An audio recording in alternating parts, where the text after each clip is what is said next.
Chapter 162, Chieftain One-Eye. Level 15 Monster Area, Silent Swamp Leader. Where we headed? Brother Fong, wasn't there a herd of swamp hippos just now? Blackie and Lonely Snow followed after Fong all this time, moving deeper into the Silent Swamp. They could not figure out just what kind of monster Fong intended to test the Stars of Light on. The Stars of Light has a cooldown of half an hour. It would be a huge waste to use it on just a group of level 15 common monsters. Right now, we're going to a place with monsters that are much stronger and more numerous. Fong explained even the level 17 rare elite swamp lizard died with ease. It was obvious just how high Blackie's damage had become, not to mention a skill like the Stars of Light. The skill could possibly one-shot the level 15 swamp hippos with only 2,000 HP each. That would not properly display the true might of the Stars of Light. By seeing the skill's full potential, could Fong make an accurate judgment. He could then let Blackie lead the others to the most suitable high-level monster area to level up. That way, be it Martial Union or Underworld, neither could locate Blackie and the others, much less surround them under Fang's lead. After the trio reached the core area of the Silent Swamp, they discovered a large, naturally occurring marsh. All around, there were a total of 5 groups of level 20 swamp rhinos. Occasionally, they spotted a few level 20 elite twin-horned rhinos. There was also a small island situated in the middle of this large marsh, and a gigantic figure laid flat on this island. This gigantic figure was a 2-story tall rhino. From a distance, the trio could vaguely see the information of this large rhino. It was a monster named Rhino Chieftain One-Eye. Brother Fong, isn't this a little too dangerous? Witnessing so many level 20 rhinos gathered together, Blackie felt his confidence waver. Swamp Rhino, Common Monster. Level 20. HP 3, 200/3, 200. Twin Horn Rhino, Elite Monster. Level 20. HP 17, 500/17, 5000. Rhino Chieftain One-Eye, Special Elite. Level 20. HP 50, 000/50, 000. Common monsters were still fine. However, it would be extremely dangerous to tangle with elite monsters, not to mention special elites. Even if Fong were very powerful, and his movements extremely agile, when surrounded by so many monsters, he would still meet his end. Here can the Stars of Light display its true might. I'll think of a way to lure even more monsters, so choose when you cast the spell carefully. Fong surveyed his surroundings, his mind planning his route leader. This is too dangerous. On the off chance that we die, it would be a huge loss. Lonely Snow opposed the monsters here were not numbered in the 20s or 30s, but in the hundreds.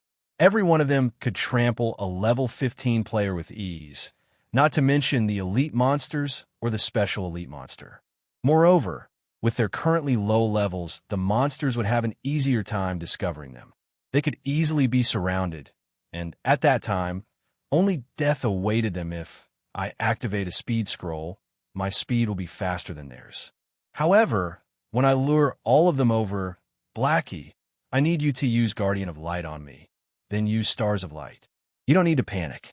Just maintain a calm heart, and you will be fine. Seeing Blackie's nervous expression, Fong spoke with a smile. I get it.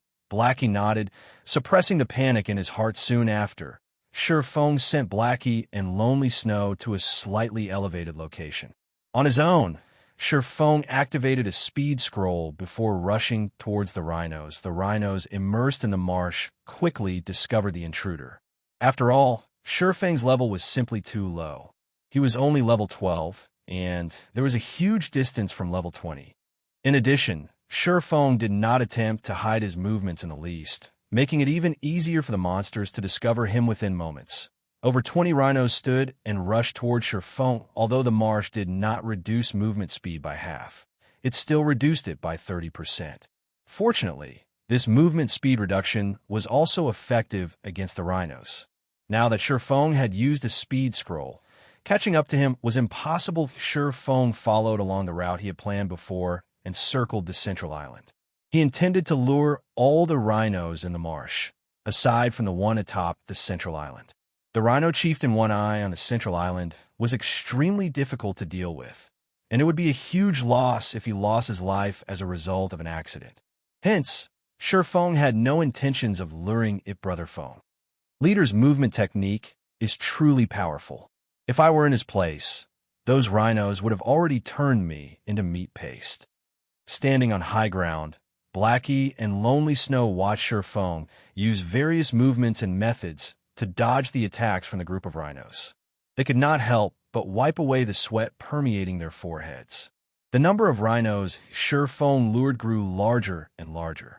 He had only run half the distance, yet he lured over 100 rhinos. Every time he dodged an attack, the rhinos would dangerously scrap past his body. However, after witnessing this scene repeat itself over and over, Blackie and Lonely Snow discovered that Shifeng successfully dodged every single time. He would always dodge the attack at the very last millisecond. He relied purely on technique to do so, and there was not a hint of luck or coincidence at all. Blackie and Lonely Snow both engraved this scene deeply into their minds, resolving themselves to learn from Shifeng in the future. With an expert like Shifeng demonstrating the moves, they would not have to spend time slowly exploring these techniques. After watching for only a moment, the two of them had benefited greatly. They could not help but wish they could try out these dodging techniques right this instant, just when Shifeng thought that all was within his control. An elite twin-horned rhino suddenly appeared in front of Shifeng, charging at him. Although Shifeng used parry to block this attack, his entire person was still sent flying. By rotten luck, he landed on the edges of the central island, alarming the Rhino Chieftain One Eye. Discovering that a human had disturbed its rest, One Eye abruptly stood up. It glared at Shifeng with its blood-red eye, its front hoofs gouging the solid ground as it released an angry roar. Suddenly, it charged at Shifeng with its steel-like horn. Compared to the other rhinos, this Rhino Chieftain One Eye possessed an extremely fast speed, and not even the marsh could impede its immense charging power. This was the Rhino Chieftain One Eye's skill. Violent charge. Even a level 20 MT would instantly die if One Eye's horn smashed into them. Knowing that he wouldn't be able to dodge, Shifeng activated Defensive Blade. He then used Chop, the abyssal blade slashing at One Eye's horn. Due to the Defensive Blade's absolute defense effect, Shifeng did not retreat by even an inch.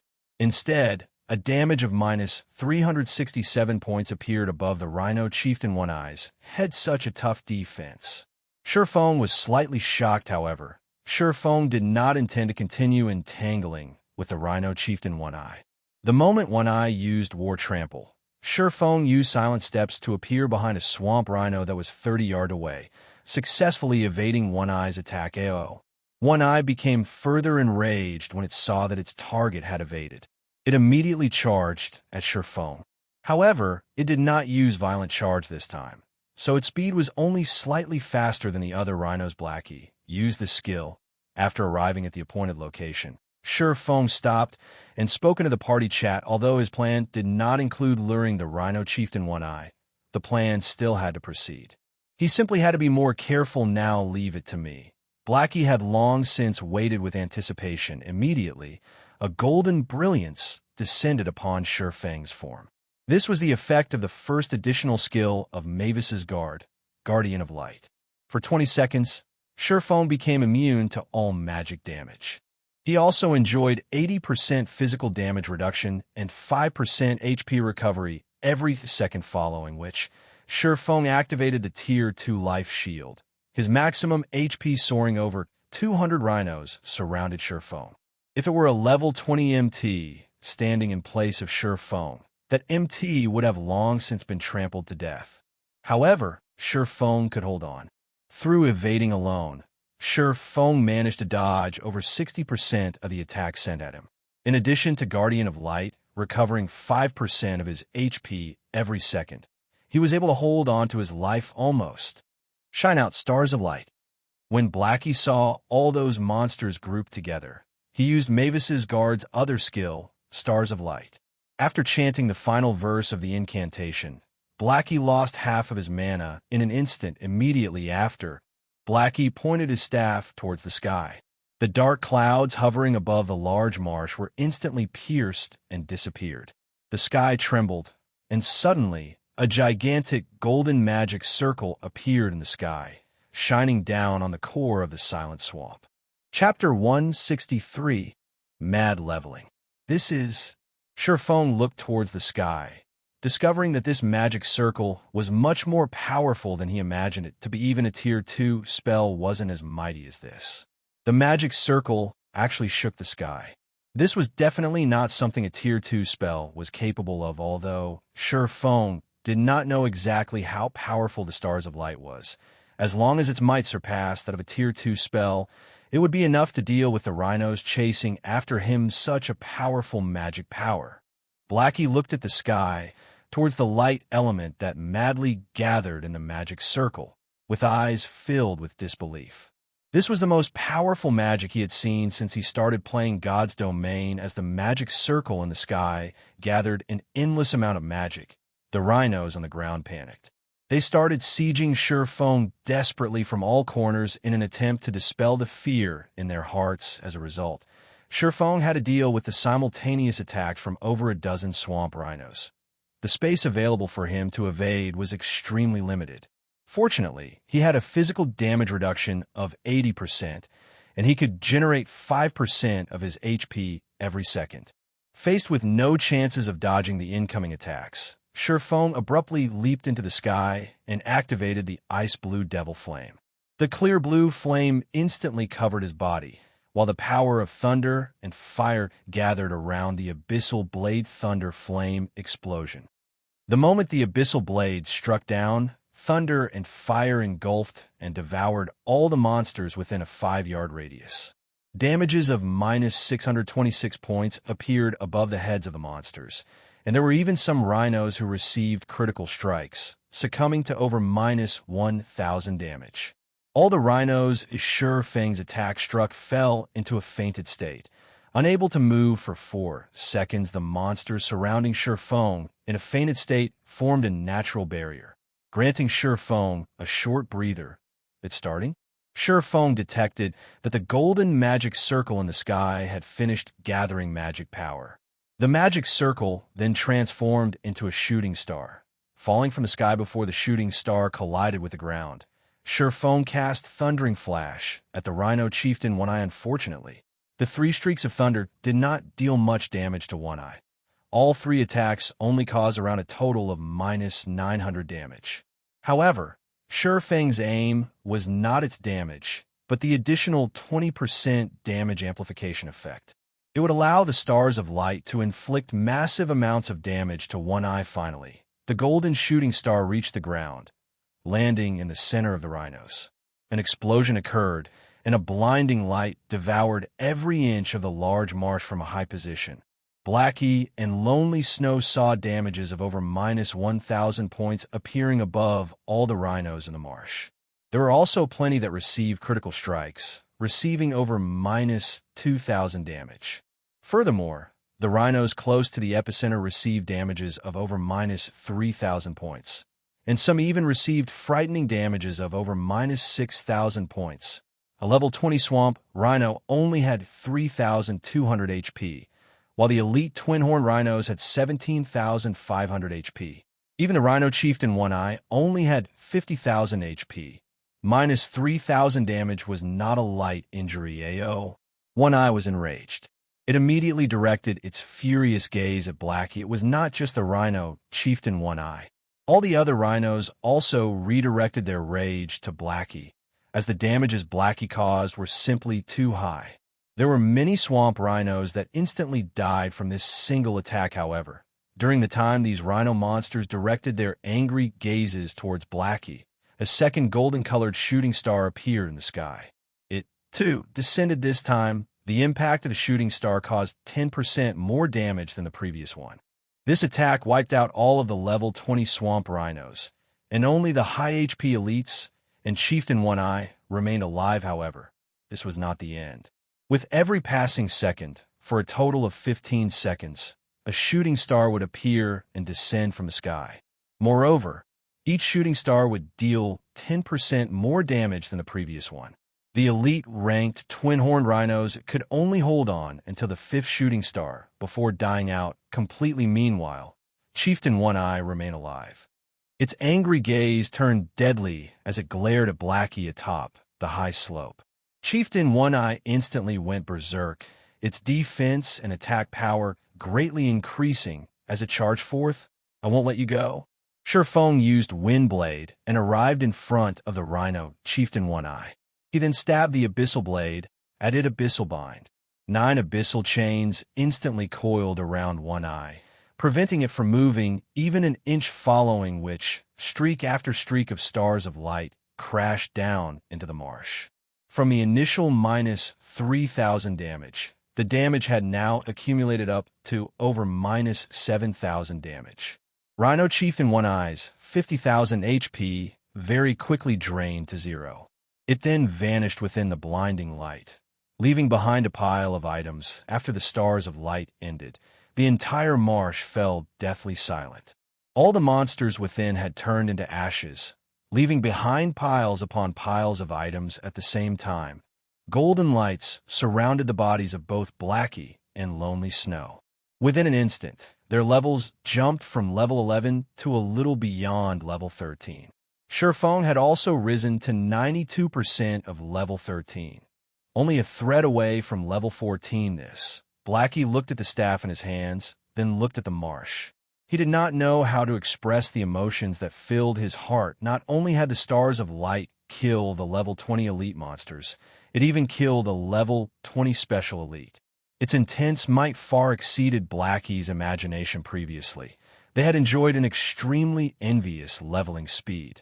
Now, however, it was no longer envious, but shocking. They rose by 2 levels in just slightly over 10 seconds. Moreover, they had risen from level 11 to level 13, and not from level 1 to level 3. Even elite players would have to grind for 5 or 6 days to obtain such a frightening amount of EXP. However, they achieved it in the blink of an eye. This is simply too formidable. If this skill is used in a team battle, no matter how powerful the enemy team was, they would still have to surrender. Lonely Snow unconsciously shuddered as he spoke. Only now did they truly understand why all those large guilds were so desperate to obtain an epic ranked item. Even if they had to sacrifice countless members, they would still willingly choose to overwhelm those powerful monsters with the lives of their people as long as they obtained an epic ranked item, be it leveling up or securing high-level equipment. Everything would become a lot easier. The current scene before Blackie and Lonely Snow was the perfect example, not to mention a special elite. The stars of light could inflict massive damage to even a chieftain-ranked field boss. This was definitely not a feat that a party, fully equipped with secret silver equipment, could achieve. The aid rendered by an epic ranked item to a workshop's development was simply immense. It far outstripped the usefulness of more than 100 secret silver ranked items. The massacre the stars of light caused yielded Feng's group with plenty of level 15 to level 20 bronze and mysterious iron equipment. There are also plenty of varying gemstones. At the very least, the total value of all these items was 10 gold coins or more. It's finally over. Feng let loose a relieved breath. If it were not for the stars of light, he definitely could not contend with a level 20 special elite that went berserk.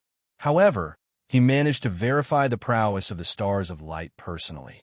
He could now send Blackie and the others to the level 22 map, the Crystal Forest, to level up. The drop rate for gemstones in the Crystal Forest was much higher than in the Moonlight Forest.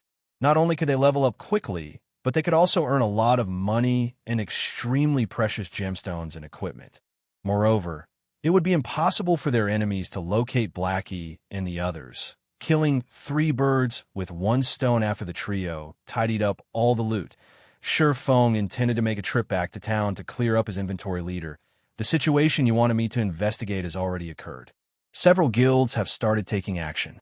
Should we start taking action now? Kola, who was in Red Leaf Town, suddenly contacted Feng, his face filled with excitement. Great. Just in time. I waited a long time for this moment. Our Zero Wing workshop should also start taking action now. Feng smiled brightly. It's about time we show off Zero Wing workshop's strength. Chapter 164. The First Crisis. Kola was at a loss when he heard Shifeng's words show the strength of Zero Wing Workshop.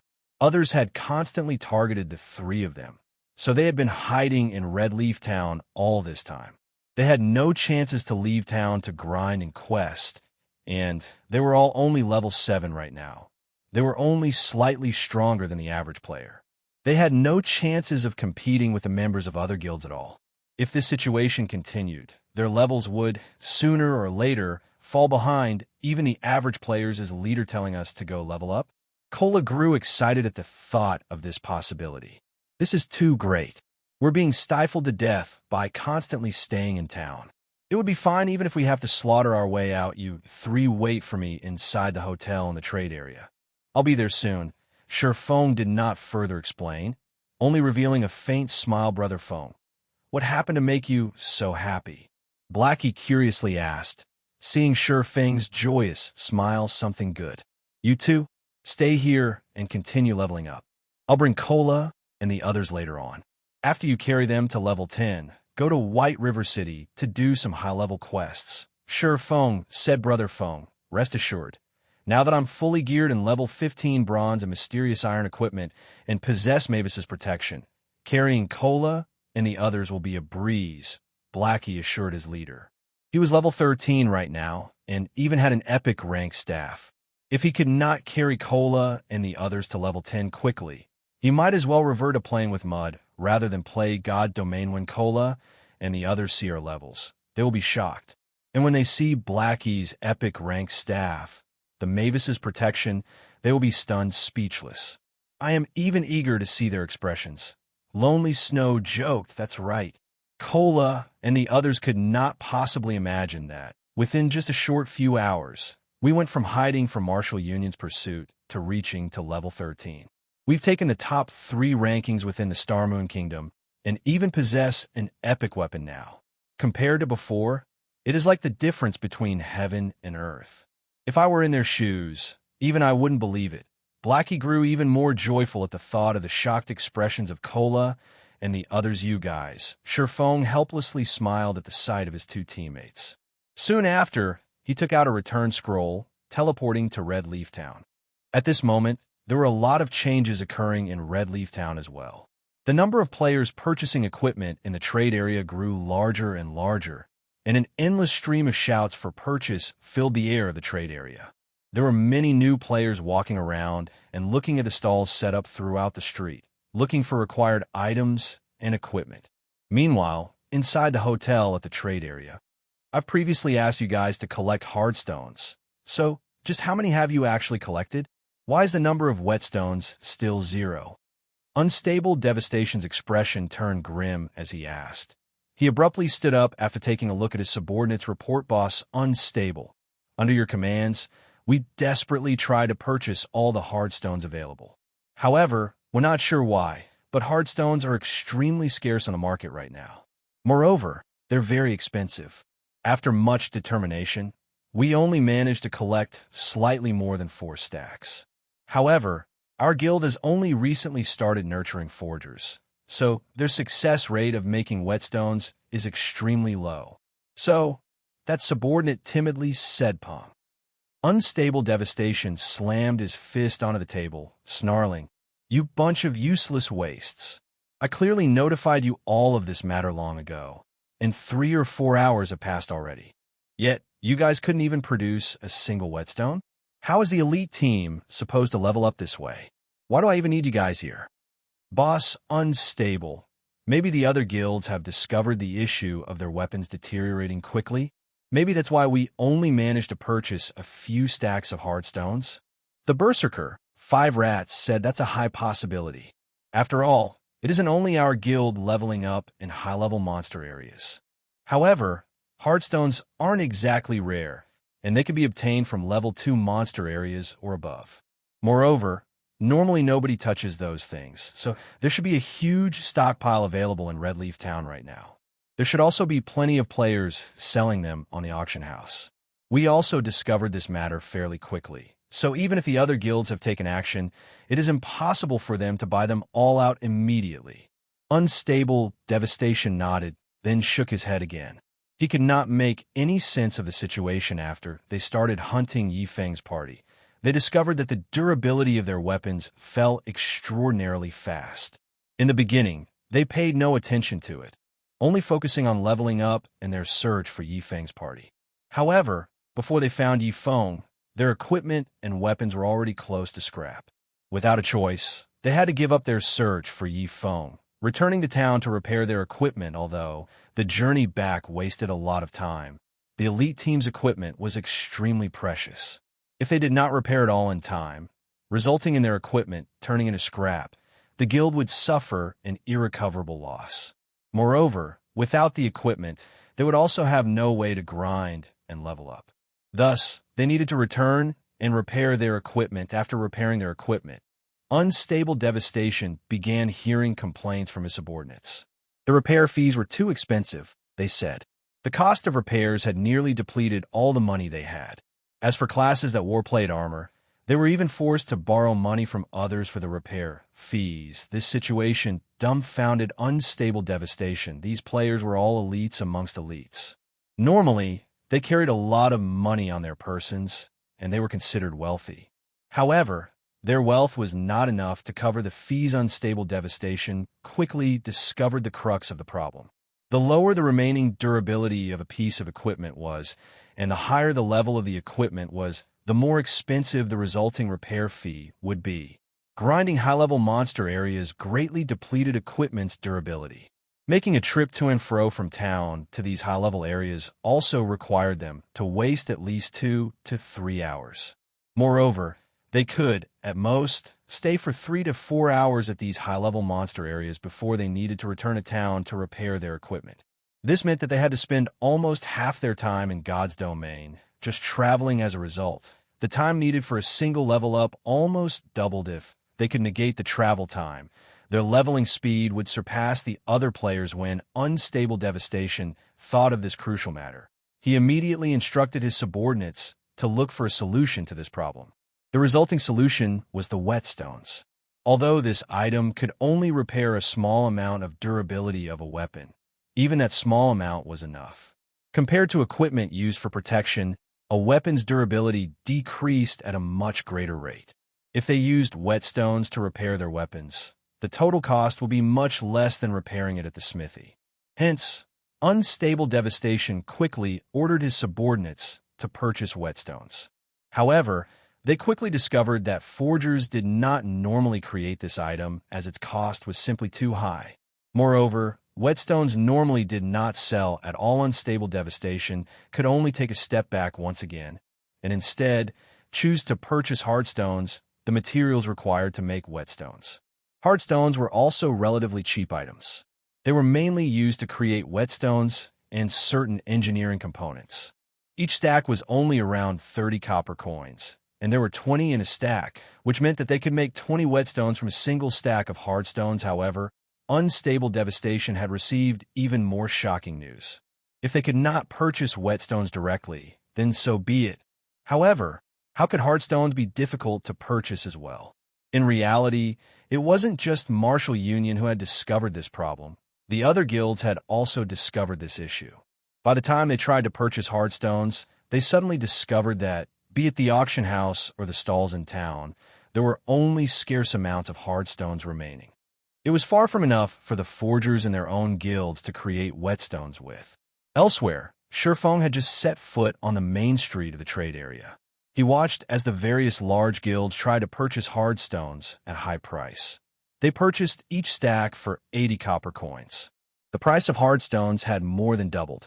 Immediately, Shifeng felt an intense joy in his heart. The moment he had long awaited had finally arrived. However, this was only the beginning. He still wanted to add oil to the fire, causing the price to soar sky high.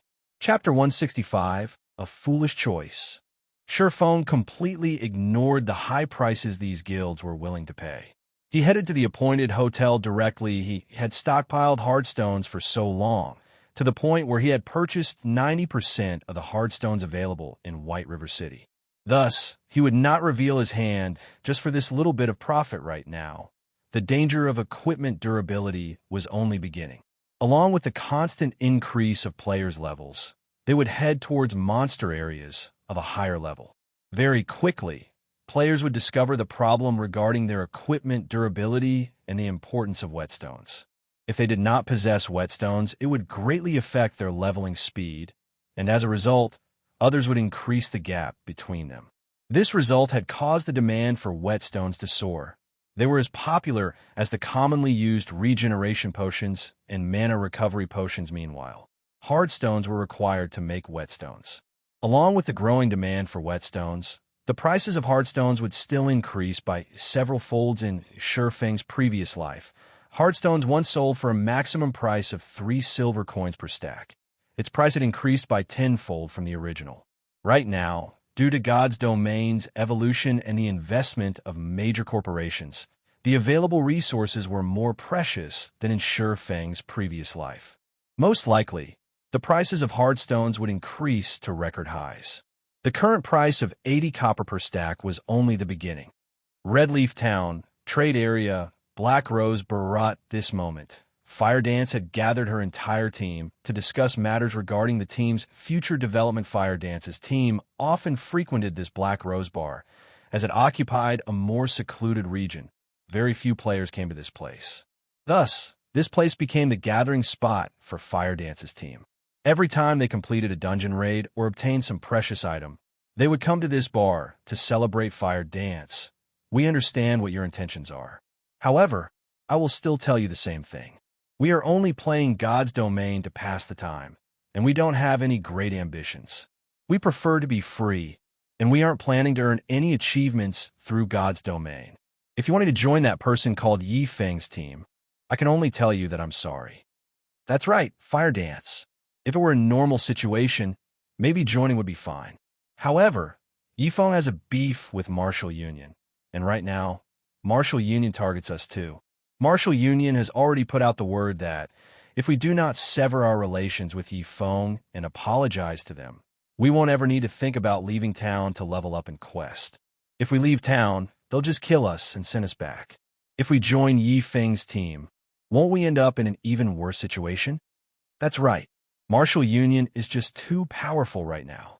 There is no way Yifeng can establish himself in Redleaf Town. If you want us to join Yifeng's team, I can only look for another way out of this. I, too, share this opinion. We have lost a lot of our levels, and our average right now is only level 5. We can only apologize to Martial Union if we want to have the possibility to continue mingling in Redleaf Town. If we join Yifeng's team, we'll truly be finished. According to my investigations, the Martial Union branch in Redleaf Town is completely under the control of that person called Unstable Devastation.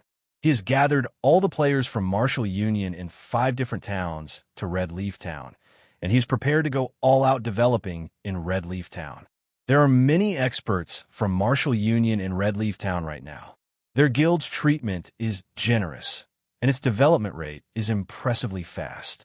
I heard that their member count has already exceeded 1,000, and amongst them, there are over 200 elite members. They are much stronger than before. Martial Union has the ability to constantly target us and prevent us from leaving town to grind and level up. We can afford to provoke them any longer. Even if we reach level 10 and go to White River City, Martial Union's member count would have exceeded 10,000 by then. It would only be a simple matter for them to deal with us. It was a mistake to provoke them right from the very beginning. Our only way out of this mess is to offer them an apology. Right, I agree as well.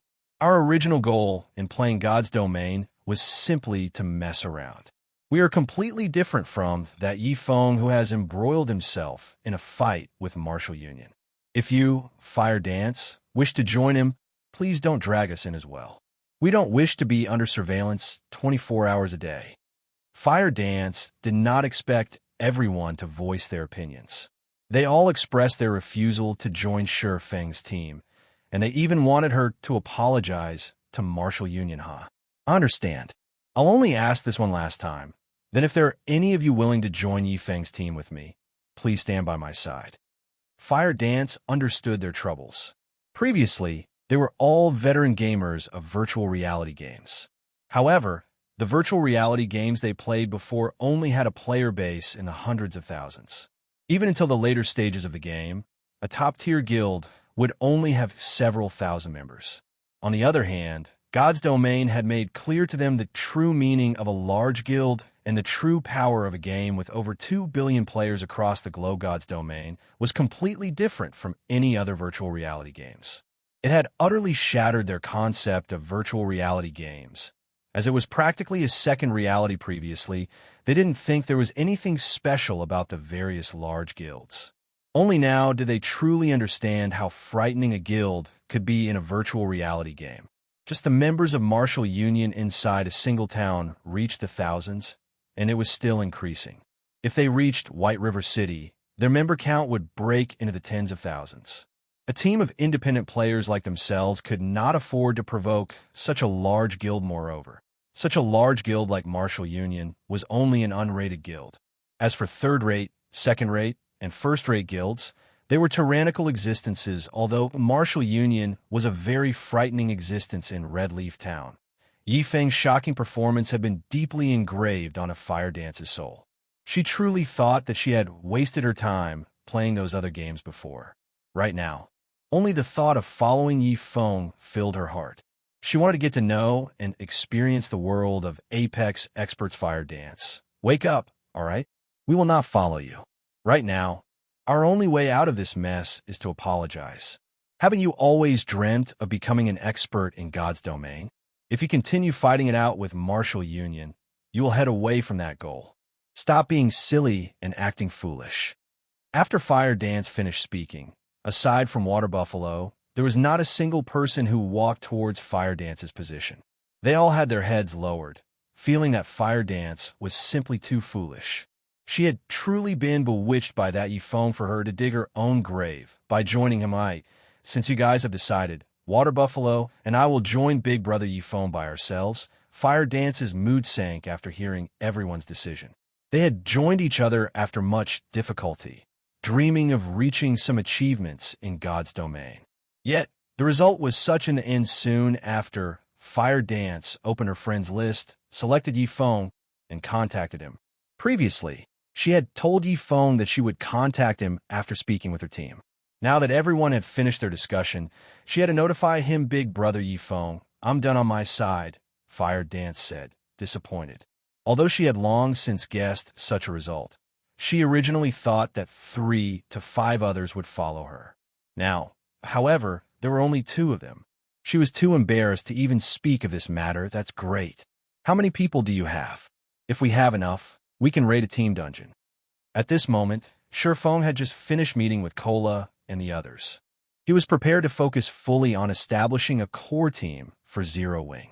Before that, he sent Cola and the other 2 to visit the auction house to purchase some bags with larger capacities, a large amount of mana recovery potions, and some refreshments.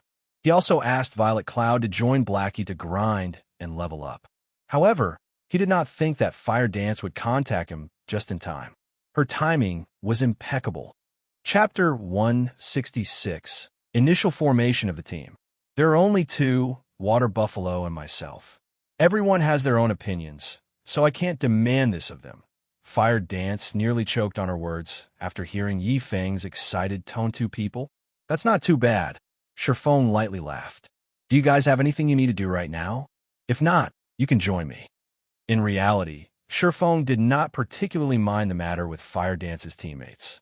Previously, Fire Dance mentioned that her teammates were not ambitious and that they were only casual players in God's Domain. Hence, it was best for Shifeng if all of these people did not join him. It would save him a lot of trouble. He also did not need to waste time on training them. I don't have anything else to do here. Water Buffalo, and I will meet you. Previously, Fire Dance had worried that she would disappoint Yifeng with the news. However, after listening to his relaxed tone, she could not help but sigh in relief after disconnecting the call. Fire Dance and Water Buffalo bade farewell to everyone else. They did not know when they would meet again. I truly can't understand her. Why is she so obsessed with that guy? An assassin in leather armor said after Fire Dance departed. He could not help but sigh. I'm also very curious about that Yifeng. Just what is so good about him? If she becomes Martial Union's enemy like this, by the time we enter White River City, she might very well still be in hiding in this town, not daring to leave. Would there even be a meaning to such a gaming life? The team members that chose to stay behind voiced their confusion, one after another meanwhile, at the Fountain Plaza of Red Leaf Town. Although it was still daytime in God's domain, the benches that decorated the plaza were currently overcrowded with players. All around, one could see couples flirting with each other. The scene was the complete opposite of a battlefield Big Brother phone. Sorry for making you wait. Upon her arrival to the Fountain Plaza, she discovered Yi Feng enjoying the breeze as he waited for someone. No worries. All our members are finally here now. In the future, we will all be members of the same team. Let me introduce you all then. Shi Feng smiled as he started introducing each of the team members. There were a total of 6 members present, excluding himself. The Guardian Knight, Kola, the Oracle, Drowsy Sloth, the Summoner, Gluttonous Mouse, the Cleric, Violet Cloud, the Assassin, Fire Dance, and the Berserker, Water Buffalo. With all 6 of them, they could be a standard dungeon party. Fire Dance, being level 9, was the highest level player amongst them. Following her was Violet Cloud and Water Buffalo, who were both at level 8. The remaining were all level 7. Looking at how Violet Cloud had raised herself to level 8 just through cooking, the effort and suffering she had gone through were obvious. If it were not for Shi Feng's stern command, Violet Cloud would not intend to go out to grind at all. She rather preferred continuously cooking and earning money. When Kola and the others saw Fire Dance's level, admiration filled their hearts. Moreover, she was also a great beauty. They only reached level 8 with Shi Feng's guidance. Even if Martial Union had not killed them, sending them back to level 7, they would only be level 8. They were still far from level 9. Moreover, Fire Dance's equipment was extremely high quality. She also possessed a few pieces of secret silver equipment, while the others were mysterious iron. One could see that Fire Dance was definitely an expert, far more amazing than themselves. As for the one who managed to recruit such an expert beauty into the team, Kola and the other 2 could not help but five Shi Feng a thumbs up. This was as expected of their leader. As for Shi Feng's level, nobody in the team could discern it, as Shi Feng had hidden his information with the demon mask. The others could only see unknown. However, nobody felt concerned about his actions.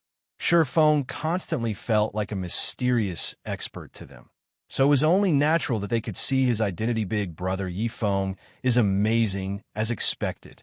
We've only been apart for half a day, yet the pressure you give off has massively increased. After Fire Dance met Yi Feng again, she could clearly feel that he was different from before.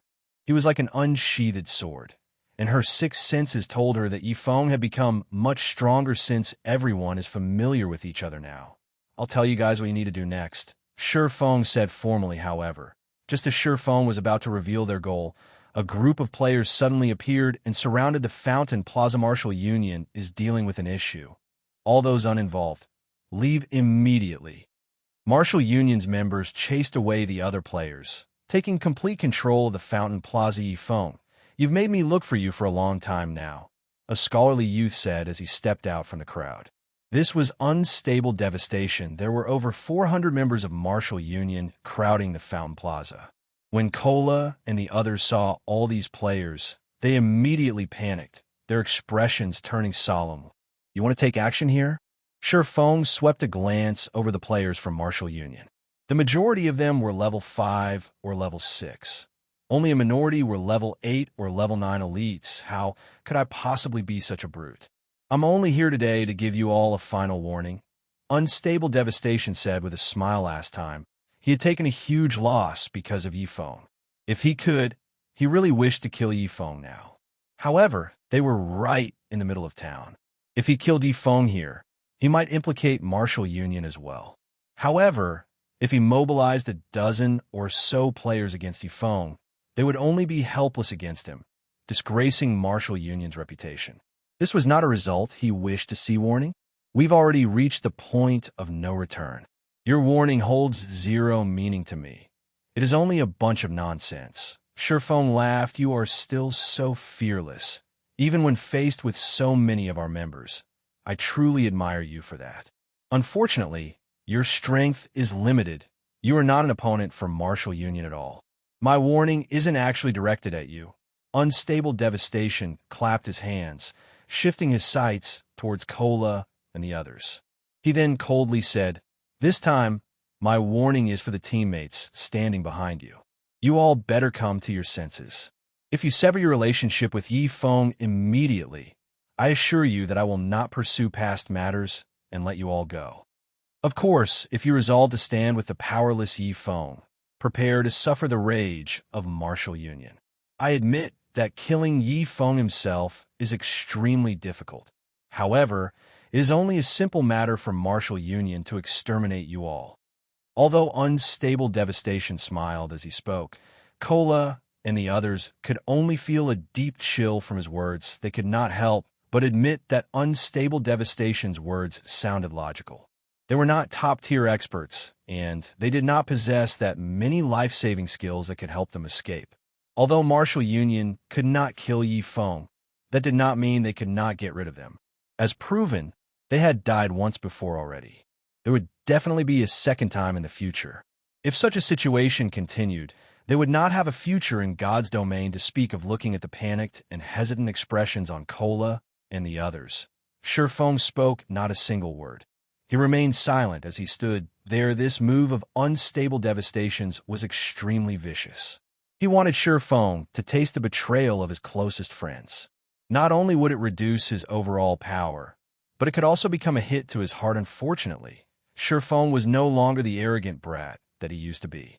On the contrary, he wanted to use this plan of Unstable Devastations to refine the members of his elite team in the future. The team he led would have to face off against many powerful foes. If they could not handle the challenge before them right now, how could they succeed in the future? Feng did not desire teammates who only enjoyed the good times, but could not suffer through the bad with him. This could be Feng's test for them. He wanted to see just what sort of choice they would make in such a situation. After quite some time had passed, Cola and the others exchanged glances with each other, smiles on their faces. They had all made their decisions, and they all stood by Feng's side without hesitation, having zero intentions of leaving. Cola, Drowsy Sloth, Gluttonous Mouse, and Violet Cloud were originally players who others looked down on. They lived at the very bottom of God's domain, and they only possessed the levels and equipment they had today because of Feng's help. By becoming enemies with martial union, at worst, they would only revert to their original states. So, how could they possibly betray Feng in this sort of situation? As for Fire Dance and Water Buffalo, they had long since steeled their hearts to follow Yi Feng. They wished to experience the world of top-tier experts, and faced with such a threat, they paid no mind at all. Unstable Devastation. Even in death, we would never betray our leader. If you have the ability, then come. Cola laughed loudly as he looked at Unstable Devastation. Good. Very well said. Unstable Devastation smiled with indignation, saying, "Don't say that I never gave you a chance. This is something you've all chosen for yourselves, so don't blame me for not lacking courtesy. Boys, get them." Originally, Unstable Devastation thought that he could take this chance to shame Yi Feng, turning him into a laughingstock. However, he truly did not think that these people would be so muddle-headed. They must have eaten something wrong to follow Yi Feng so steadfastly. Otherwise, Yi Feng must have shown a hopeful fantasy, letting them think that they still had a future. Since he was already here, he would not let Yi Feng and the others escape unscathed. Chapter 167. The Disparity Between Realms. Immediately, more than 400 players in the Fountain Plaza surrounded Feng and the others. They all unsheathed their swords and armed their crossbows as they eyed their prey. However, to Feng's surprise, none of them showed any intentions of rushing forward. Instead, they parted to the sides and opened a path, letting through 20-odd players. When these 20-plus players arrived by Unstable Devastation's side, their complexions were as gloomy as water, and their expressions numbed. These players' levels were not high, only around level 5 or level 6. Their equipment was also nothing special. Compared to the elites of Martial Union, the difference was just too great. They did not seem like players from Martial Union at all. "I'll be looking forward to your performances." Unstable Devastation spoke to these newcomers harshly. He then turned his sights towards Fire Dance, revealing a fierce sneer as he looked forward to the start of a good show. These newcomers nodded their heads indifferently. They took out their weapons and walked towards Feng in the distance. Fire Dance and Water Buffalo were immediately stunned when they saw these players. You guys, why are you all with Martial Union?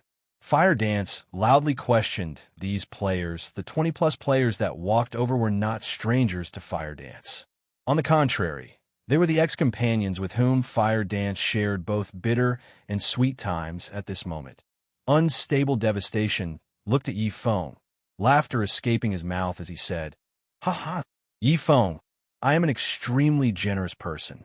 Previously, these players aided you in killing many of Martial Union's members. I've promised them that, as long as they kill you and your companions, I will forgive all of their past transgressions, and Martial Union would no longer seek trouble with them. Yi Feng, don't you think that you should do something for them to compensate their losses?" Unstable Devastation jeered. Yi Feng had embarrassed him greatly last time, so he would not let him off the hook so easily. Eagerly wished to see whether Yi Feng would dare take action or not. As long as Yi Feng took action, the headline on tomorrow's official forums would be, "Publicly acknowledged swordsman expert is an extremely treacherous person. He willingly killed his allies to save himself." At that time, only tatters would remain of Yi Feng's reputation. Unstable Devastation wanted to see just how Yi Feng intended to mingle in God's domain in the future. Unable to endure it any longer, Fire Dance abruptly burst out in rage. Her eyes sent a chill as she glared at Unstable Devastation, yelling loudly, "Unstable Devastation, you despicable little man. These people have all killed your Martial Union members under my commands. If you have the guts, then come at me." Originally, Fire Dance felt extremely joy for being able to join Yi Feng's team. She did not think that she would cause Yi Feng such a mess. If Yi Feng killed all of these people right now, others would gossip and nasty rumors about him would spread. Yi Feng would be slandered as a merciless person, a person willing to kill even those who had helped him in the past, although this matter was not of her doing. These people were still her past companions. She was responsible for leading them to kill the members of Martial Union. Now that these people had betrayed her and sided with Martial Union, bringing trouble to Yi Feng, she felt extremely apologetic towards Yi Feng. Fire Dance, we have no choice in this matter. We have to do this if we wish to obtain Martial Union's forgiveness and continue playing in Red Leaf Town. Fire Dance, this is our only way out. We hope that you can understand. That's right. They forced us, left us no way out. Let us kill you just this once. Fire Dance's companions closed the distance as they spoke. Some of the mage classes even started chanting their spells. Prepare to launch their attacks, you guys. Fire Dance's complexion turned extremely ugly. She immediately turned towards Yi Feng, apologetically saying, "I'm sorry, big brother Yi Feng. I will definitely give you an account of this matter. Unstable Devastation, you best listen up. I, Fire Dance, will immediately leave the team right now. I will no longer have any relations with big brother Yi Feng, so let me shoulder this debt between us." Fire Dance immediately left the party. After her public declaration, she unsheathed her daggers as she walked forth towards her companions. She intended to deal with these companions of hers personally. That way, Yi Feng would not experience in any sort of slander. After seeing this, Unstable Devastation's complexion turned pale with anger. He did not think that this woman called Fire Dance would be so determined. Fire Dance, aren't you just making things harder for us? Regardless of the circumstances, we were once companions in the past. How would you treat us like this? That's right. We've gone through life and death so many times together. Are you really going to treat us like this? Fire Dance's previous team voiced their accusations, one after another. These accusations deeply pierced Fire Dance's heart. The laughs and suffering they went through together, all the bonds had simply turned to smoke. The only thing she could do was hold back her tears and kill the emotions in her heart. Fire Dance, are you going to be so heartless as to kill us? A middle-aged assassin wearing gray-colored leather armor asked resentfully. His words had immediately caused Fire Dance to pause. However, immediately after, This middle-aged assassin stabbed his dagger towards Fire Dance's heart. Before the gleaming dagger could reach its target, a pitch-black sword blocked the attack. Fire Dance. You're not taking me, the team leader? Seriously, are you? Since you've already joined my team, you're still a member of our team until this leader decided to kick you out. I will not acknowledge your selfish retirement from the team. Now that you are a member of our team, this team leader has the responsibility of shouldering everything for you. So, in regard to your painful memories, I will help you purge them all. Ever since Shi Feng re-entered God's domain, he no longer cared about what others thought of him, because only weaklings would mind how others looked at them. Oh, right. I forgot to mention one more thing to you guys. Anyone who joins my team has to keep in mind one important thing.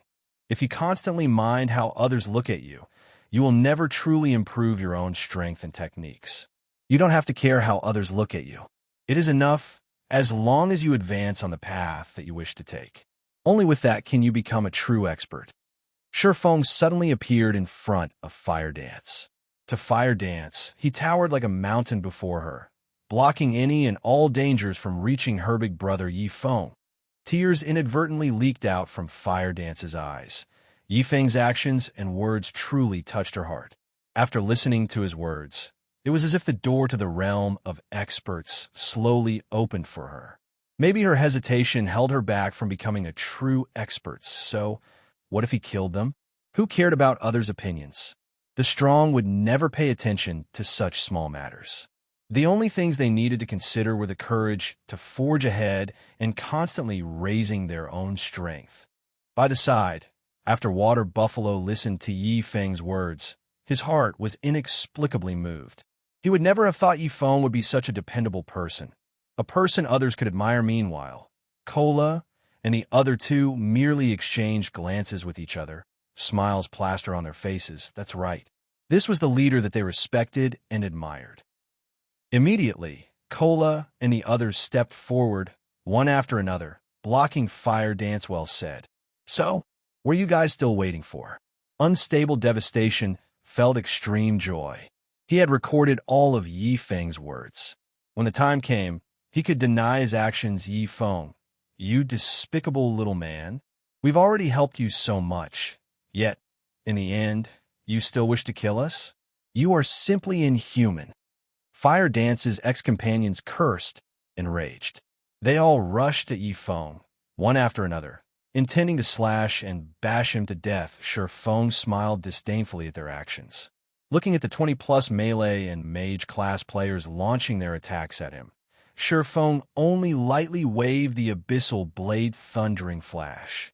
3 electric arcs instantly weaved across the bodies of the 20-plus players.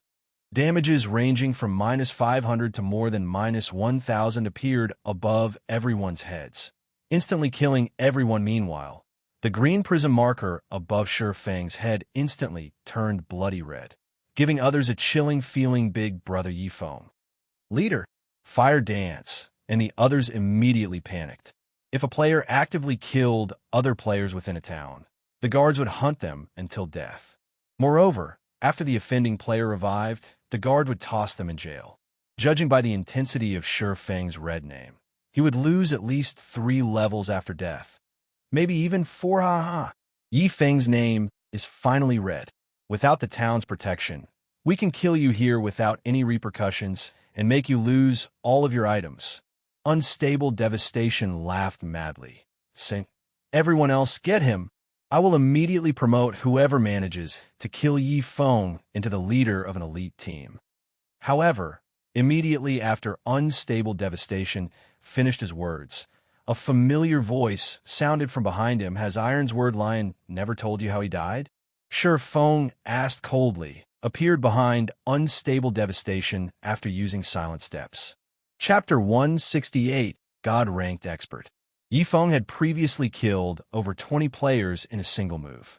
The frightening damage that he dealt that was over -1,000 points completely shocked all of the surrounding onlookers. And now, Yi Feng had appeared right behind Unstable Devastation. Unstable Devastation was both shocked and angered indeed. He did not know how Iron's Word Lion had died. However, the current Yi Feng was far more powerful than he imagined. Yifeng's strength exceeded his previous estimates. If he received an attack from Yifeng right now, he would unquestioningly die. Unstable Devastation almost instinctively used one of his life-saving skills. He dashed forth, unhindered, then leaped high into the air. He was currently immune to all restricting effects, and by the time he landed, he was already 20 yards from his original location. Feng merely smiled at Unstable Devastation's reaction. With his current reaction speed and powerful attributes, it would be an extremely easy task to destroy Unstable Devastation. Or, speaking from another perspective, Unstable Devastation had zero chances of retaliation. However, since Unstable Devastation dared to make enemies with him, the Martial Union player needed to prepare to enter Hell would be too good of an ending if he allowed Unstable Devastation to die. Just like that, he wanted Unstable Devastation to feel despair in front of absolute strength, and then Die Shield Warriors and Guardian Knights block him. Elementalists, use Ice Spheres. Focus all attacks and eliminate him. Before Unstable Devastation even landed on the ground, he calmly gave out commands reacting quickly. The Shield Warriors and Berserkers immediately used charge at Feng, seeing that more than 10 warriors charged at Feng and were about to stun him.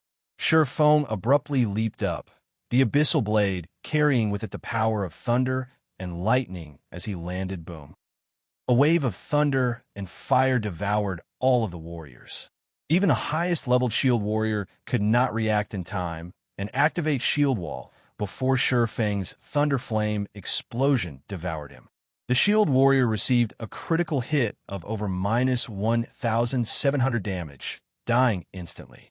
However, even a normal hit of more than -800 damage was enough to critically slash a level 9 Shield Warrior's HP, not to mention the Berserkers with less HP and defense. They all died in the blink of an eye. Leaving behind a pile of equipment, the remaining survivors were all level 8 Shield Warriors. They were the fortunate ones, spared from a critical hit.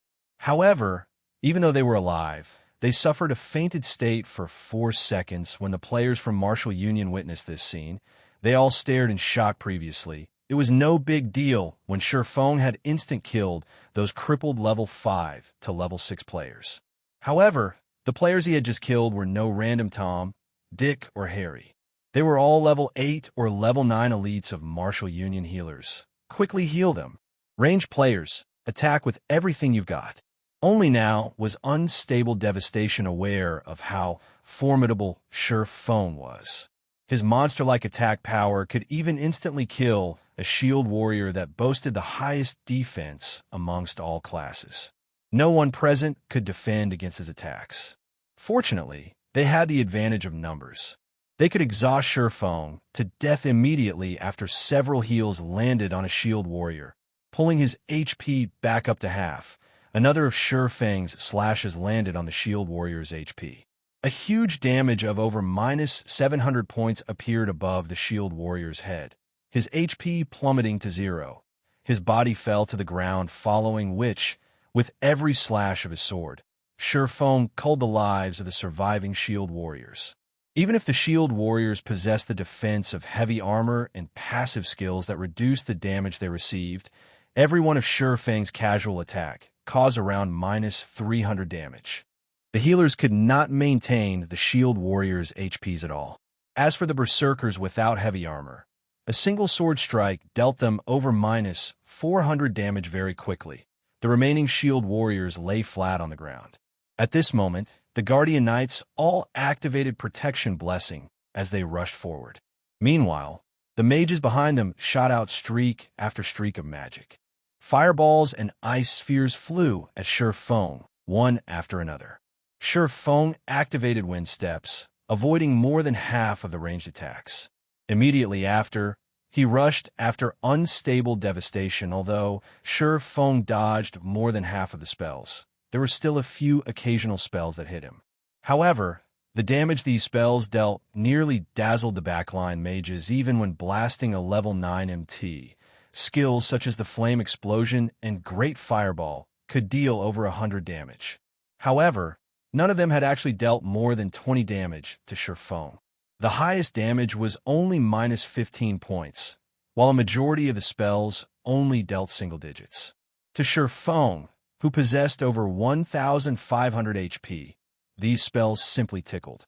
Shifeng's automatic recovery alone regenerated 30 HP for him every 5 seconds. This indicated that, even if Shifeng received the Ice and Flame magic attacks from a normal level 7 or level 8 elementalist, Shifeng would not die. Even if he did nothing, Shifeng's was currently level 13, and these mages had no idea. Shifeng also had 20 points in both Fire-type and Ice-type resistance. Even without the level suppression of 4 or more levels, their damage to Shifeng would not exceed 40 points. There were many mages on Martial Union's side.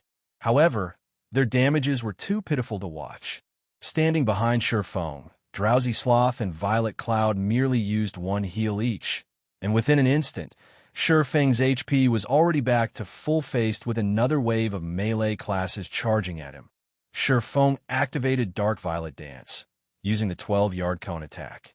Taking a step forward, Shifeng instantly circled the Guardian Knights, and like a ferocious lion, he pounced on the other melee classes before one of the swordsmen could even use parry. Shifeng's sword sent him flying. The swordsman died in mid-flight, dropping a piece of equipment as his body disappeared to Shifeng. These swordsmen and assassins' attempts to block him were meaningless. With a single Earth Splitter, more than 10 players lost their lives. Shifeng's attacks were all one-hit kills. With over 100 points in strength, he could snap a common weapon in half with his bare hands. As for the current Shifeng, who held the Abyssal Blade and Silver Lake in each hand, a simple slash from either weapon could easily send the assassins and swordsmen flying and greatly damage their weapons. For some who reacted slower and failed to block Shifeng's attacks, they died under a single slash. Not only did their defensive equipment's durability greatly decrease, but they also dropped a level and lost a piece of equipment. However, this was all. There was still the cleaving effect. Before the players behind could make sense of things, they lost close to half of their total HP, and in the next moment, even that remaining half vanished. As a result, a group of players laid dead on the ground after meeting their inexplicable demise within a short 5 seconds. Martial Union lost over a dozen elite members and several dozen average members. Shifeng was like the god of death that caused people's hearts to shudder. Meanwhile, Unstable Devastation stood only several meters away from that frightening god of death. Shifeng's chilling gaze landed on Unstable Devastation. The intent he radiated sent a chill down the surrounding Martial Union players' backs. Just looking into Shifeng's cold eyes caused them to retreat backward inadvertently. Everyone, block him for me. Even when bombarded with so many spells and sieged on all sides by so many players, Shifeng still walked forth, step after step, leaving behind a massacre as he advanced. It was the first time Unstable Devastation felt such a deep-seated fear. To Unstable Devastation, Shifeng was no longer a player, but a devil. There was also the tangible killing intent that surrounded Shifeng.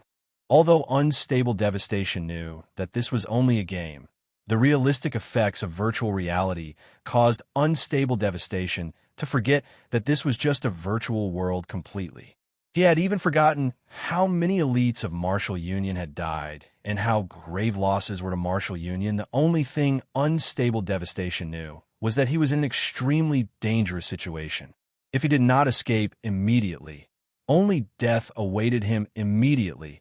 Unstable Devastation activated a speed scroll. He then turned and ran.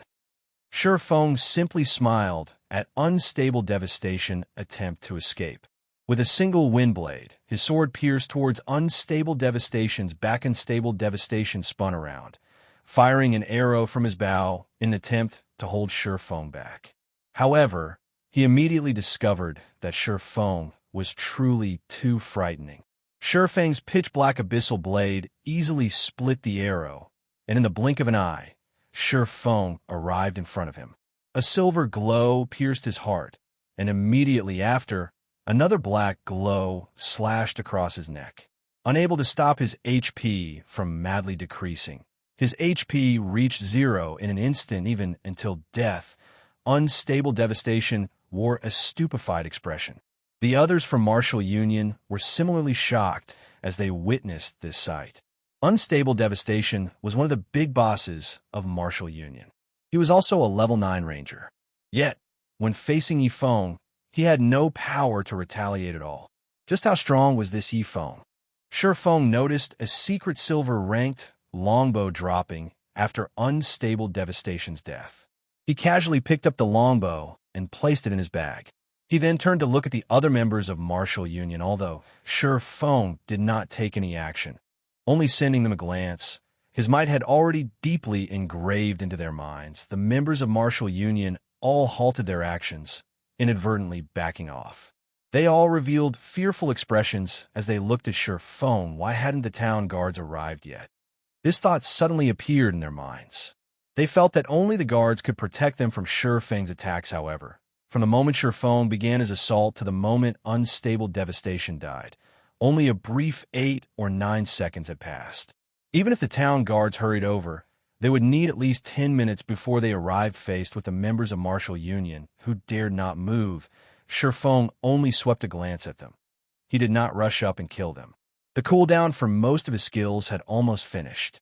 Although he could kill a sizable chunk of Martial Union if he continued his spree, he would run the risk of paying with his and his teammates' lives, and this was not an ending that he wished to see. Meanwhile, Shifeng's actions had caused plenty of the surrounding onlookers to become tongue-tied. A single glance from Shifeng was enough to petrify the hundreds of players from Martial Union. This power was just too frightening. Just who is this guy? Is he a god-ranked expert? The onlooking players were both curious and shocked as they watched Shifeng. He had single-handedly faced off against several hundred players and even managed to kill tens of players without receiving any damage. Even a god-ranked expert was not capable of such a feat. After some time, the town guards finally arrived. The guards are here. We're saved. Seeing dozens of guards in silver heavy armor rushing over, the members of Martial Union sighed in relief. Chapter 169. The Most Awesome Red Name. At this moment, thousands of players surrounded the Fountain Plaza of Red Leaf Town due to the increase of new players in God's domain. Red Leaf Town had become the most prosperous town among the few surrounding towns. The player count in Red Leaf Town was already close to 20,000. Hence, the scene of Martial Union suddenly chasing away all the players from the town's Fountain Plaza would naturally attract the attention of other players. Curiosity would grow over the disturbance. This wasn't limited to independent players. Even the other large guilds had sent players over to investigate what Martial Union was up to. When all these players arrived, they discovered that Martial Union currently attempted to carry out a vendetta against an independent player. Moreover, they did so right in the middle of Red Leaf Town. However, Red Leaf Town possessed a protective mechanism for players. If they started a battle here, the town guards would definitely appear. Not only would they kill red players on the spot, but they would also jail them upon revival. No matter how one looked at it, killing someone in town was unwise. Both sides would only suffer losses at this stage of the game. No matter how many players one had on their side, they still would not dare provoke the town guards. Every player clearly understood how powerful these guards were, as these guards would normally patrol around the town. Players could easily find one and observe their statistics. The normal guards alone were level 60, while the guard captain was a level 80 elite. It would not matter how many players went up against them. Any who resisted would only meet their demise.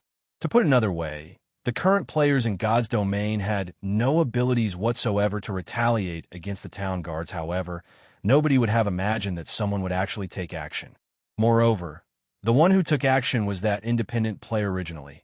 Everyone thought that the independent player was fated to die. In spite of that, the results exceeded everyone's expectations. One man alone had massacred the players from Martial Union, instilling a paralyzing fear. This feat was too heaven-defying. Unfortunately, even if that independent player were powerful, he would still die at the hands of the town guards, who told him to start a fight right in the middle of town. The town guards that hurried over had surrounded the Fountain Plaza, detaining all of the players involved in causing this ruckus. Big brother Yifeng, I'm sorry.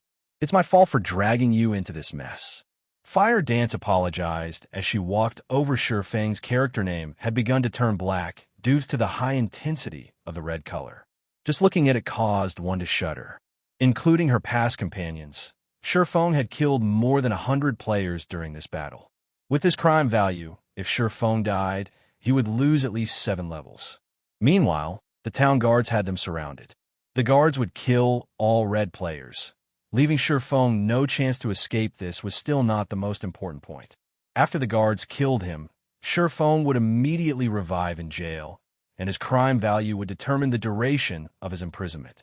With Feng's crime value, he would be locked up for around a week before he could clear away his crime value. The players of Martial Union watched Feng with ridiculing expressions. Although they, too, would receive punishment, compared to Feng, theirs would significantly pale in comparison. Relax. Feng laughed. Cola and the others had smiles on their faces. It was especially true for Violet Cloud. This was not the first time she had experienced such a situation. Martial Union had also caused the previous incident she encountered. She would have never imagined that history would repeat itself. The reactions of Feng's teammates confused Fire Dance and Water Buffalo Y. As teammates, were Cola and the others not worried for Feng one little bit. Big Sister Fire Dance, you should relax. Our leader isn't an ordinary person. Violet Cloud giggled as she spoke. The moment Violet Cloud finished speaking, a guard, donned with silvery gray-colored heavy armor, walked up. Esteemed Lord Demon Hunter, we meet again. How may I be of service to you this time? The guard captain was all smiles as he greeted Feng respectfully. Compared to the last meeting, Feng's current reputation was much higher. Hence, the guard captain spoke to Feng with even more respect, although Feng and his teammates felt that the guard captain's actions were only natural. This scene shocked the other onlookers. It was especially true for the members of Martial Union. Their eyes nearly popped out of their sockets in shock. Feng was clearly a devil of massacre. Yet, instead of quickly killing him, the guard captain spoke to him with such regard. What was going on in this world? Isn't that person Yi Feng? I remember him. Last time, he killed the members of Martial Union right in front of the guards. In the end, he got away with simply paying a small sum of money. I was dumbfounded at that time, but later on, I found out that if a player became a noble, they gained special privileges. Even if he killed players right in front of the guards, he would not receive any sort of punishment. At worst, he would have to pay a small compensation fee. How could Martial Union be so forgetful this time? They still dare to take action against Yi Feng inside of Red Leaf Town. Don't they know that Yi Feng is a noble of Red Leaf Town? How foolish could they get? You might not know this, but the Martial Union in Red Leaf Town has already changed. The previous members have long since left the guild, and Unstable Devastation is the new leader.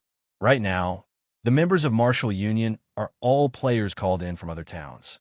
A large majority of them also consist of newcomers, so they have no idea about this matter at all. Some of the players aware of the previous incident simply shook their heads while laughing. They felt that Martial Union, as a guild, was truly beyond salvation. At the very least, before they tried to deal with Yi Feng, they should have investigated and try to understand more about him.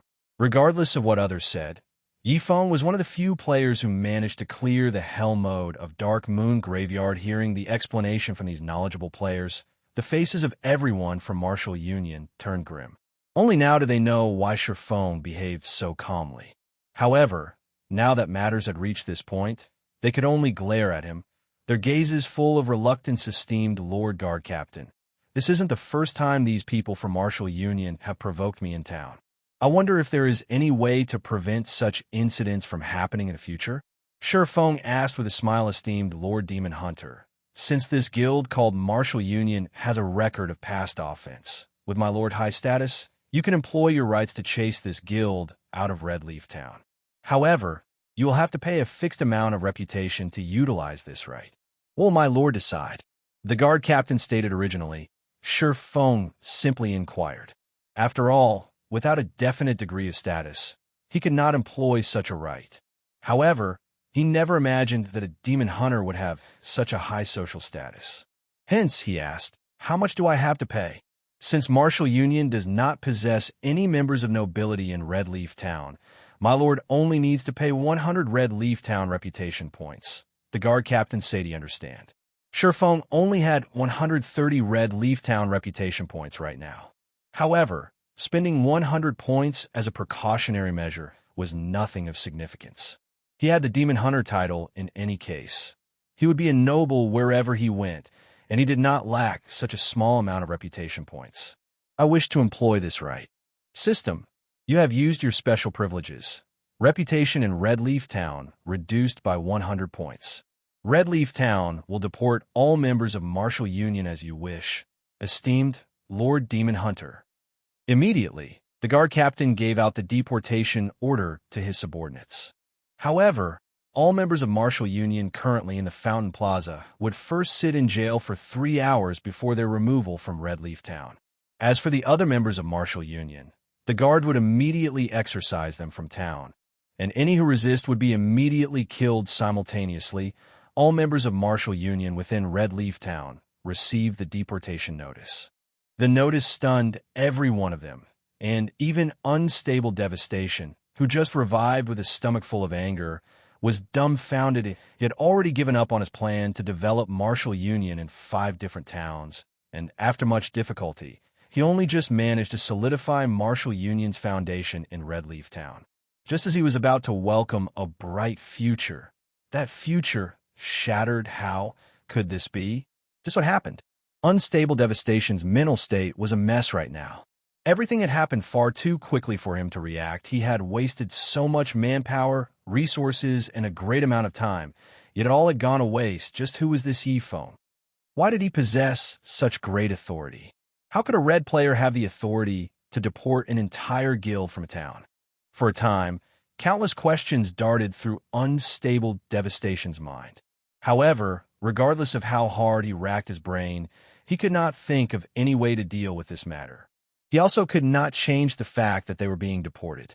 He could only watch as guards walked up to him, intending to chase him out of Red Leaf Town. Everyone had sentimental attachments for their homeland. If they suddenly moved within a short time, they could not adapt to the new location. It was even more so for average players. They would not suddenly accept having to leave the location with which they were most familiar.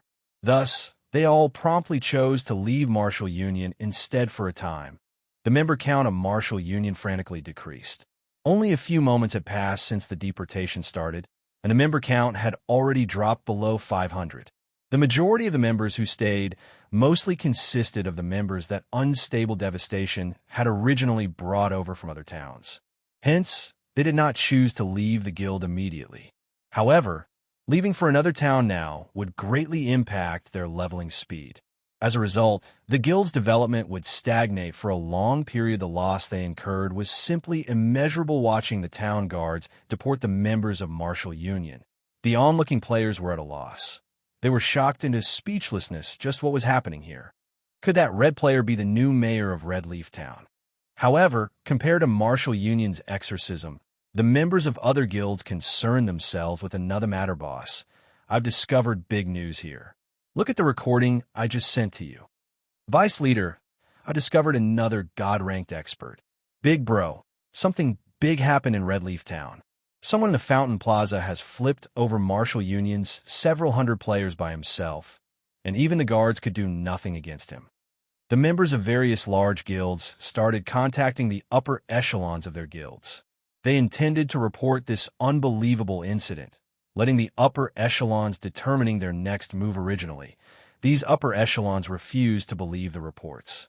However, after watching the irrefutable evidence, they were all greatly shocked. Could a single player be so strong? Shifeng had killed a level 9 shield warrior in a single hit.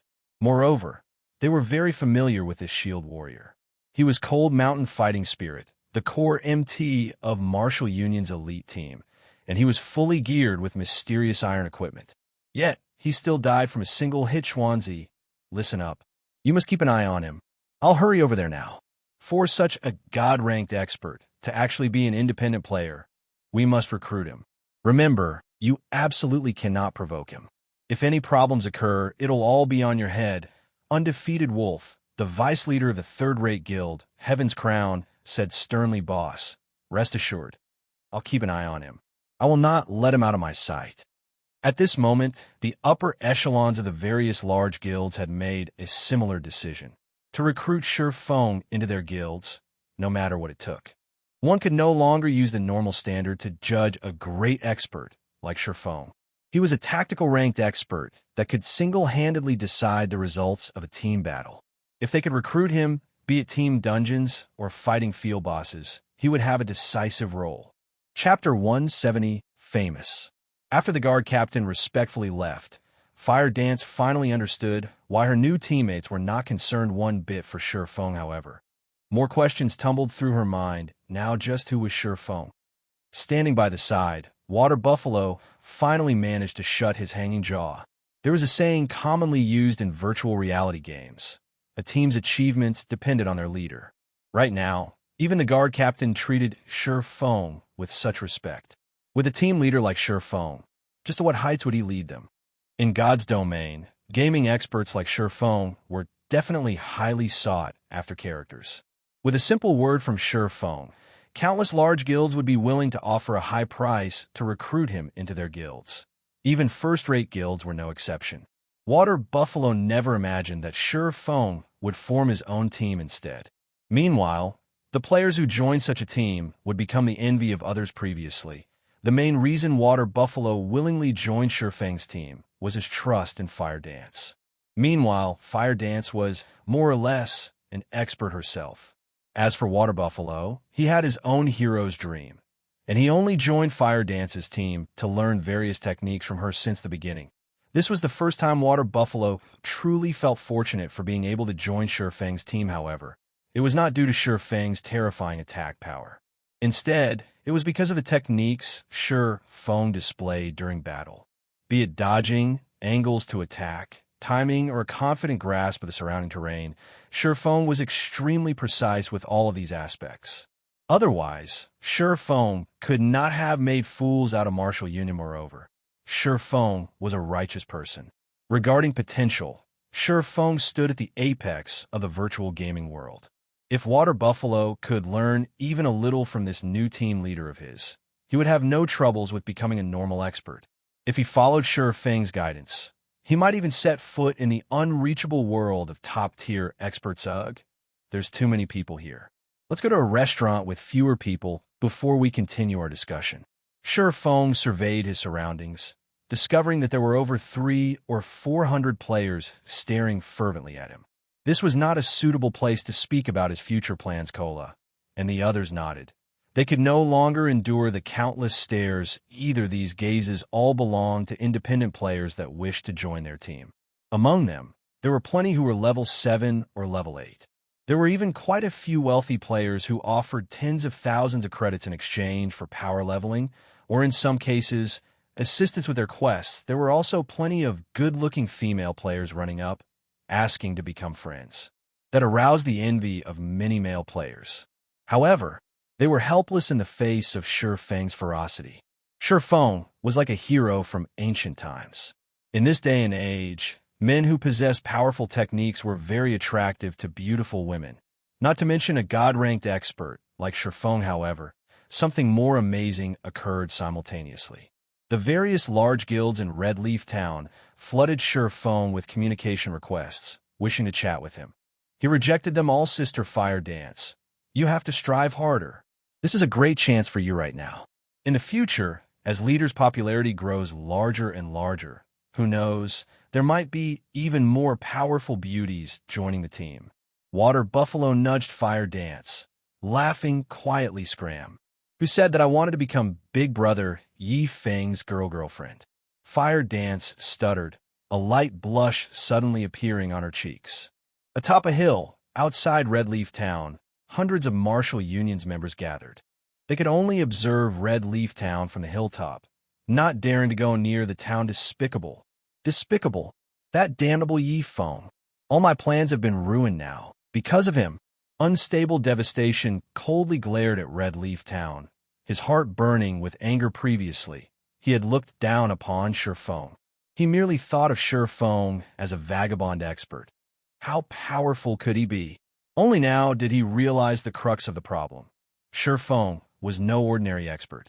As proven, he was even capable of deporting their entire guild. If Unstable Devastation had known of this matter earlier, he would not have taken such a foolish action, Feng. You will only enjoy this glory for the moment. Very quickly, the footage that will ruin you will dominate the official forums. When that time arrives, everyone will condemn you.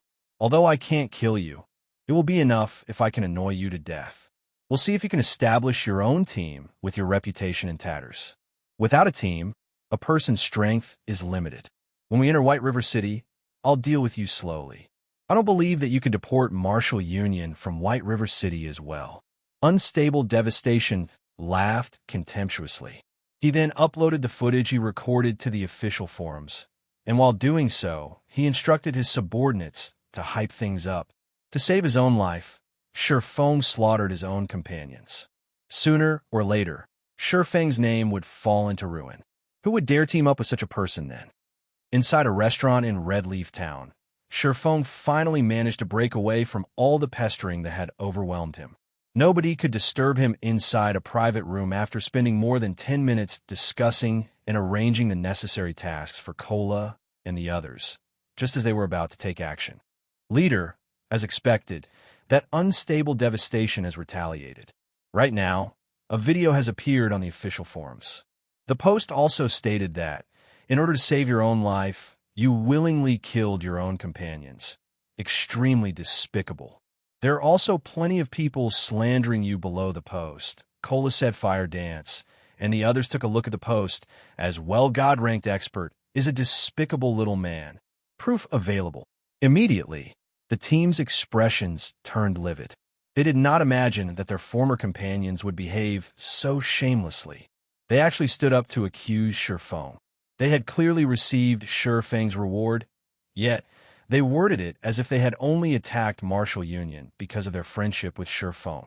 After they realized their wrongdoings, when they tried to denounce Feng, he killed them all. Such a treacherous little man did not deserve to be called an expert. However, as Feng was too strong, and they were only a group of weaklings, they were powerless to seek justice. They could denounce Feng online. The proof lay in their previous leader, Fire Dance, joining Feng's current team. It was irrefutable, solid proof that Feng could not challenge Feng was originally very famous throughout White River City. Not only did he clear the hell mode of a team dungeon, but he also enjoyed an indistinct relationship with the Snow Goddess, becoming the envy of others. Now that a scandal about him surfaced, in addition to the post being extremely one-sided, Feng became everyone's target. All kinds of curses were written in response to the post. Some of Feng's previous supporters also voiced their shock at Feng's hideous behavior, exclaiming their bad judgment from before instantly. This post became the most viewed topic in White River City. Its view count soared, far surpassing the post made during the war between Black Flame and Hammer Trading Leader. Let's start a counterattack right now. Cola could no longer endure this travesty. Unstable Devastation was simply too despicable. He had failed to defeat Feng in an upright battle. So, he retaliated from the shadows, slandering Feng's reputation. Although Feng did not suffer any substantial losses, he still needed to establish his own guild in the future. Those players blinded by this matter would certainly not join a guild with such a leader. How were they supposed to develop their guild? How could they compete with those large guilds? Ha! It is truly well said, with both proof and logic. I'm so touched. I'm tearing up. Feng could not help but laugh after seeing the post. Feng had seen such tactics countless times in his past life. Among them, Unstable Devastation had used such tactics more than a dozen times to deal a hit to his enemies. Feng could not help but admit that the tactic was indeed effective. However, so what? Unstable Devastation was the same as in the past. In the end, he could still not become the guild leader of Martial Union, and his strength in the later stages of the game was even weaker than Iron's Word Lion by several stages in front of absolute strength. All minor tricks were pointless. Alright, everyone's dismissed. Go to the Silent Swamp and meet up with Blackie in Lonely Snow. Also, Take these 2 group isolation scrolls. Find a place inside of town to use these, then leave town and head for the Silent Swamp. Shifeng took out 2 Tier 1 group isolation magic scrolls, handing them to Fire Dance and Cola. The group isolation scroll allowed players to enter stealth mode and increased movement speed by 10%. It could only be used in a non-combative state, and it had a duration of half an hour. The stealth effect would break when players entered combat. With this item, Cola and the others could easily meet up with Blackie while avoiding surveillance. The group departed from the restaurant. Meanwhile, Shifeng headed towards Redleaf Town's town hall by himself. Unstable devastation. I'll teach you right now that no matter what tricks you have up your sleeves, in front of absolute strength, it is all meaningless. Shifeng smiled as he closed the official forums. He then entered the tightly guarded town hall. Chapter 171, Underworld Guard. Redleaf Town, slums. The Enchanted Barret was currently daytime in God's domain. A majority of the players were all out in the fields, leveling up, so there were very few players currently in the bar. However, there were currently over 10 men geared with high-level equipment sitting in the corner of the bar. A murderous air surrounded these 10-plus men, and each of them possessed a sharp gaze similar to that of a poisonous snake, causing the hairs of others to stand on end. The presence of these men kept other players a respectful distance from them, chasing them from the bar, one after another. Hence, aside from the NPCs present, only these 10-plus men remained within. There was a man with thick eyebrows who sat at the outermost edge of these players. He was a former captain of Martial Union, Ironsword Lion. At this moment, Ironsword Lion did not wear the guild emblem of Martial Union, signifying that he was no longer one of Martial Union's men. Ironsword, you've done well this time. It is only thanks to you that unstable devastation has done as I wished. Once we return, I'll give you credit for your efforts. As long as you continue working hard, sooner or later, you could be the same as Absolute Heaven, an outer member of Underworld. Seated at the head of the table, Southwolf praised Ironsword Lion. Thank you, Lord Southwolf, for your support. I will definitely give my utmost to complete all tasks given by the organization. Ironsword Lion respectfully said, his face filled with extreme excitement ever since Absolute Heaven had recommended him to Southwolf. Ironsword Lion discovered that his previous self was a frog in a well. His past self did not truly know how deep the waters of God's domain were. The interests involved in God's domain were simply too big for him to comprehend. If it were not for him coming into contact with a mysterious organization like Underworld, he would not know about this huge secret at all. Ironsword Lion was immediately stunned when he found out about this secret. He even thought that he had heard wrong. It took him more than 10 minutes before he could accept this chilling secret. He celebrated the fact that he could gain the favor of Underworld. Leaving behind the worthless Martial Union. God's domain was not a place in which unrated guilds like Martial Union could play around. Even third-rate guilds could be annihilated at any time. Only those second-rate guilds or above, which possessed a strong background, could qualify to compete for authority in God's domain. If Ironsword Lion could become an outer member of Underworld, he could live a carefree life in the future. At that time, having an annual salary would only be a small matter. The more important part of becoming an outer member of Underworld was the status and authority that came with the position. He would be on equal standings with those big shots of corporations in the city. This was something that he had always dreamt of becoming. Let's continue by discussing how to deal with Yifeng. With unstable devastation slandering him right now, Yifeng will, sooner or later, fall from fame. The next step is destroying the relationship he has with Gentle Snow. Then, finally giving Yifeng a fatal blow, we will make him disappear from God's domain completely. When Southwolf recalled Shifeng's arrogant words, he could not help but narrow his eyes, a cold glint shining in them. He wished he could get rid of Shifeng right this instant. However, young Master Feng had already given him a command and had even sent a party of Underworld guards to assist him. Hence, Southwolf could only vent his anger by slowly toying with Shifeng at this moment. Absolute Heaven, silent all this time, suddenly opened his mouth, saying it would be very simple to break apart the relationship between Yifeng and Gentle Snow. The problem is, how are we going to deal with Yifeng? From the footage transmitted to us just now, I think that everyone has clearly seen how powerful he is. Even several hundred players could do nothing to Yifeng, who could block that frightening attack power of his. The last time I exchanged moves with him, I could withstand a few of his blows. If I met him now, however, I probably wouldn't even have the chance to escape. As for a direct confrontation, he could most likely kill me in 2 to 3 moves. Dealing with Yifeng right now, we'd only have a chance if we had 10 or more top-tier experts to surround him. However, where can we find so many experts? Naturally, I realize this. This is also the reason why we need to deal with Yifeng. He possesses an epic ranked item, so his strength is intense. However, you shouldn't downplay our strengths just because of this. He merely got rid of a group of trash like Martial Union. Although the Underworld guards are not as capable as Yifeng, we can do the same thing. The only thing we lack is attack power. Regarding pure technique, Underworld guard is much stronger than Yifeng. Moreover, young Master Feng has specifically sent us a full party of Underworld guards as assistants. With a party of Underworld guards, even if Yifeng has an epic ranked item, he will still be helpless against them. So, you don't have to worry about this, Southwolf said. Smirking, he is simply a small character that got lucky. If it weren't for young Master Feng's command, I would be enough to deal with him. There would be no need for our entire party to take action, a level 9 assassin named Flying Rat said disdainfully as he toyed with his dagger. Flying Rat wore the level 8 mysterious iron set equipment. The Blood Dawn, that's enough, Flying Rat. That Yifeng has some ability. Otherwise, young Master Feng would not have told all of us to come here.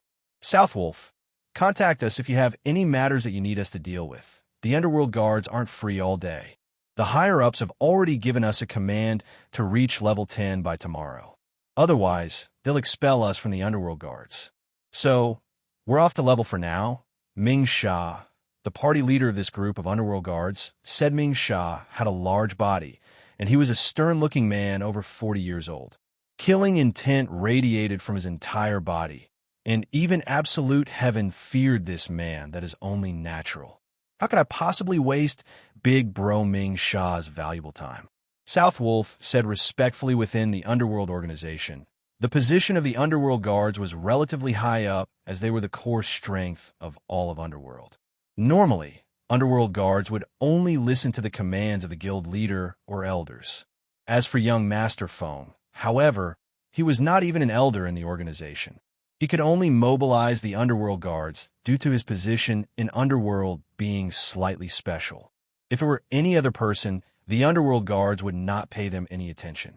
Elsewhere, Shifeng had already walked into the town hall. Sir, how may I be of service to you today? An elegant female worker walked up and asked Shifeng I wished to activate the permission to utilize the teleportation circle. Shifeng said in God's domain. Only when a player reached level 10 would they have the qualifications to come to the town hall and utilize the teleportation gates. After all, teleportation gates were extremely precious, and their maintenance required a lot of resources. Not just anybody could use them, I understand. Please follow me. Following which, Shifeng arrived at the front desk of the town hall. After dealing with all the necessary procedures, he obtained a new identity card. With it, he could freely utilize the teleportation gate. However, he would have to pay a fee each time he used it. Normally, when one teleported from a town to a city, the fees were 1 silver coin. Meanwhile, teleportation between cities was slightly more expensive, and the fees would change depending on the distance. Teleporting to one of the closest cities from White River City cost at least 20 silver coins. Meanwhile, teleporting to the capital city, Starmoon City, from White River City, cost around 1 gold coin. As a result, average players had no way to utilize these teleportation gates to travel between cities. Thus, average players would normally stay within the surroundings of their own cities to level up. They would not go to other cities to grind or do quests. Of course, they could run to other cities by foot as well. Only, they would need to spend at least a few days running to cross such a distance. When Shifeng arrived at the teleportation hall of Red Leaf Town, the place was void of players. There were only a few level 100 elite guards wandering about in actuality. Feng did not originally intend to go to White River City so early. However, after the ruckus unstable devastation caused, his troubles had grown larger and larger. In order to develop his guild in the future, he could only hasten his plans and take action now, adventurer. You have to pay 1 silver coin to use the teleportation gate. The magician guarding the teleportation gate informed Feng paid the fees without hesitation. Walking up to the teleportation gate, Feng disappeared from the teleportation hall of Red Leaf Town at the same time. A notification rang out throughout the Star Moon Kingdom region system announcement. Congratulations to Feng for becoming the first player in Star Moon Kingdom to arrive at a city. Rewarding 20 reputation points in White River City and the title of Honorary Citizen of White River City. The appearance of this notice immediately sent trembles through all the players in the Star Moon Kingdom. Chapter 172, Shocking All Sides. Currently, the players of Martial Union hurried towards Clearwater Town. Clearwater Town was the nearest town to Red Leaf Town, and the player base that was around 5,000 to 6,000. Although we will incur a huge loss moving our base of operations, we could just start all over again. However, Feng, your reputation is ruined. Everyone is denouncing you right now. I really want to see just how you're going to mingling in God's domain. And who else will dare join your team now? Unstable Devastation could not help but laugh as he read the forum post originally. The others from Martial Union felt depressed over having to move to another town. However, after watching Feng's fame fall into complete ruin, their moods greatly improved. Star Moon Kingdom region system announcement. Congratulations to Feng for becoming the first player in Star Moon Kingdom to arrive at a city. Rewarding 20 reputation points in White River City and the title of Honorary Citizen of White River City. What is this? Unstable Devastation immediately froze, shocked, after listening to this system announcement. 5 to 6 seconds passed before he sobered up, and questions instantly filled his mind. How did Feng reach level 10 so quickly? The EXP required to go from level 9 to level 10 was several times that of the EXP needed to go from level 8 to level 9. Even for the upper echelons of first-rate guilds, the most heaven-defying were only at 70% or so of level 9 right now.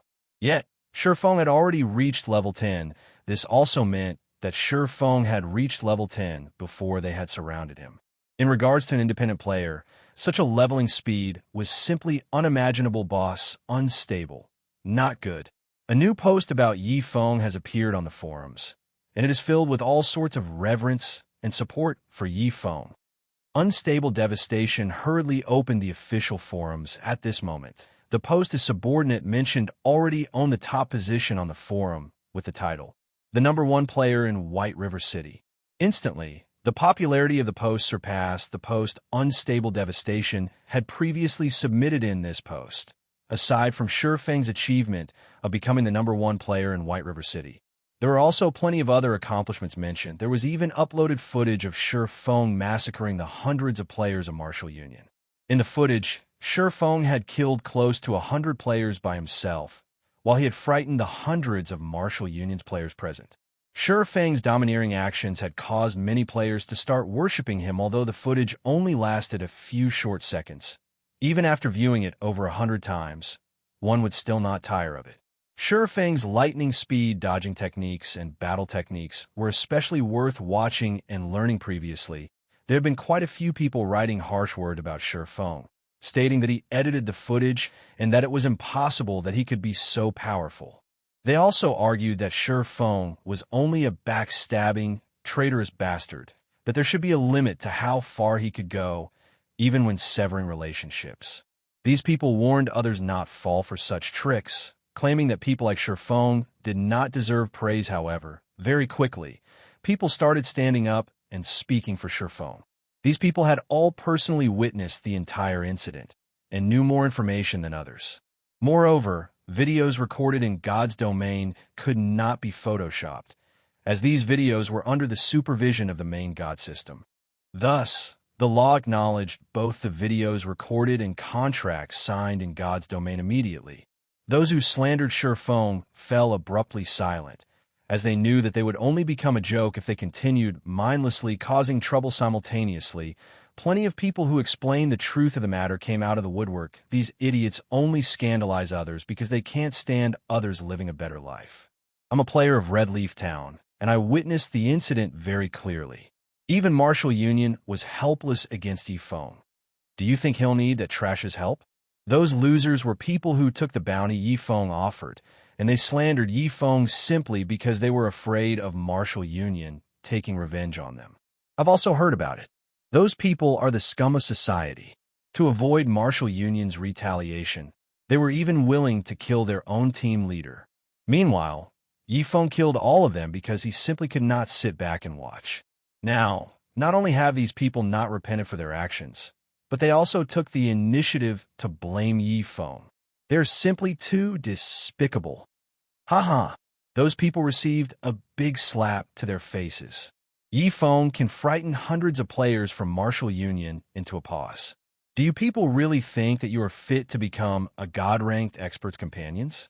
You even have the gall to say that you helped Yifeng?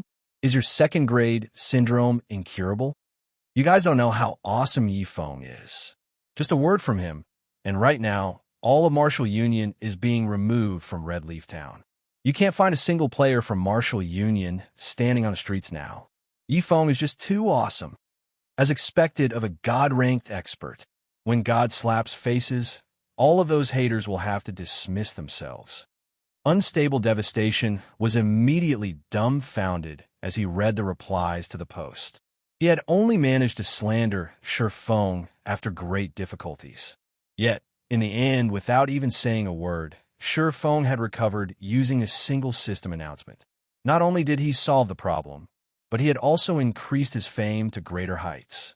As for Fire Dance's companions, when they saw the system announcement and the forum post, their expressions turned extremely ugly. Even their intestines turned green with regret. They did not imagine that Shifeng was actually so powerful. How great would it have been if, at that time, they had joined Shifeng's team with Fire Dance. Instead, they were now scorned and verbally abused by others. Furthermore, they had lost another level due to their deaths at Shifeng's hands. They could not even compare to average players anymore at that time. They only acted in such a way to avoid the retaliation of Martial Union. In the end, however, Martial Union was deported from Red Leaf Town, so they wouldn't be able to retaliate against them in the first place. Such an end left them feeling empty and lost. Just why had they chosen such a path? Meanwhile, it wasn't just Unstable Devastation who was shocked by this development. On Underworld's side, both South Wolf and the Underworld guards were similarly stunned by this news. Wasn't this Yifeng's leveling speed a little too fast? South Wolf nearly spat blood in anger. Now that Shifeng had entered the city, his previous detailed plan was useless. He needed to start from the very beginning again. When Gentle Snow, who was currently in a level 10 monster area, discovered this news, she fell into deep thought for quite some time. I truly underestimated him.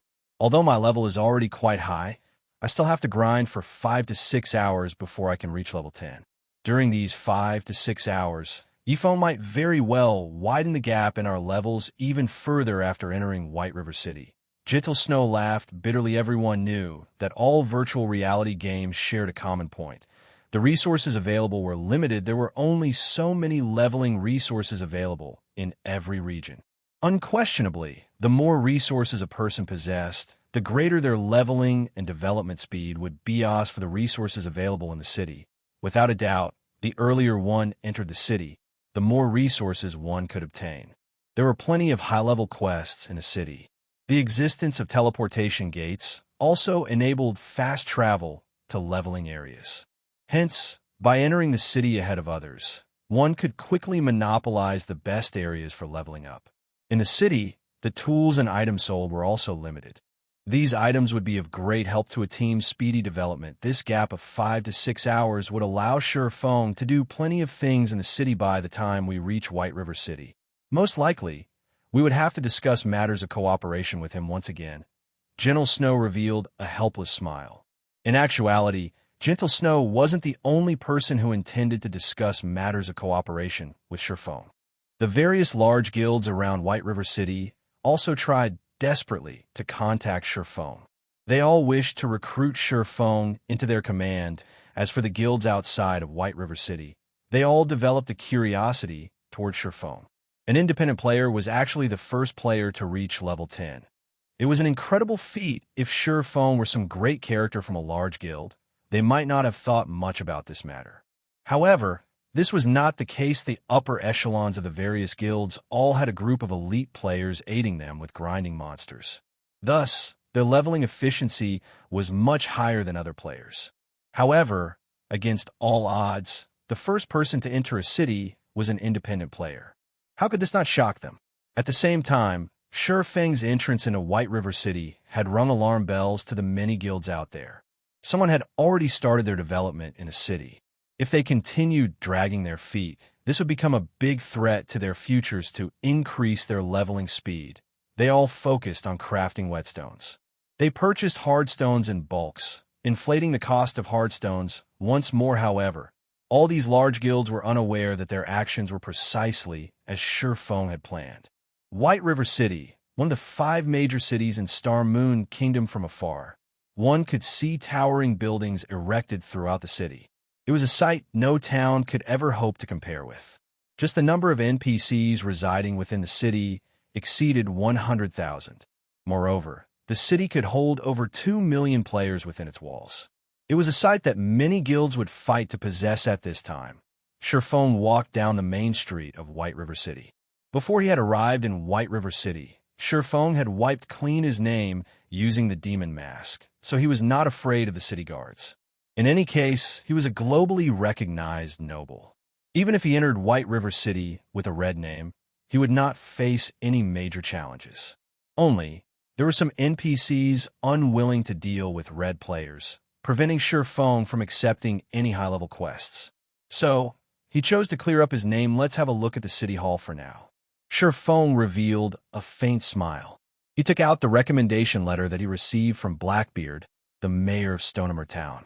This letter was one of the items he would use as capital to rise in White River City. Chapter 173, Magistrate Weissman. White River City was the 5th most populated city in Star Moon Kingdom. Although it was incredibly small compared to Blackwing City, if one wanted to explore the entire city fully, one would need at least several days. The teleportation hall of White River City was located on the southwest side of the city. It was relatively close to the city's entrance. Meanwhile, the city hall was situated right in the heart of the city, by the White River Plaza in the trade area. White River City was considered a city because its administration was far more strict than a town's. At the same time, it was also much active. Being the focal point of several hundred towns, there were many more merchants here.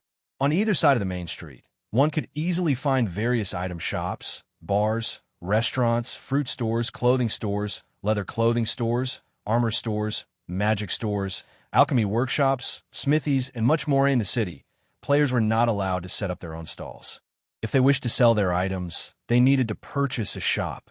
However, it was extremely expensive to purchase a personal shop in the city. Ordinary players could not afford a shop by themselves. Not just any player could purchase a shop either.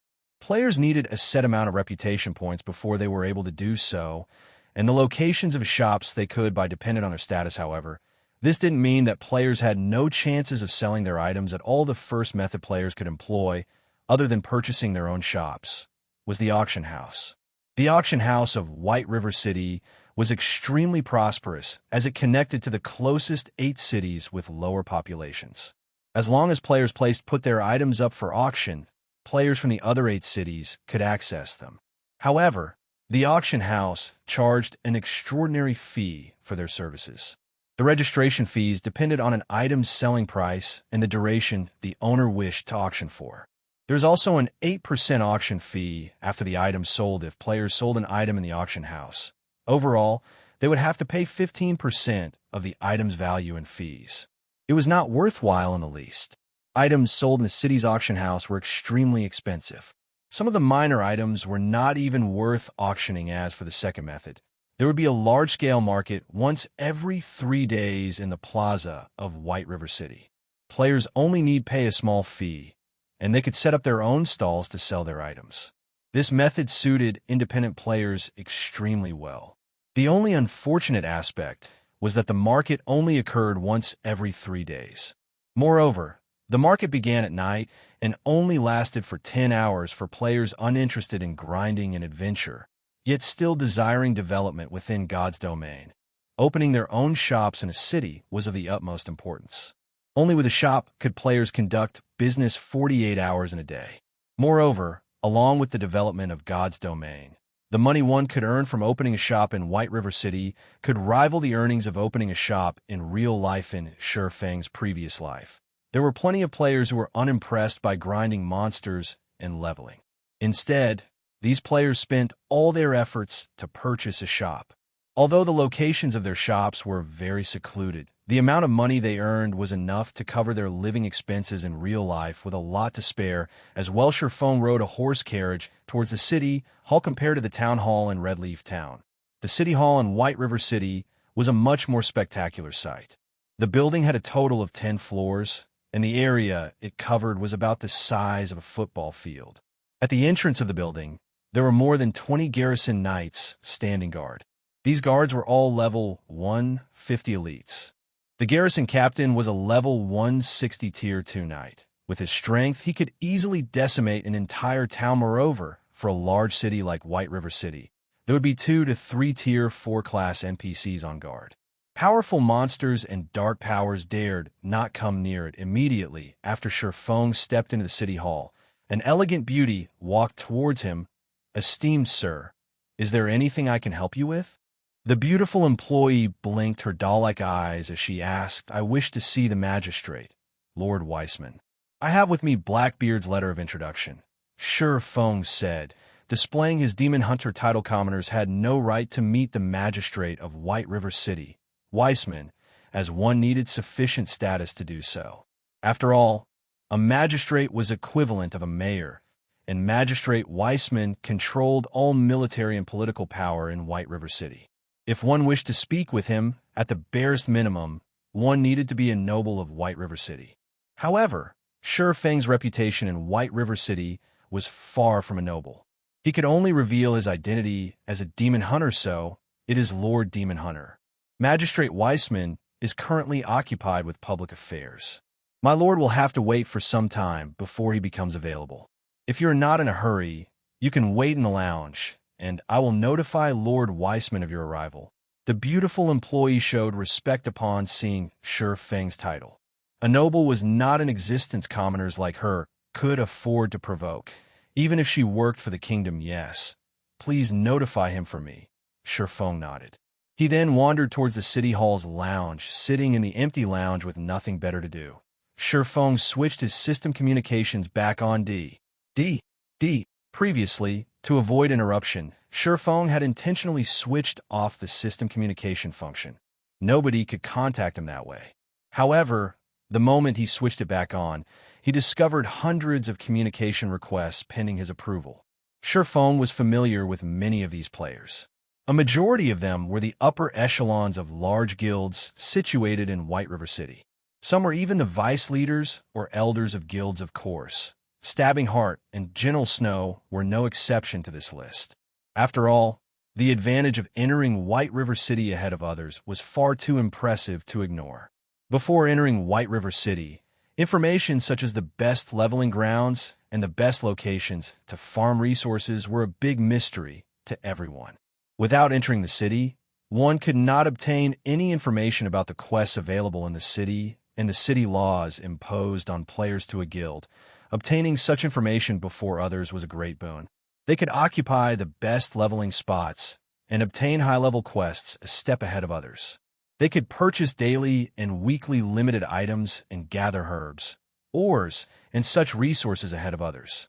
Guilds were most eager for this information as it would enable them to rise ahead of their competitors, especially now as these guilds neared level 10 and the ability to enter White River City. If they could obtain this information beforehand, they could adapt to the new environment quickly and confidently go out to grind and gather resources. They would not need to waste time collecting this information. They could also use the time saved to pull ahead of the other guilds developing in other cities with so many benefits. These guilds would not sure Feng slip through their grasps. They would find a way to contact him. Unfortunately, the results of their efforts simply dumbfounded all of them. They did not think that Sure Feng would shut down all forms of communications, leaving them with no way to contact him at all. The only choice they had left was to leave Sure Feng messages. As a result, thousands of messages filled Sure Feng's mailbox.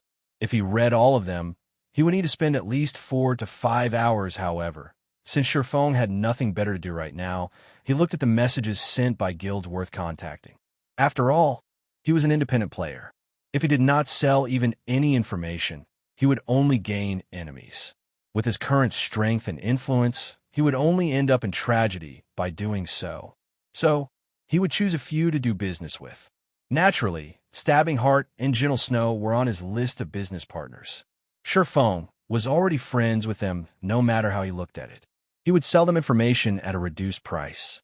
However, it was a different story for the other guild. Sure Feng also had to consider what information he would sell. After all, he knew White River City like his own backyard. However, there was no way he could sell all the information he knew. He needed to consider what information he could sell. This information should greatly interest these guilds. He could charge a high price while not giving these guilds too much advantage and hindering to his own future. Sure Feng was gaining a migraine over this decision. Chapter 174, Blacksteel's Contract. Shortly after Sure Feng entered White River City, all the players within White River City region entered a crazed state. The various large guilds behaved in the same way. They all began forming teams to grind and level up, intending to enter White River City as soon as possible. However, the higher level the monster areas they grinded in were, the more problems they encountered. Not mentioning the fact that more players explored the high-level areas, nor the matter of the guilds competing and battling with each other. Just the simple matter of weapon and equipment durability was already a huge headache to these various large guilds. Have they still not sent the whetstones yet? The entire team's weapon durability is almost at its limit. Stabbing Heart said in the team chat that it just informed me that the forgers have just finished a new batch and are sending it our way. A ranger replied, "How many are they sending?" Stabbing Heart asked 5 stacks, a total of 100 whetstones. The ranger said in a soft and troubled tone, "Why? Are there only 100? Didn't we buy over 500 hard stones?" Stabbing Heart's expression sunk, turning extremely ugly to behold. There were over 60 players in their elite team, and they all were currently grinding in a level 10 monster area. Each whetstone could recover 3 to 7 durability points on a weapon, and 100 whetstones would only last them around an hour or so. Already used all 500. We were trying to purchase them in bulk, but we simply can't find any. Many players are just paying forgers to turn their hard stones into whetstones. We've already sent out many of our newcomers to grind for hard stones in Dark Moon Valley. However, ever since God's Domain's upgrade, the drop rate of hard stones has decreased. Moreover, the 10+ forgers we've nurtured are only basic forging apprentices right now. They have a very low success rate for making whetstones. The success rate would be higher if they were intermediate forging apprentices. We wouldn't have to waste so many hard stones. However, the increase in proficiency in forging is just too slow. Right now, they don't have enough proficiency points to become an intermediate forging apprentices at the moment. The ranger's face turned awkward as he explained. Nurturing forgers and potion makers have been very important to their guild for some time. However, where they find enough money and resources to invest in them? Until now, these lifestyle players had not supplied any advantages to the guild. Stabbing Heart let out a deep sigh. He grew worried as he listened to his subordinate's report. Only now did he truly realize the importance of forgers. Although their guild had started nurturing forgers from an early period, collecting plenty of resources and investing a great amount of money into their development, they never thought that it would be so hard to raise a forger.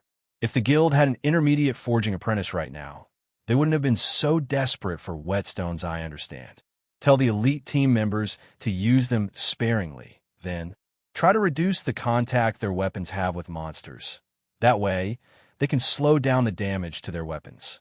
Also, tell the outer members to put more effort into gathering hard stones. Stabbing Heart said helplessly the lack of whetstones had left a second-rate Apex guild like the Assassin's Alliance in such a poor state. Of course, this wasn't due to them not having money, but simply because they could not buy any hard stones, not to mention whetstones. Even if a stack of whetstone sold for 10 silver coins at the moment, Stabbing Heart would not hesitate to purchase it. Unfortunately, there were none to be found on the market. The Assassin's Alliance wasn't the only guild faced with such a predicament. All the guilds throughout the Star Moon Kingdom currently held an intense desire for whetstones. Only, they were not as tense as the guilds situated within the White River City region. Speaking of which, the guilds in the White River City region were currently in a desperate situation. The durability of their weapons fell too quickly, so they could not battle for long periods. However, without weapons, how could they battle at all? Even though they had such a large-sized guild, there were only a scarce few forgers that could create whetstones. An average guild based in a town would normally have an elite team of around 30 players grinding in high-level monster areas. As for the third-rate guilds in the White River City region, they had elite teams of around 500 to 600 players, while second-rate guilds had over 1,000 and first-rate guilds had over 3,000 to 4,000 players. Of course, there were still the independent players. Right now, the demand for whetstones throughout the White River City region was intimidating, however. Due to all of these guilds desperately grinding towards level 10, the price of hard stones soared once again. Each stack of hard stone sold of 1 silver 20 coppers right now. Yet, even with such a high price, the many guilds in the White River City region still failed to purchase any. White River City, City Hall. Unknowingly, more than half an hour had passed since Shurfeng began his wait. During this half hour or so, Shurfeng managed to tidy up all the information regarding White River City. To the guilds in the White River City region that did not know anything, this information was gold. Meanwhile, Shurfeng had organized this information into 2 versions. One was the simplified version, the other was the luxury version.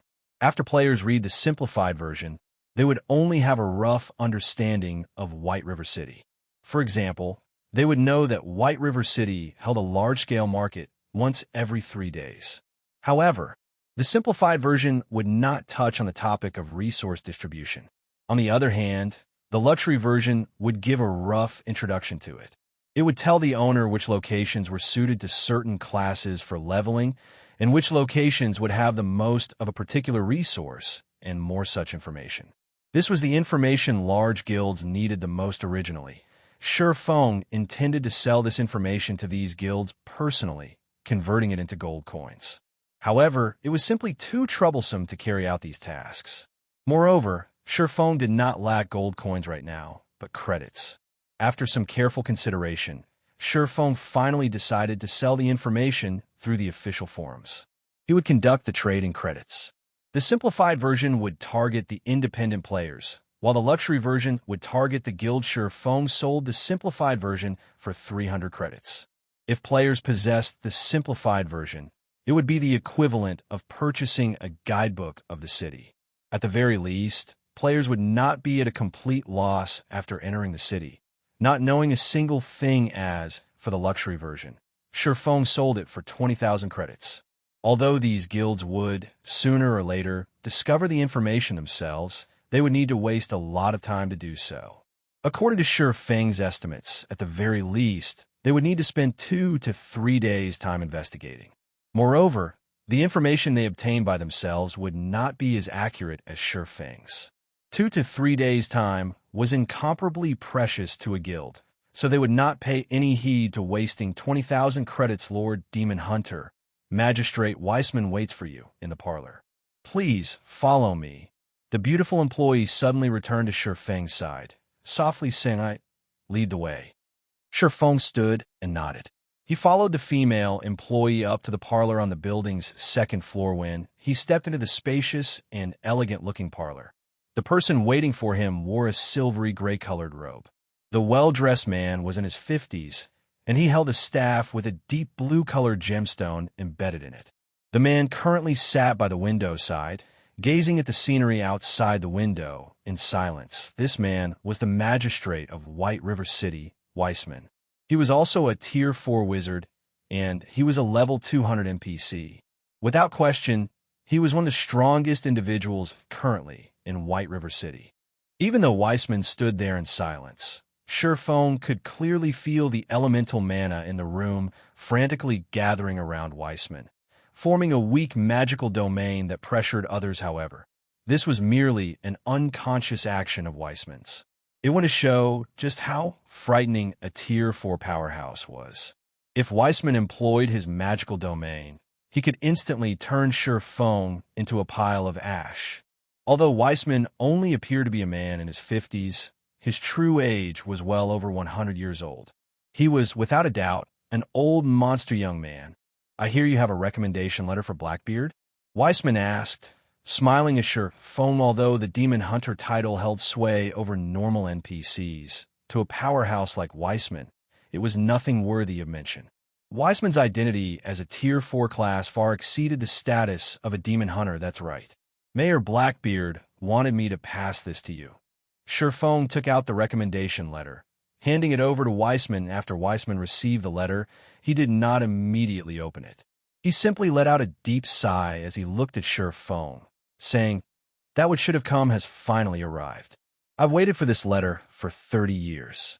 Only, I never imagined a young man like you would bring it to me. I guess it is now time for me to fulfill the contract made so long ago." Chapter 175, Demon's Heart. Contract. Sherfone silently murmured, confused from the information he collected in his previous life. There was no mention of a contract. That fortunate player had not revealed this information, so naturally, Sherfone had no idea. However, since that fortunate player managed to complete the quest, Sherfone did not believe that he could not complete it himself. After all, he was much stronger than that fortunate player in his previous life, so there was no reason why he couldn't do it as well. As long as he completed this quest, he would have the capital to establish himself in White River City. As for what that capital was there even a need to mention it? To any players new to White River City, there was nothing better than to own their own real estate.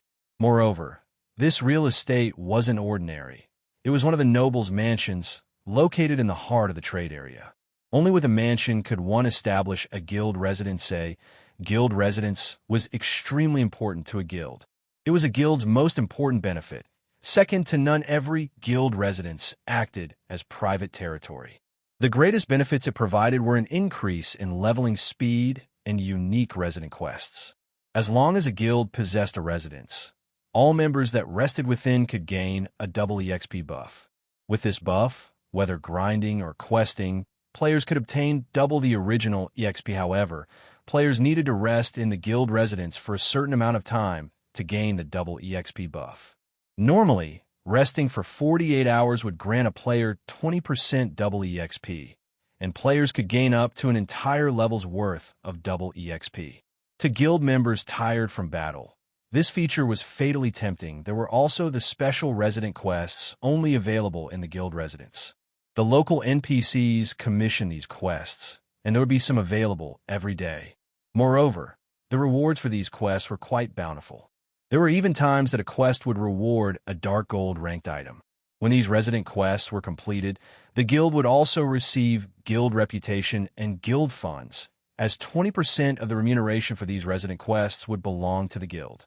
However, even though the guild members only received 80% of the reward money, it was still a great deal more than the reward money of the majority of high-level quests. Aside from all that, a guild residence had many more functions. Thus, a guild residence was the core of a guild. Unfortunately, it was extremely hard for guilds to obtain their own residence. First-rate guilds could usually not obtain a residence until more than a month had passed since God's Domain's release, not to mention the second-rate and third-rate guilds. Even after 4 months, there would still be plenty of third-rate guilds without guild residences. In Sherfang's previous life, Shadow only managed to obtain its first guild residence after 7 months in God's Domain. By that time, a majority of the players were already around level 50 or so. After much difficulty, Shadow only secured a guild residence in a relatively isolated city with only a population base of 200,000 to 300,000. From that moment onwards, Shadow had finally begun walking the path of a rated guild in God's domain. A guild would only be officially recognized when they possessed a guild residence. Also, the speed at which they procured a residence displayed the guild's strength. Feng's goal was to attain his own guild residence 15 days after he entered White River City, and Blackbeard's recommendation letter was the fastest way to achieve that goal right. However, Weissman measured up Feng in detail, shaking his head, saying, "Young man, you are still too weak right now. I'm afraid that you cannot fulfill this contract. Although I don't understand why Blackbeard places such trust in you, it is still too early for you right now. Lord Weissman, I believe that I am competent enough to complete this quest." Feng spoke with determination. Weissman couldn't help but smile. Young people are so confident. However, they will realize their ignorance when they meet true trouble. He immediately replied, "Young man, how about we make an accord? If you can pass the test I give you, I'll agree to your request. I will even aid you in completing Blackbeard's contract. If you fail, however, then please only return after you have officially become a swordsman. How about it?" Feng lowered his head in silent contemplation. Based on what he could recall from his past life, that fortunate player also received his private territory when he was only around level 10. Meanwhile, Weissman insisted that Feng only return after officially becoming a swordsman. At the beginning of the game, players did not actually start out with official classes. They were merely class apprentices. If they wished to receive an official class, a Tier 1 class, they needed to reach level 20. Players would then need to apply for a class examination at the class association. Only when players passed the test would they officially be a Tier 1 class. In Feng's case, after he passed the class examination, he would officially become a swordsman. At that time, not only would his attributes greatly increase, but he could also learn skills that catered to Tier 1 swordsmen. He would also receive an official swordsman's emblem. If even that level 10 fortunate player could clear the quest, Feng did not believe that he couldn't. After all, he was already level 13. He hadn't just reached level 10. Moreover, the equipment he wore was extremely good quality, so there was no reason for him to fail the quest. Lord Weissman, I accept your test. Feng nodded his head in affirmation. My requirement is very simple. Bring me a demon's heart. In the Cursed Land, there is a demon's castle. Originally, it was the residence of a lord. However, after being tempted by a demon, that lord became a demon himself, reborn as the Dark Knight Gaia. He then cursed the land he ruled over, turning all of its people into demonkin. I need you to retrieve Gaia's heart to dispel this curse. I wonder if you would be willing to go to that cursed castle and kill Dark Knight Gaia, fetching his heart for me? Weissman asked, his tone stern. The demon's castle in the Cursed Land? Feng could not help his shock. That was where the Apex 20-man team dungeon for levels 10 to 15 was. In the past, there had been countless guilds who experienced team wipe after team wipe raiding the demon's castle. They had all died at the hands of Dark Knight Gaia, that's right. If you can't accomplish even this task, I can only advise you to give up on the contract. Weissman persuaded. Is there a time limit? Feng asked. None. It will be fine even if you complete the task after you've been promoted to an official swordsman. Weissman smiled. Right then, I accept this agreement. Feng released a breath. Most of the players in God's domain had yet to reach level 10. If there were a short time limit, he could not complete this quest at all. If there were no time limit, however, then there would not be any huge problem. Feng finally understood how that fortunate player completed this quest at that time. A large majority of the players had already reached level 20 or so. The elite team of a third-rate guild could easily raid and conquer the demon's castle, obtaining the demon's heart. However, to the current guilds in God's domain, it was an impossible task. At the very least, a team of 20 players was necessary to raid the demon's castle. Moreover, their levels needed to be around level 12 or level 13, and they needed to possess adequate equipment. Otherwise, raiding the demon's castle was only a pipe dream. It seems that I need to hurry up and establish a team. Feng now had an approximate goal in his heart. The fellowship party being held in a few days' time was an especially a good place for Feng to recruit new members. If he had sufficient capital, he might be able to establish a powerful team. At that time, conquering the demon's castle would be much easier watching Chieftain leave. Weissman suddenly thought of something. He called at Chieftain, saying, "Young man, wait a moment. I still have something very important to tell you." Chapter 176, Blazing Meteor. Chieftain could not help but wonder when he was suddenly called. After all, Weissman was a Tier 4 wizard and the tyrant of White River City. Any item he gave would have unlimited uses to Chieftain regardless of the circumstances. "My good friend still sent you. Take this item and this letter. Hand them over to Master Seliora. It may be of some help to you." Weissman took out a flame-red-colored crystal and a letter, handing them to Chieftain Lord Weissman. "Thank you for your help. I will complete this agreement as soon as possible," Chieftain said gratefully. System. Unique quest Demon's Heart. Accepted quest details. Go to the Demon's Castle and obtain the Demon's Heart for Weissman quest rewards. Unknown system. Hidden quest. Search for Seliora. Accepted quest details. Look for Seliora in White River City and pass her the items that Weissman has given you quest rewards. Unknown instantly. Chieftain received 2 precious quests. They were both more amazing than any high-level quests, especially the unique quest. As long as Chieftain completed it, he could earn shocking rewards. Since he had received the quests, Chieftain would not continue to waste his time here. He departed from the city hall immediately, summoning a horse carriage and dashing towards the free zone of White River City. The person Weissman wanted him to look for, Seliora, was a master forger. In White River City, very few players would know of Seliora's fame. However, that did not mean that Seliora was not amazing. On the contrary, Seliora was known as a genius in the forging world. Seliora had become a master forger at a very young age, and she was only a step away from becoming a grandmaster forger. However, Seliora preferred to maintain a low profile, so not many people were aware of her existence. Chieftain was one of the scant few players who knew about Seliora. Moreover, Chieftain even knew where Seliora lived. The hidden quest Weissman gave might have troubled other players, but it was no trouble to Chieftain at Alice for the unique quest Demon's Heart. Chieftain could only leave it alone for now. He also still had the epic quest Darkness Descends. Although Charlene was also in White River City, Chieftain was too poor right now. He could not afford the information fee of 10 gold coins.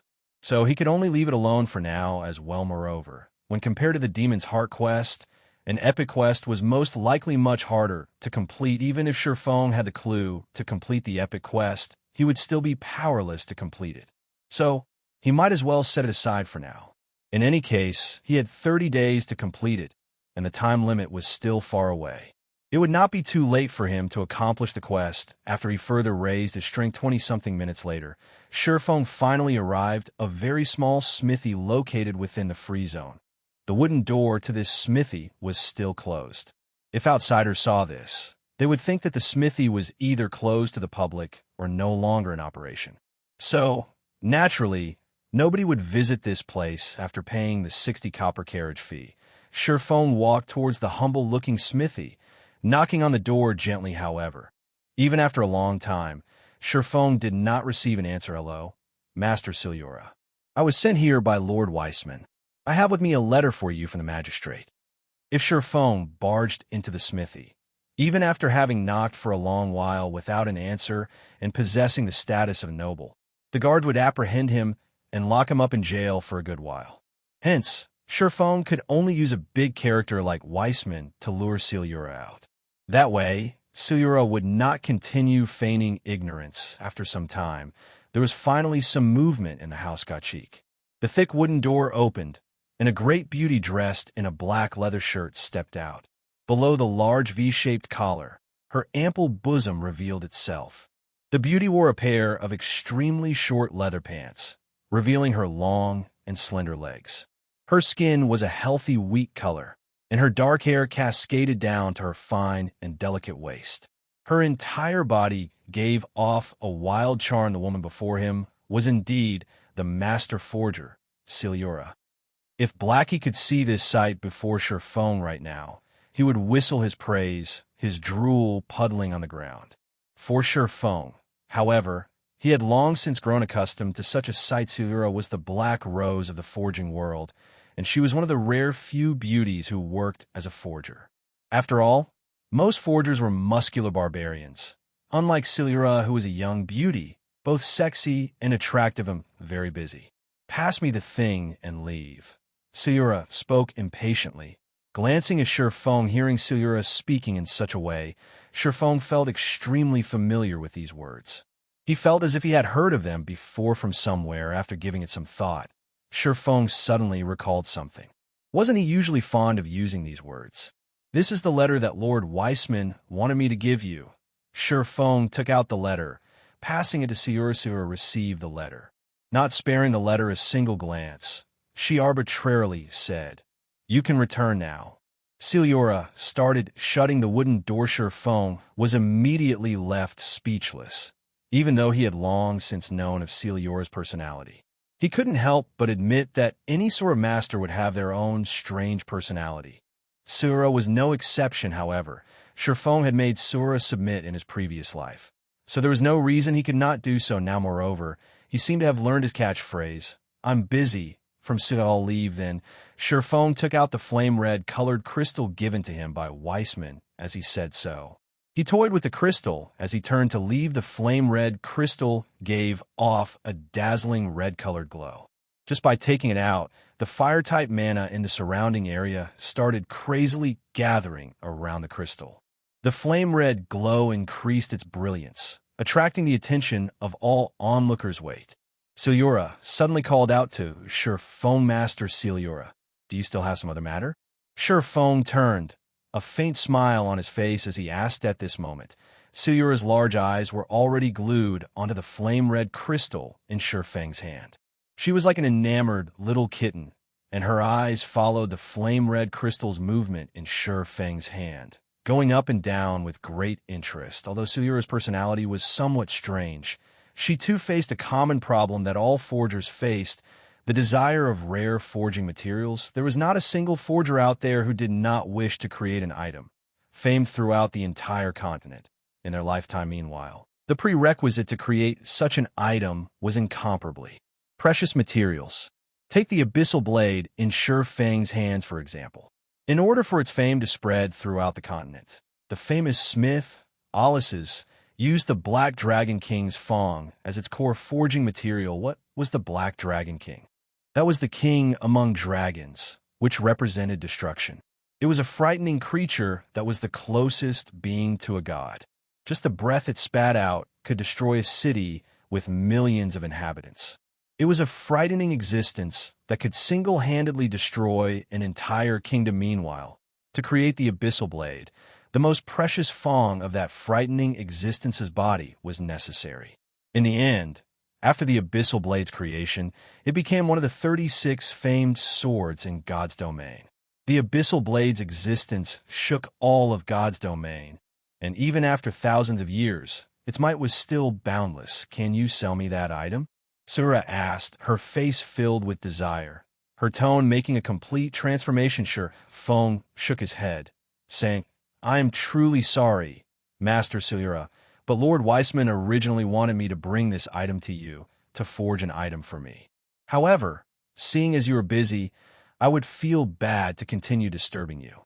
So, I intend to look for Master Prost and see if he will make the item that I want." "What?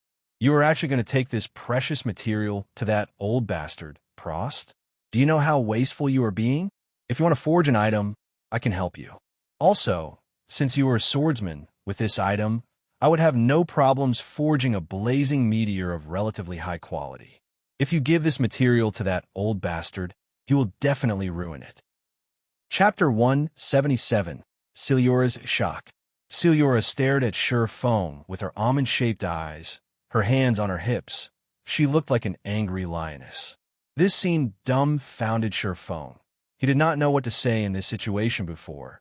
Seliora simply reacted with cold indifference towards him. Yet now, she was so obedient.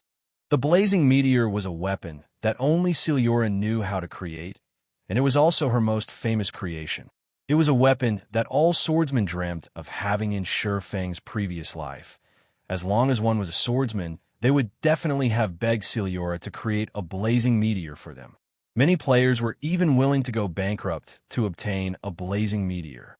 Chieftain, who at that time had already become a Sword King, was no exception. He only managed to obtain one with much difficulty after a very long time. Although Chieftain had already met his goal, he still toyed with Seliora by pretending hesitation. Immediately, Seliora started panicking. If she truly allowed that old bastard Prost obtain such a large starfire crystal, that old rat would come over to her place to show off, and very often. At that, you should know that I am the most amazing master forger in White River City. None of the items I forge are of ordinary quality. Moreover, I am in a very good mood right now, so I will even use a rare material from my exclusive collection to forge a blazing meteor suitable for you. If you don't believe me, then come in and have a look. Seliora hurriedly pulled Chieftain into her smithy, letting Chieftain witness the masterpieces she had created after entering the house. One would immediately discover that the exterior and interior of the house were practically two entirely different worlds. Although the exterior of the house was broken down and humble, the interior was both beautiful and magnificent.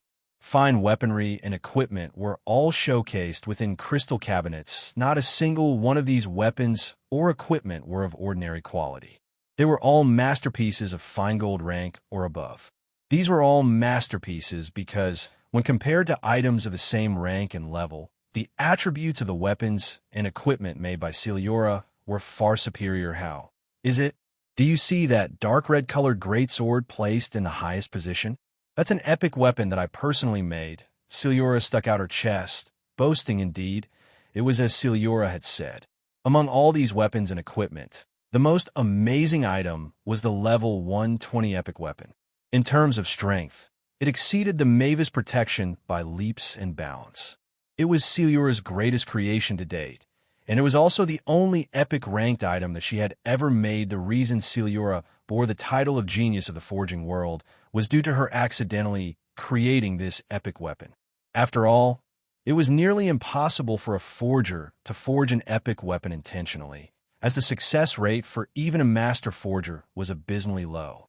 Normally, only Grandmaster forgers could achieve this feat. Unfortunately, Seliora was stuck at a bottleneck, and she would constantly be a step away from becoming a Grandmaster forger. Hence, Seliora did not wish for anyone to disturb her, as she stayed hidden in the free zone of White River City, continuously researching the art of forging. Now, you know how amazing I am, right? Aside from those old hidden monsters, there has not been anybody else who can beat me regarding forging techniques, Seliora grinned. Her gaze shifted back to the starfire crystal in Chieftain's hand. With my techniques and the starfire crystal, I guarantee that I can create an exceptional blazing meteor. Moreover, since Lord Weissman sent you to me, I will naturally give it my all to help you. Chieftain simply smiled at Seliora's words. He handed the starfire crystal over to Seliora, softly saying, "I'll be troubling you, then, Master Seliora." Seliora revealed a wide smile as she received the starfire crystal. Immediately, she ran towards her forging room, intending to create the blazing meteor straight away. Master Seliora, please wait a moment, Chieftain hurriedly said. Is it? Don't tell me that you're going back on your word? Seliora's eyebrows slightly wrinkled. She was extremely reluctant to part with the starfire crystal in her hands. You misunderstand me, Master Seliora. I think that this item should be of some help to you. Chieftain took out a piece of runic steel that he received as a system reward. This item could increase the forging success rate, and at the same time, it had a chance to increase the forged item's attribute. Seliora could not help her shock when she saw the runic steel. She instantly snatched it out of Chieftain's hands. She then started appraising Chieftain with her charming eyes, her delicate tongue sliding across her pouty lips. Giggling, she said, "Why, I didn't think you would have so many precious treasures on you. What else do you have? Just pull them all out." "All right, then. I still have an item that I can temporarily lend to you." Under Seliora's eager gaze, Chieftain could not help but smile bitterly. He then took out the Book of Forging suddenly. Seliora's eyes widened as they locked onto the Book of Forging in Chieftain's hands. She was under immense shock, unable to speak a single word. This is the Book of Forging, personally penned by the Forging God. Why do you have this item? Seliora was incomparably shocked, and her voice trembled with excitement as she spoke. She could not help but immediately snatch the Book of Forging, delving in. Master Seliora, I assume that you also know how precious this item is. I can loan it to you temporarily, so I hope you can use it properly and create a masterpiece. Shifeng held high expectations of the blazing meteor, so, naturally, he would not hold anything back in its creation. Moreover, NPCs could not steal items owned by players, really? Seliora could not believe her own ears. She pounced Shifeng in excitement, planting a kiss on him. She then took the Book of Forging, rushing into her personal forging room. Wait here for a while. I guarantee that you will not be disappointed. Shifeng was stunned. However, he recovered very quickly, revealing a bitter smile. Seliora needed a long time to forge a piece of equipment. Since Shifeng had nothing better to do, he continued enhancing the luxury version of the White River City guidebook. After all, he had an expansive amount of information on White River City. Although he had already made plans for its revelation, he couldn't explain everything in a few sentences. Time flowed by unnoticed, and 2 hours had passed since Shifeng entered White River City. Meanwhile, the various guilds in the White River City region were in full swing. They continuously purchased and exchanged whetstones, and at the same time, desperately grinded in high-level monster area snow. The number of players here grows larger and larger, and it is slowing our leveling speed by a lot. Why don't we go to the Gloomy Valley to level up? With a single triple flame barrage, Zhao Yueru finished off a low HP level 10 Shadow Werewolf. She then turned to Gentle Snow and spoke. Originally, there had not been that many players in this level 10 area. However, due to Shifeng's actions, level 8 and level 9 players began arriving, crowding the area. Every region had limited leveling resources, and every extra player in a region decreased the availability of those resources. With a decrease in resources, naturally, leveling speed would similarly fall. Thus, Zhao Yueru suggested going to the Gloomy Valley, which was a monster area of an even higher level. The Gloomy Valley was a level 11 to level 14 monster area. With their current equipment, they could still deal with level 11 and level 12 monsters. Only, the danger would increase significantly. However, their leveling speed there would surpass that of this place by leaps. The Gloomy Valley was also only a short distance from their current location. If they hurried, they could reach it in just half an hour. If they used a speed scroll, they could arrive there in 10 minutes, or so. Gentle Snow looked at her surroundings, discovering that the number of players had certainly increased. Moreover, these players were all elites of various large guilds. Whether luring or snatching monsters, they were all extremely experienced. As a result, the number of monsters available decreased, and their current leveling speed was less than half of what they started with. The players gathered here were still increasing in number. If this situation continued, they might not even reach level 10 within 7 to 8 hours grinding here. Right then, after we receive the new batch of whetstones, we'll head for the Gloomy Valley. Gentle Snow looked at her weapon's durability as she spoke. Only 9 points remained.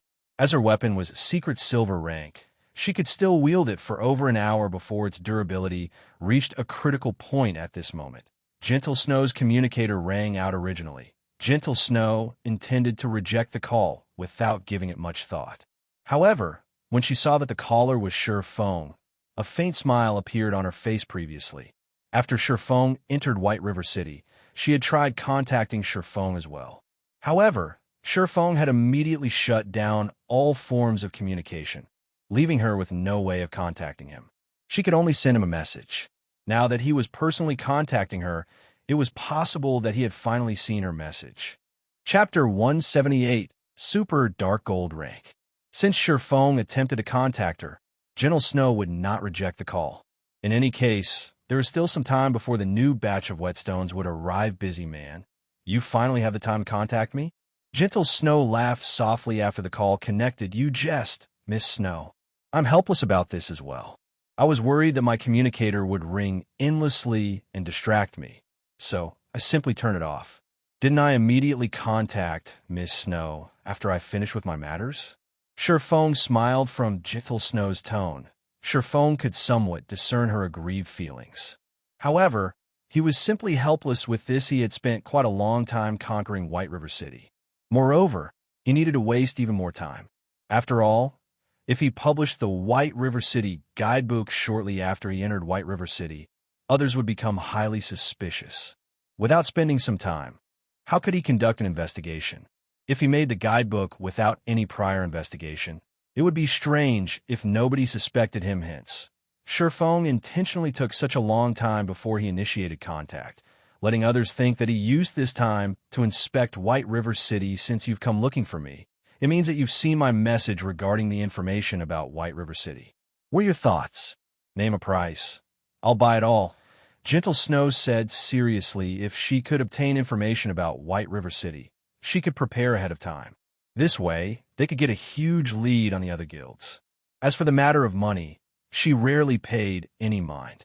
Moreover, she believed that Sherfong would not just set a random price. He already compiled a guidebook with information about White River City. The guidebooks are divided into two versions, a simplified version and a luxury version. I'm prepared to publish and sell them on the official forums after some time.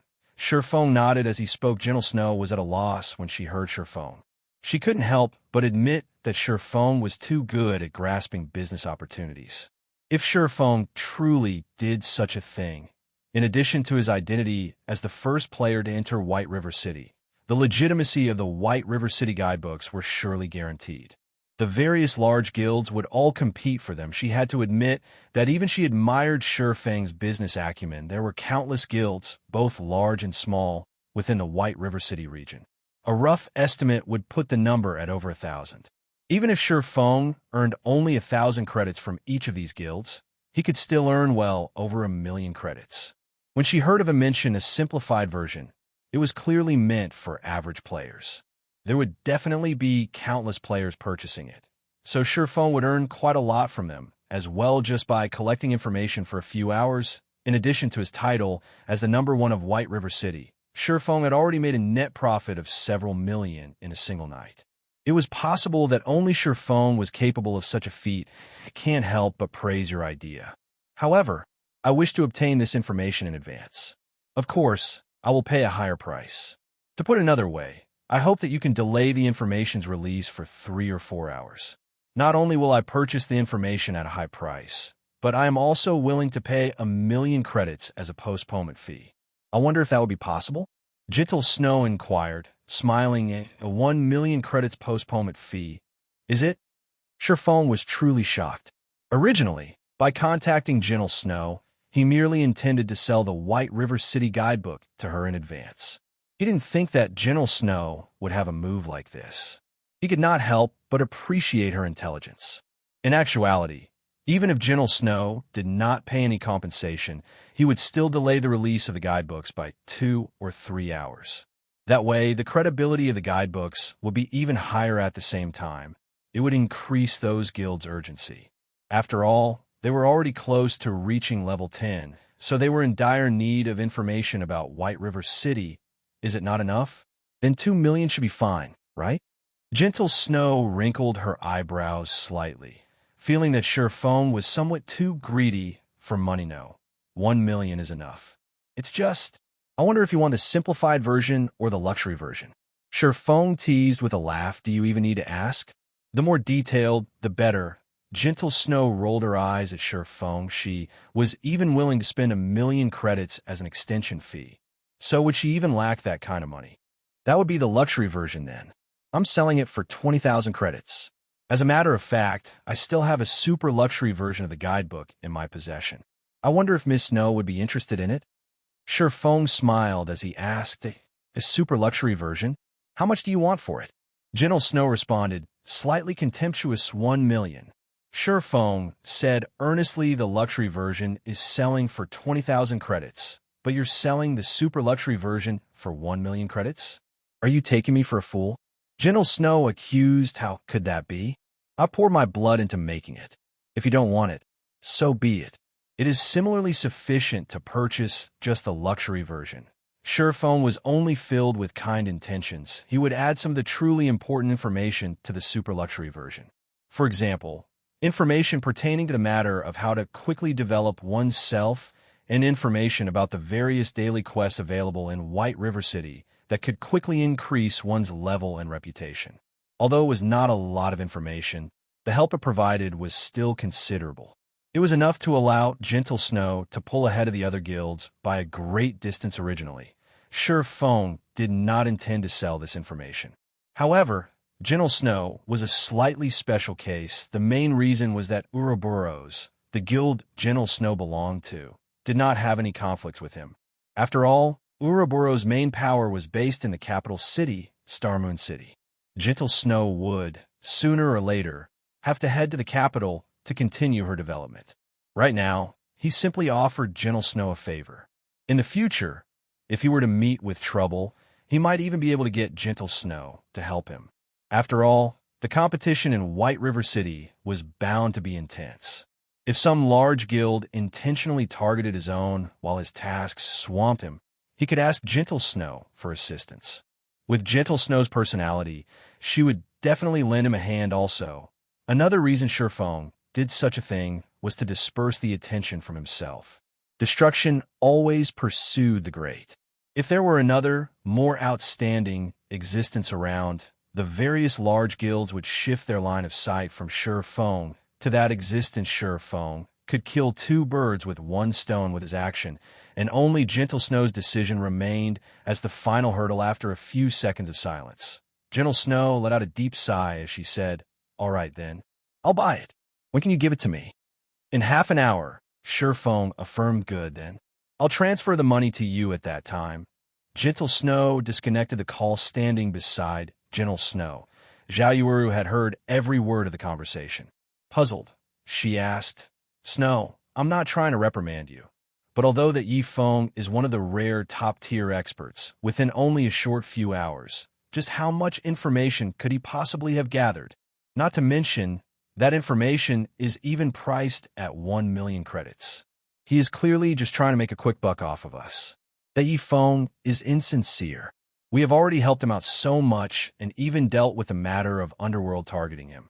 Let's have a look at it before we judge." Gentle Snow sighed. In reality, even she did not hold much hope about the information. If it truly contained some valuable information, she would not take too big of a loss, at the very least, following which, Surephone also made a similar deal with Stabbing Heart of the Assassin's Alliance. However, he did not offer the super luxury version this time. After all, the Assassin's Alliance's main power was stationed in White River City. He only sold them the information in advance because of the friendship he had with Stabbing Heart. Stabbing Heart naturally knew this, so he was greatly touched by Surefeng's actions.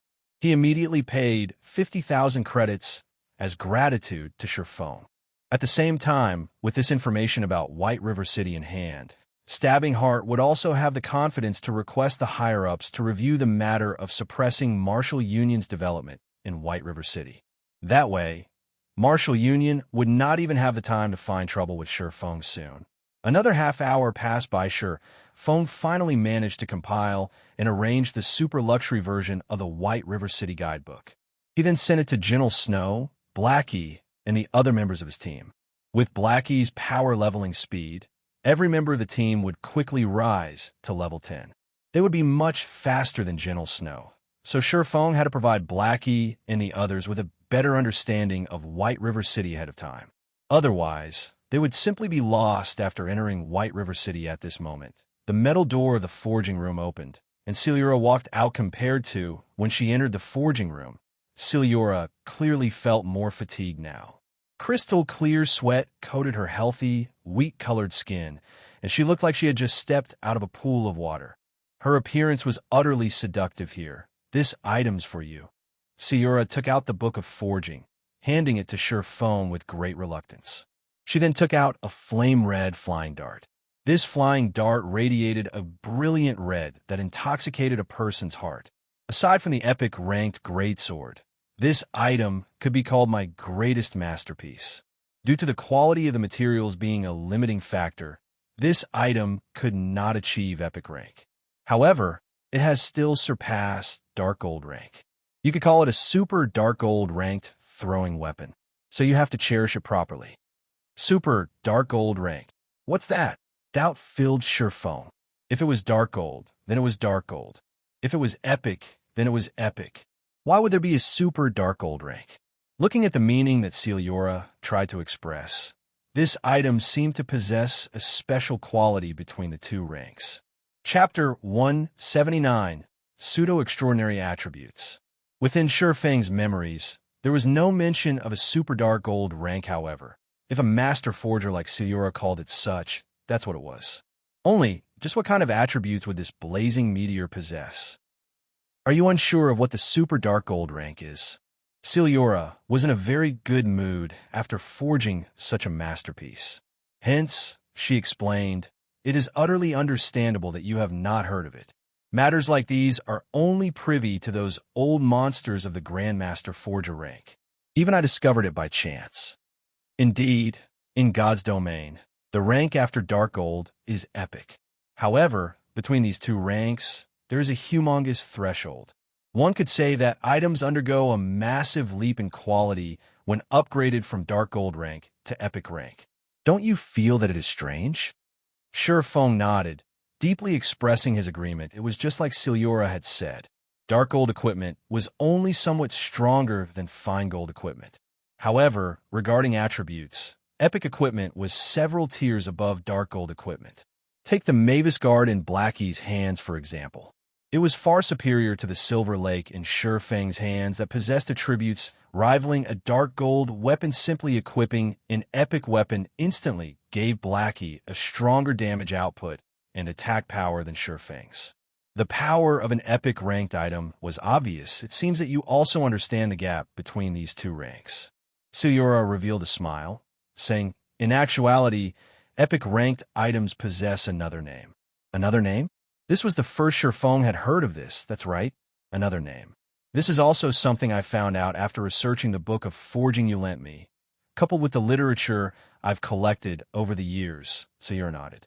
During the ancient times, Epic ranked items were also called extraordinary items.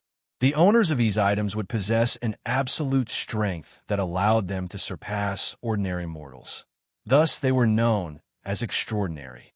Meanwhile, I did not utilize any extraordinary materials in forging the blazing meteor, so it could not become an extraordinary item.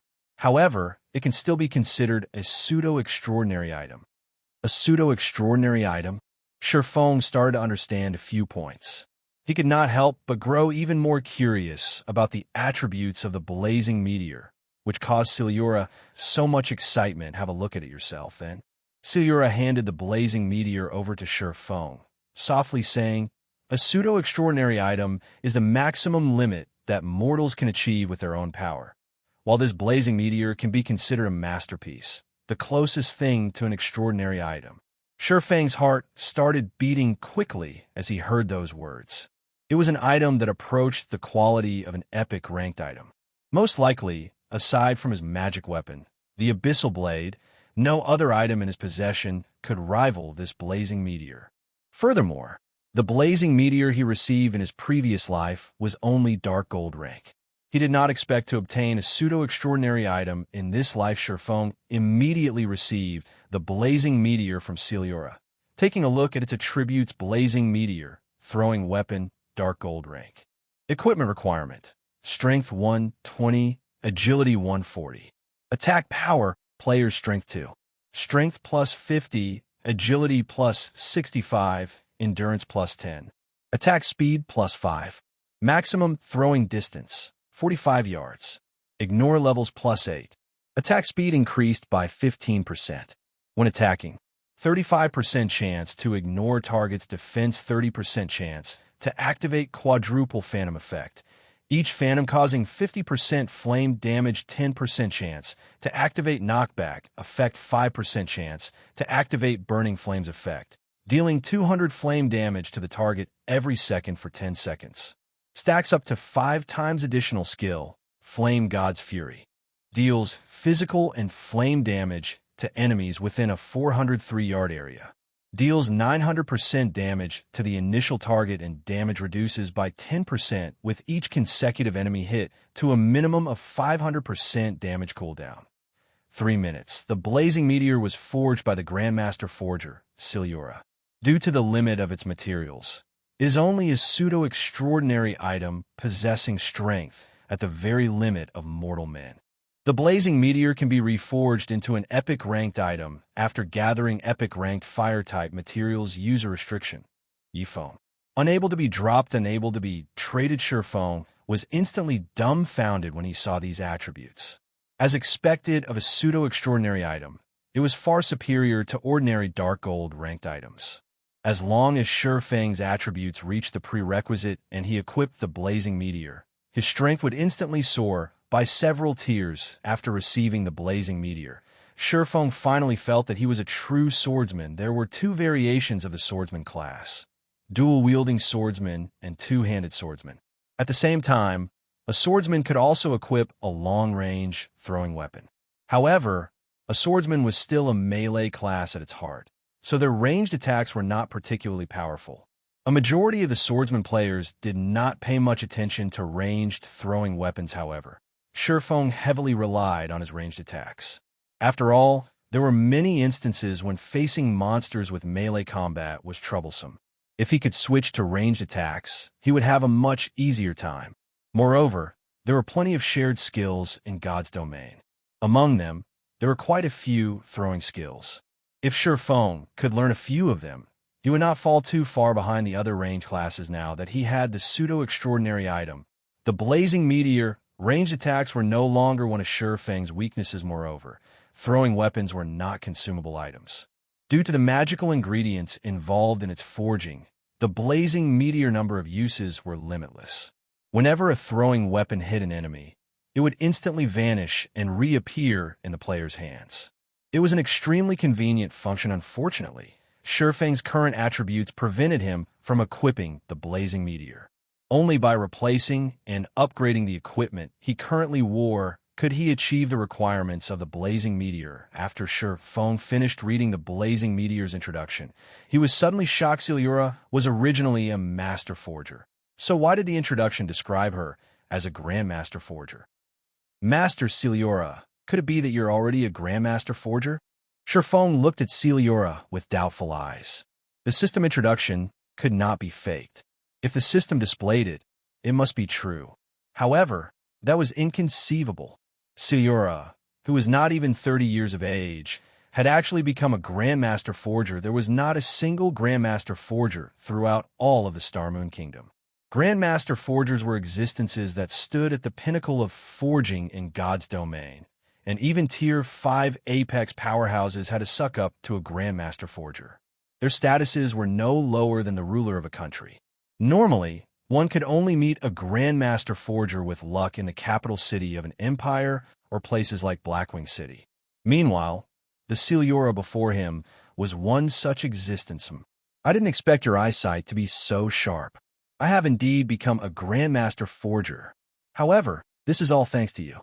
If you did not lend me the Book of Forging, allowing me to unravel the mysteries that have troubled me for the past several years, it would still be impossible for me to become a Grandmaster. As a thank you, here is my communication crystal. In the future, you can contact me at any time through this item. Seliora nodded, smiling as she spoke system. Hidden quest search for Seliora completed, exceeded by aiding Seliora in becoming a Grandmaster Forger. Rewarding player with the pseudo-extraordinary item, the blazing meteor. Rewarding Seliora's communication crystal. Seliora's favorability increased by 200 points. Reputation in Star Moon Kingdom plus 50. Reputation in White River City plus 300. Obtained the title Grandmaster's Friend. Forging proficiency increased by 500 points. Rewarding 200,000 XP instantly. Shifeng rose to level 14. Shifeng was stunned for a long time when he saw this series of rewards. Ignoring the fact that, with Seliora's communication crystal, he could often request Seliora to handle certain affairs for him. Just the 300 reputation points in White River City would make the purchase of a real estate in White River City much easier. As long as he became a baron, he could purchase private territory in White River City, establishing a guild residence. However, a baron could only purchase the outermost land of White River City. As for Seliora, she had only recently become a Grandmaster Forger, so she intended to go on a journey. She wanted to commemorate her achievement by making her first epic ranked item, so she needed to explore and search for materials soon after. Feng departed from the smithy, seeing that the time was just about right. Feng posted the White River City guidebook on the official forums, setting the post to publish in 3 hours. He then used the pass to Blackwing City, teleporting there shortly after Feng departed. Another batch of players set foot in White River City. Immediately, White River City region system announcements rang out. Chapter 180, Anonymous Sensation. Haha, we've finally arrived in White River City. This place looks spectacular. Such amazing NPCs. The moment Blackie and the others arrived in White River City, the amazing sight stunned them all. Their feelings alternated between joy, excitement, and an indescribable sense of pride. Everyone had suddenly arrived in White River City. Aside from Blackie and Lonely Snow, who both remained relatively calm, Cola and the others were in a daze. They thought that they were in a Dreamwind fire dance, and Cola regrouped with Blackie. They discovered that Blackie and Lonely Snow had actually brought them to deal with a group of level 20 monsters. At that time, they nearly had heart attacks from the Shock God's domain was unlike any other virtual reality game, and killing monsters of a higher level in God's domain was an extremely difficult task. Moreover, their average levels did not even reach level 8. It was simply suicidal for them to challenge a level 20 swamp rhino yet. Blackie and Lonely Snow immediately dragged their group and charged toward the swamp rhinos. The two acted as if the swamp rhinos were not level 20 monsters, but level 0 green gnomes awaiting death. However, Fire Dance and Cola could not have imagined what had actually occurred. Blackie instantly roasted the level 20 rhinos Lonely Snow had lured with a single hell flame. It was like the rhinos suffered from some weakening aura. At that time, their experience bars instantly increased by a huge chunk. Looking at this scene, Cola and the others' eyes nearly popped out of their sockets in surprise. There was a saying, after 3 days had passed, one could no longer use one's old perspective to judge others. However, that involved the prerequisite of 3 days passing. It had only been several hours since separated from each other, but the growth rate of Blackie and Lonely Snow had switched from ascending by climbing a ladder to ascending by using an elevator. It was as if their growth rates had received hormone injections, increasing by tens of times within half an hour. They had all collectively gained a level. When they asked about Blackie and Lonely Snow's levels, Cola and Fire Dance were both utterly shocked. They were both already level 13. This gap made a world of difference. How did Blackie and Lonely Snow suddenly become so powerful? The only possibility they could think of was that their team leader, Feng, had power leveled the two. It was also the only logical explanation for Blackie and Lonely Snow's achievements. Meanwhile, Fire Dance and Water Buffalo were both utterly shocked by Feng. It would be fine if Feng were the only ones so powerful. However, their team even had 2 other level 13 powerhouses. Just how powerful was this team? If others discovered this, they might be less shocked by the sky falling. After several hours, Cola and the others reached level 10, one after another. Meanwhile, Blackie and Lonely Snow had both risen to level 14. They acted in accordance with Feng's request, entering White River City and familiarizing themselves with the city. They would then receive some of the rare and daily quests, obtaining some rare items in exchange for the quest completion. However, shortly after they entered White River City, a system announcement entered their ears. White River City region system announcement. 5 players have entered White River City. Activating White River City's ranking list. White River City region system announcement. 5 players have entered White River City. Activating White River City's ranking list. White River City region system announcement. 5 players have entered White River City. Activating White River City's ranking list. After the announcement repeated thrice, all the players within the White River City region were sent into a daze. What sort of situation was this? More than 5 players have already entered White River City? How long had it been since Feng accomplished that feat? Crap, what did these people eat when they grew up? I've only reached level 8, yet there's already a bunch of level 10s. Can't they play normally? It can't be, right? None of these people are guild players. How could they all be independent players? Haha, too awesome. Didn't those guilds think they were very amazing? This will teach them that independent players like us are still the strongest. Why haven't I heard of these people before? Just who are these people? Moreover, they even entered White River City together.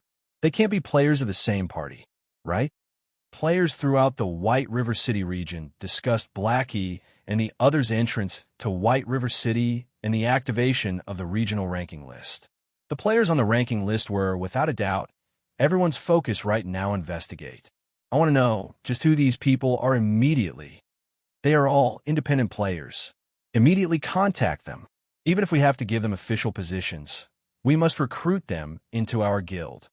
The various large guilds all felt a heavy pressure weighing down on them. The ranking list should have been a competition between the various large guilds, yet it now belonged to a group of independent players. Moreover, they had taken hold of the top 6 positions. This utterly embarrassed these large guilds. Right now, these guilds needed to recruit these independent players into their guilds. That way, these guilds' names would also appear on a ranking list. Meanwhile, Blackie and Lonely Snow obeyed Feng's previous request. The moment they entered White River City, the system asked if they wanted to place their names on the ranking list. They both immediately rejected the offer. However, it was not a big deal for Cola and the other 5 members of the team. It was a good chance to cause panic in those large guilds, and they could increase their fame while doing so. After all, Cola and the others were still level 10. It was an expected level. However, if Blackie and Lonely Snow add their names to the ranking list, it would be a double-edged sword, bringing them fame while also poisoning their lives right now. These large guilds could understand Cola and the others reaching level 10. However, if 2 level 14 players suddenly appeared on the ranking list, no amount of brain power could allow these guilds to make sense of things. Just leveling up from level 9 to level 10 would require more than an entire day's grinding. It was understandable if Blackie and Lonely Snow had powerful techniques and found a good leveling spot. However, a gap of 4 levels would simply provoke these guilds. They would create unscrupulous ways to obtain this leveling secret. Right now, if Blackie and Lonely Snow displayed their names on the ranking list, they would gain the enmity of every single player in the White River City region. Why isn't Yifeng's name there? Moreover, why do these names seem so familiar? Gentle Snow opened the ranking list, discovering that the top 6 players were all uniformly level 10. However, the number 1 position did not belong to Feng, but a player named Fire Dance. Moreover, Feng's name was not among the top 6 level 10 players at all. This situation confused Gentle Snow, Greatly Snow. Aren't Cola, Drowsy Sloth, and Gluttonous Mouse Yifeng's teammates? They even left their names with ours at the Dark Moon Graveyard. I never thought that their leveling speed would be so fast. Zhao Yueru quickly recognized the names on the ranking list. This scene had shocked her. After all, she had a clear understanding of the background of these players. They were definitely noobs of God's domain, and they were not even close to being experts. The first time they met was at the Deathly Forest, and at that time, they were simply noobs that Feng had randomly chosen a party with. The second time they met, though their levels had not equaled hers, the gap between them had somewhat shrunk. Now, however, they had surpassed her. It was unbelievable. After receiving Zhao Yueru's reminder, sudden realization struck Gentle Snow. As a result, the usually calm and confident Gentle Snow, at this moment, revealed a look of surprise and bewilderment. Yifeng, just who are you? Gentle Snow could not help but inwardly wonder, leading a group of noobs into becoming the focal point of the entire White River City, just how did Feng do it? Also, Feng, his good friend Blackie, and Lonely Snow had actually refrained from displaying their names on the ranking list. Gentle Snow could not understand this action. After all, the noobs that Feng had personally led had all risen to level 10. She did not believe that his good friend, Blackie, and Lonely Snow had not become level 10. The only possibility was that they hid their levels. But why would they want to hide their levels? Wasn't this a good chance to increase their reputation? Why would they hide them? What was there to gain? Suddenly, Gentle Snow thought of a possibility, or better yet, the only possibility after she thought of this possibility. Gentle Snow involuntarily shuddered. Chapter 181, A Joke. One had to admit that virtual reality was extremely realistic. There was only a small change to Gentle Snow's expression, yet Zhao Yueru immediately discovered its snow. What's wrong? Zhao Yueru worriedly asked. It was the first time she had seen such a surprised look on Gentle Snow, although it was indeed unexpected that the group of noobs had become the level 10 players. It shouldn't be that much of a surprise to Gentle Snow. It's nothing. I just thought of some matters. That's all. Gentle Snow waved her hand. Dismissing Zhao Yueru's concern, Gentle Snow paid no attention to Cola and the others who entered White River City, nor did she care that they had taken the top 6 spots on the ranking list. What she was truly concerned about were Shurfeng and his friends' levels. If it were really as she imagined, becoming friends with Shurfeng was a very wise decision. Elsewhere, when Unstable Devastation and Fire Dance's past companions saw the ranking list, they were all dumbfounded. This was especially true for Fire Dance's past companions. Not only had Fire Dance reached level 10, but Water Buffalo had also risen to level 10. As a result, envy and regret ate at their hearts. If they had chosen to follow Fire Dance and join Shurfeng's team, they would be their team members right now. They enjoyed the envy and admiration of all players throughout the White River City region, a situation that many dreamt of experiencing. Unfortunately, they were no longer related to this matter. As they looked at the ranking list, they tried to contact Fire Dance and Water Buffalo. They all tried to apologize, and they wished that they could mend and recover their past relationships. After all, this was only a game. There was no need to be so serious, and they had only been joking. Meanwhile, Fire Dance and Water Buffalo had received their calls. However, they merely gave a single reply: there is no point crying over spilled milk. I do not wish to stay in touch in the future. Did they think that pushing off their actions as a joke would resolve everything? Now, that really was a joke. Fire Dance's and Water Buffalo's words had unquestionably shattered their final hopes, sending them spiraling into a sea of endless regrets. As for Unstable Devastation, envy nearly drove him mad. He clearly remembered that his team had killed Cola's group of 3 once before, their levels dropping to level 7.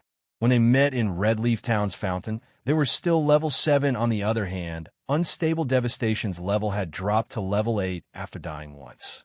During these past several hours, he had frantically grinded monsters and was about to reach level 9. Yet, Cola's group had all reached level 10 during this same period. Just what sort of leveling speed was this? At first, it was Shurfeng who had reached level 10. Now, even Cola and the others had risen to level 10. There was definitely something fishy about this. There must be some sort of method that allowed them to reach level 10 quickly. Shurfeng obviously knew this method. It might even be some gigantic bug in the game. However, Unstable Devastation could do nothing against Shurfeng. He had no way to force this secret out of Shurfeng. Suddenly, an idea popped up in Unstable Devastation's head. He published this matter on the official forums. Revealing this bug, the system might punish Shurfeng for exploiting it. On the other hand, if it were not a bug, the other guilds would definitely not let go of this great chance to rise to level 10 swiftly. They would force Shurfeng to reveal this leveling method. If Shurfeng kept his lips sealed, he would make enemies out of every guild in the White River City region. Meanwhile, if he revealed this leveling method and the system fixed it, it would similarly enrage the various guilds. Regardless what Shurfeng did, he could no longer continue mingling in the White River City region. However, Unstable Devastation could not allow Shurfeng to take any of these actions. Yet Yi Feng, no man is wise all the time. I have finally grasped a hold of your weakness. Unstable Devastation grew excited. As long as he used this move to threaten Shurfeng, Shurfeng would obediently hand over the secret immediately after. Unstable Devastation sent Shurfeng a communication request the first time. Feng did not pick up. The second time, Feng did not pick up. Unstable Devastation made more than 10 consecutive calls to Feng. However, Feng did not answer any of them. As a result, Unstable Devastation nearly vomited blood in anger. However, when he thought of his beautiful future, he endured. Finally, after sending over 40 communication requests, the call finally connected Yuri, annoying. Can't you learn your lesson after so many rejections? Are you a pig? Must I give you a scolding before you are satisfied? I don't have anything to say to you. Go. Play around wherever you want, and don't come bothering me. Feng immediately started cursing the moment he picked up the call. Originally, he had been conducting business with Aqua Rose in a good mood. However, one after another, Unstable Devastation's calls endlessly pestered him, interrupting Feng's good mood. At first, Feng thought that Unstable Devastation would give up after a few rejections. However, Feng never thought that there would be no end to the disturbances hence. After telling Aqua Rose that he had some matters he needed to attend to for a moment, he looked for a place without people and gave Unstable Devastation a good scolding, soothing his mood. He then placed Unstable Devastation on his blacklist, preventing Unstable Devastation to further annoying him. Feng, you dare to cut my call. After making over 40 calls, Unstable Devastation burned with anger. Now that Feng had insulted him, his blood boiled and his face turned crimson. The blood vessels in his face had nearly burst. However, just when he was about to curse at Feng, the call disconnected. This thoroughly enraged Unstable Devastation, and immediately he called Feng again. However, this time his calls did not even ring. He was on Feng's blacklist. Unstable Devastation nearly fainted in anger. It had wasted so much time trying to call Feng. Yet, the only thing he got in return was a scolding. Feng had even blacklisted him. How was he supposed to threaten Feng now? How was he going to force Feng's obedience? Unstable Devastation immediately directed one of his subordinates to contact Feng. After attempting to contact Feng a few more times, the call finally connected. Unstable Devastation subordinate then pressed the multi-party button that allowed others to participate in the conversation. Who are you? Feng asked. Feng, you finally picked up? I have in my hands your speed leveling secret. If you don't wish to become an enemy of the entire White River City region, obey my wishes. Otherwise, I'll post the evidence on the official forums. I'm thinking that many guilds would be interested in your teammates' leveling secret, and they will go all out to deal with you. This time, Unstable Devastation spoke his piece quickly. Fearing that Feng would hang up on him again, I asked, who are you? What's the point of all this nonsense? Are you a pig? Feng demanded. Yuri the pig. Everyone in your whole family is a pig. I am Unstable Devastation. I know that you have some secret to your team's leveling speed. You need to understand the situation you're in right now. If you dare continue to speak to me with such a tone, I'll release this secret of yours to everyone else. All the players in the entire White River City region will start trouble, and the various large guilds will hunt you down to learn your secret. When that happens, there will no longer be any place for you in God's domain. Unstable Devastation hated being called an idiot. Now that Feng had repeatedly called him a pig, he could no longer endure it. So, you really are a pig? Hello, pig. Goodbye, pig. Feng immediately disconnected the call, blacklisting the new character ID as well. Feng had never been a person to feel threatened by others, and regarding Unstable Devastation's threat, he paid no mind to it at all. The only reason he did not let Blackie and Lonely Snow reveal themselves was to avoid unnecessary trouble from those various large guilds, as that would delay their development. However, if there really were a need for a battle, he would not shrink from it. In fact, they could all bring it on if they wanted. The final winner and loser had yet to be determined. Master Blackflame, it looks like you have met with some trouble. As an ally of yours, why don't you let Twilight Echo deal with it for you? The graceful Aqua Rose suddenly walked over, smiling at Feng as she offered her assistance. Chapter 182, Clue about the Godslayer. As Feng's call had been set to private, outsiders could not listen in on his conversation with Unstable Devastation. However, Although Aqua Rose could not hear what Sherfeng said, she could clearly feel the killing intent radiating off of his body to become friends with Sherfeng, deepening their relationship. Aqua Rose would not let this chance pass her by. Thus, she made her offer. Sherfeng understood Aqua Rose's intentions.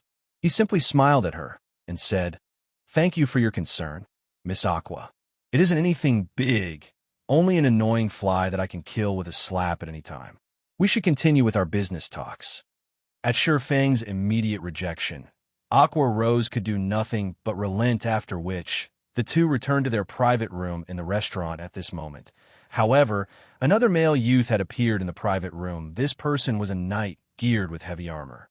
Based on his appearance, this man was obviously a shield warrior. A bone shield hung at his back, coupled with an exquisite black-colored battle axe. These two pieces of equipment looked extraordinary, and one could easily tell that they were secret silver rank. Moreover, this man was similar to Aqua Rose, in which they were both level 9. "Why are you here, Brilliant?" Aqua Rose asked, surprised at his sudden appearance. "I only worry that others will try to scam you, so I came to check up on you. Last time, you spent tens of millions of credits and returned with only a pile of worthless scrap paper. This incident invoked many elders' dissatisfaction. This time, you spent another large sum of money and manpower to purchase various ores and materials. Moreover, you didn't even notify the elders about any of your actions. They are furious right now. I'm here to tell you that, at the very least, you need their approvals in the future before you take action. Come back with me and offer them an explanation for now. Otherwise, those elders will make your life difficult in the future." The man named Brilliant War God shot Sherfeng glare. He had always treated Aqua Rose as his own woman. Meanwhile, the black-hooded Sherfeng before him was a small character beneath his notice. Yet this small character actually dared to have a tryst with Aqua Rose. Immediately, Brilliant War God tugged on Aqua Rose's hand. Intending to take her from this place, Sherfeng merely shrugged at Brilliant War God's provocation. He did not mind this man with the IQ of a monkey in the least. He simply took it as watching a monkey show. Aqua Rose slapped away Brilliant War God's hand, her crescent eyebrows wrinkling slightly. She had only managed to secure her relationship with Sherfeng after much difficulty and was just about to enter a proper business discussion. She did not expect Brilliant War God to find out about it, and actually came running to interrupt her. If it weren't for her and Brilliant War God's families having friendly ties, she would not pay him any attention. "Brilliant, I have important matters to discuss. Return by yourself for now. As for the matter of the guild elders, I'll give them an explanation when I return." Aqua Rose said impatiently for her trades with Sherfeng. She always used her own money and people. The guild elders had no right to interfere, nor did they have the ability. Not to mention, she was an honorary elder of the guild, so her station was similar to theirs. They had no right to involve themselves in her matters. They were merely envious that she had earned a lot of money, and they all wanted a share of the pie. Seeing Aqua Rose's attitude, Brilliant War God could only give up his efforts. "Since you don't wish to go, I'll stay by your side to protect you. It'll destroy others' ideas of taking advantage of you." Brilliant War God glanced at Sherfeng, his tone filled with ill intent. As he spoke, Aqua Rose became furious at his words. She and Sherfeng were going to discuss extremely confidential trade secrets. How could she allow Brilliant War God to listen in? "No, you should return." Aqua Rose spoke, her tone frosty. Hearing Aqua Rose, Brilliant War God grew even more indignant. He sent a wrathful glare at Sherfeng, sending a message to Sherfeng secretly. "I am an elder of Twilight Echo. Brat, you better know your place in Scram. Aqua is my plaything, so you're not allowed to contact her again. You should know the consequences if I discover that you've done otherwise." Brilliant War God was usually a tyrant of a man, and nobody dared defy him due to his identity. Whenever he met with a situation, he simply needed to announce his identity, and others would immediately flee with their tails between their legs. Now that he had spoken, Sherfeng would be no exception to this. After Sherfeng saw this message, he involuntarily laughed. It seemed that this Brilliant War God had arrived to cause trouble without understanding the situation. Saying that he had the IQ of a monkey gave him too much credit. His actual IQ might not even equal a dog's. With such a wealthy prince in the guild, it was no wonder Twilight Echo could not develop itself in the early stages of the game. It was actually due to the presence of this fool Miss Aqua. I have something that I'd like you to see. Sherfong smiled. Aqua. Rose grew very curious. Just what did Sherfong have to show her this time? Since Brilliant War God dared threaten Sherfong in such a way, Sherfong would act in kind. He forwarded Brilliant War God's message to Aqua Rose. Sherfong wanted this fool to know that one should be careful with their words and messages. Otherwise, accidents could occur. Brilliant War God. Get out of my sight immediately. I don't wish to see you ever again. I will definitely tell Uncle and Auntie about this matter. Regarding the marriage affairs between our two families, don't even think about it from this moment onwards. Aqua Rose's complexion was instantly livid the moment she read the message. She already disliked Brilliant War God. Now, not to mention publicly trying to drive Sherfong away, he even dared call her his plaything. Brilliant War God was confused. Before he could even wonder why Aqua Rose wanted to sever their relationship, she had already kicked him from the private room. I am sorry that you had to see such a joke. Aqua Rose apologized. It's nothing. I'm used to such matters. Not minding matters at all, Sherfong said, let's continue discussing about our trade then. At this moment, Brilliant War God started loudly cursing outside the door, saying, Black Flame, you despicable little man. You actually dare frame me. Get out here right now if you have the ability. I challenge you to a duel. The loser clears their level back to 0. Do you dare accept it? What? You can frame me, but can't accept my challenge? Just as Sherfong and Aqua Rose were about to resume their business talks, Brilliant War God finally came to a realization. It turned out that Sherfong had forwarded his message to Aqua Rose. He really did not think that such an incident would occur. His past actions, which had never failed him, were actually useless against Sherfong. However, to redeem himself, he could only insist that Sherfong had framed him Master Black Flame. I'm truly sorry about this. I'll chase him away immediately. This was the first time Aqua Rose had realized that Brilliant War God was so obnoxious. His IQ was even in the negatives. With the existence of the main god system, how could players possibly modify others' messages and IDs? No need. I have my own faults in this matter, so let me deal with it. Sherfong rose from his seat, walking out of the private room. Black Flame, you despicable little man, you finally dare to show yourself. If you are a man, accept my challenge. If you lose, you will explain to Aqua Rose that you framed me. Do you dare accept? Brilliant War God jeered. What if you lose? Sherfong laughed. Can I even lose? Brilliant War God was incomparably arrogant. He took out a map, saying disdainfully, if you really are lucky enough to win, this item will be yours to keep. I only obtained this map after I organized a team of hundreds of elites to kill a wild level 10 Lord ranked boss. This was the only item it dropped. Initially, Sherfong had little to no interest in the map Brilliant War God held. After all, he had a clear understanding of God's domain. If it were a map obtained in some other country, it held no meaning to him at all. However, the moment Sherfong spotted the symbol of an ash blade on the back of the map, it instantly roused his interest. The ash blade was the mark of the God Slayer. Normally, only items related to the God Slayer bear such mark. Master Black Flame, you can't agree to him. He is a shield warrior, so he has a massive innate advantage when dealing with physical type classes.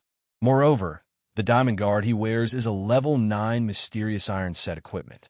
His weapon and shield are also level 9 Mysterious Iron ranked items, and he is over 1,400 HP. Moreover, Brilliant War God has powerful techniques himself. Even 2 to 3 physical type class experts attacking together wouldn't be his match. Aqua Rose hurriedly stopped Sherfong. It was simply a farce for a swordsman to duel a shield warrior.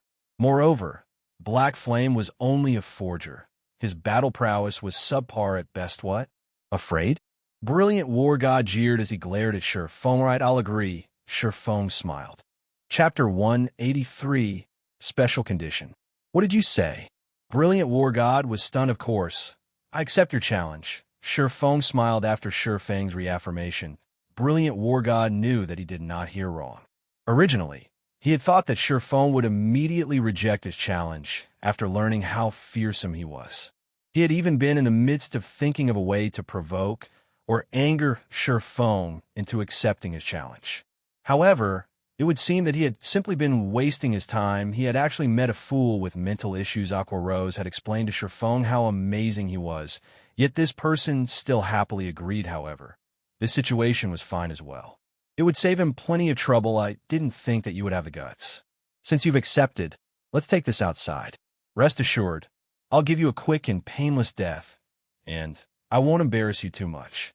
Ha ha ha. Saying so, Brilliant War God laughed as he headed towards the restaurant's exit. Master Black Flame, you really shouldn't agree to him. Although he usually bullies others with his authority, his strength ranks within the top 5 amongst all the shield warriors in Echo Twilight. Moreover, the Diamond Guard set equipment he just obtained is Mysterious Iron rank, while his Giant Bear War Axe is Secret Silver rank. On the other hand, you're a swordsman. You also focus on your subclass as a forger. Dueling him would only be a farce. Aqua Rose said worriedly as she walked over to Chieftain. Aqua Rose had a clear understanding of Brilliant Wargod's strength. If he had the chance, he would humiliate Chieftain in every way possible to take revenge for the previous incident. If Chieftain were humiliated, how could she continue her cooperation with Chieftain? She had already spent so much effort and purchased so many forging materials. Originally, she could have earned a big sum of money by cooperating with Chieftain. Now, however, Brilliant War God ruined it all. She wished that she could chop Brilliant War God into pieces right this instant. Miss Aqua, thank you for informing me of this. I already understand the situation. Chieftain, thank it, it's good that you understand.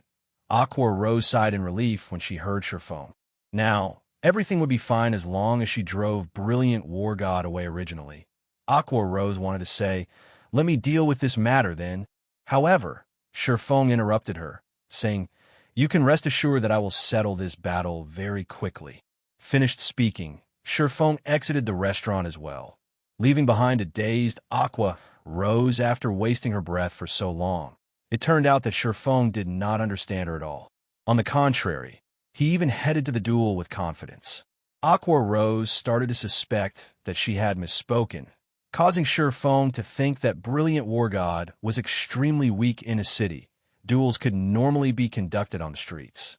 However, both parties must agree to the rules and conditions before the duel could occur.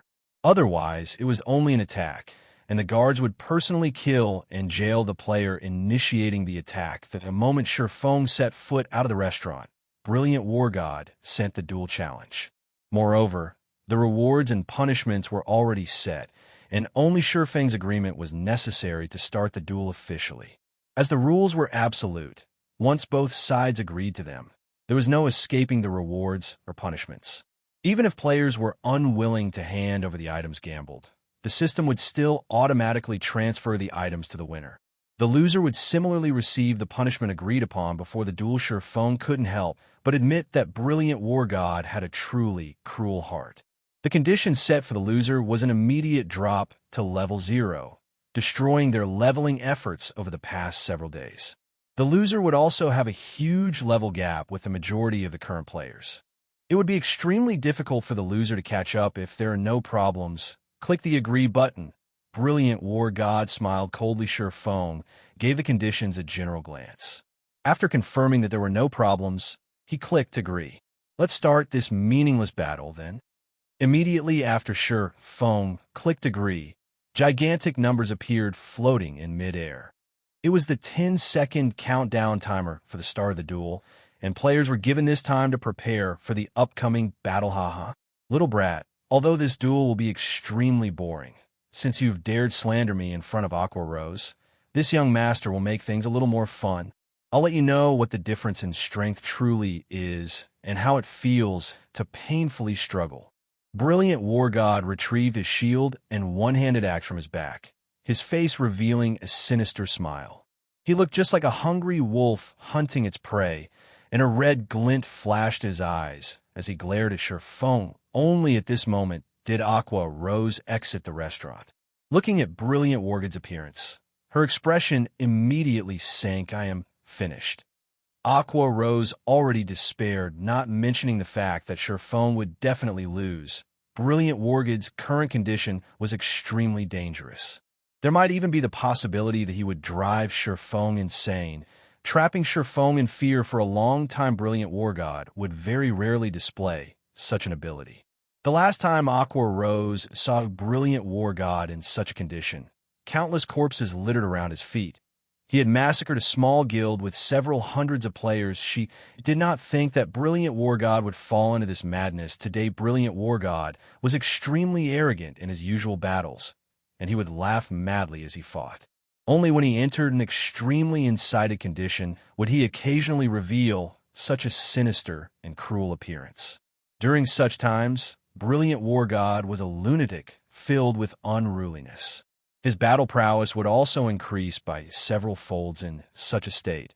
Brilliant Wargod was a truly bloodthirsty berserker. If even a normal Brilliant Wargod ranked within the top 5 shield warriors in Twilight Echo, it was uncertain where the current Brilliant Wargod might rank. It was possible that even the number 1 ranking shield warrior in Twilight Echo, Lonely Leaf, might not be a match for him very quickly.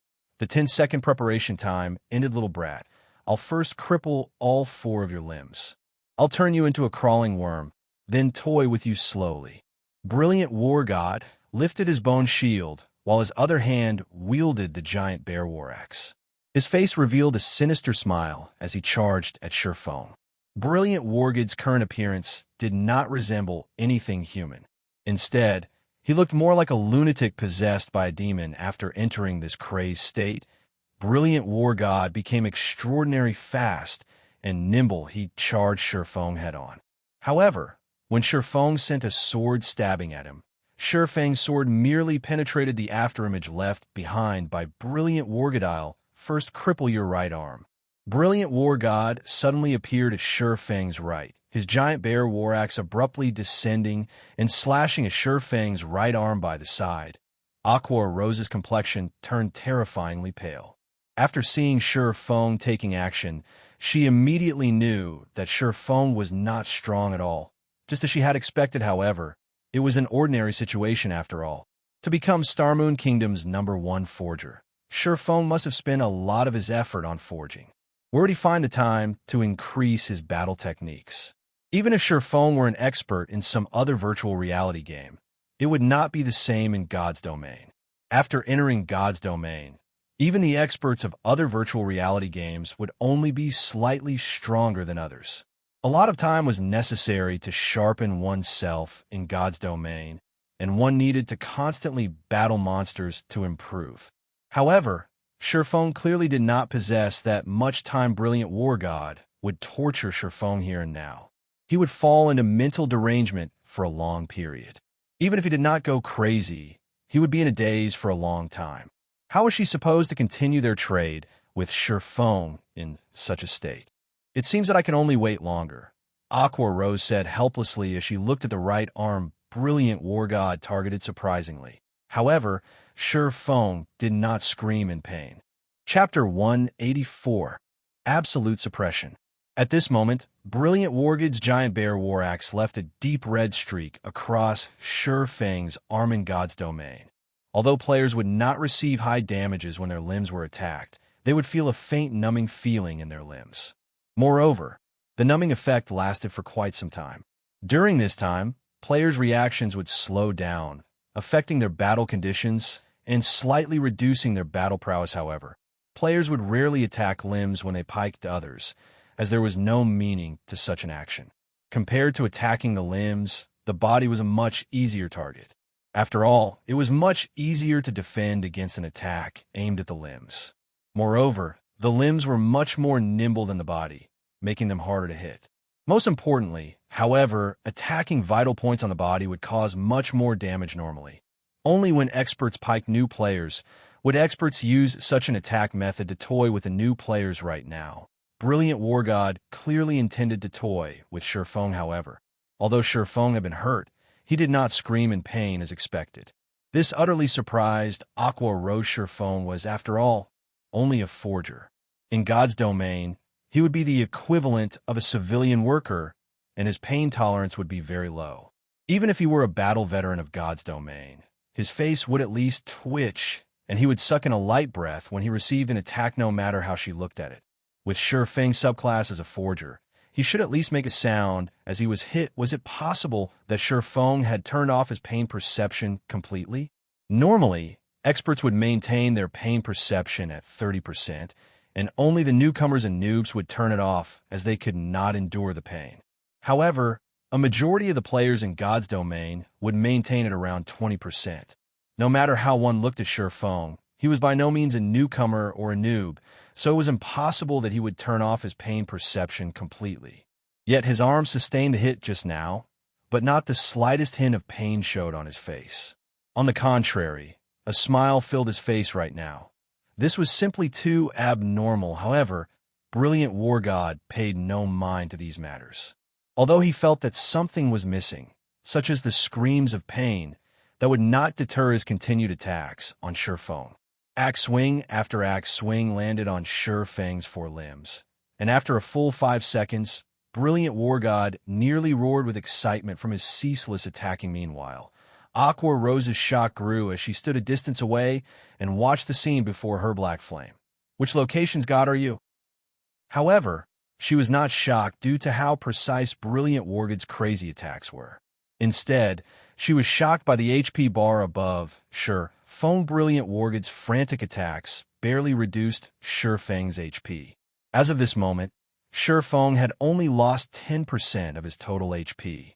On the contrary, after 5 seconds passed, Shi Feng's HP once again rose to 95%. The most shocking thing to Aqua Rose was how little damage Brilliant War God inflicted on Shi Feng. Although Brilliant War God was a shield warrior, and his damage was much less than a berserker with the same standards, at the end of the day, Brilliant War God still wore a set of level 9 mysterious iron set equipment.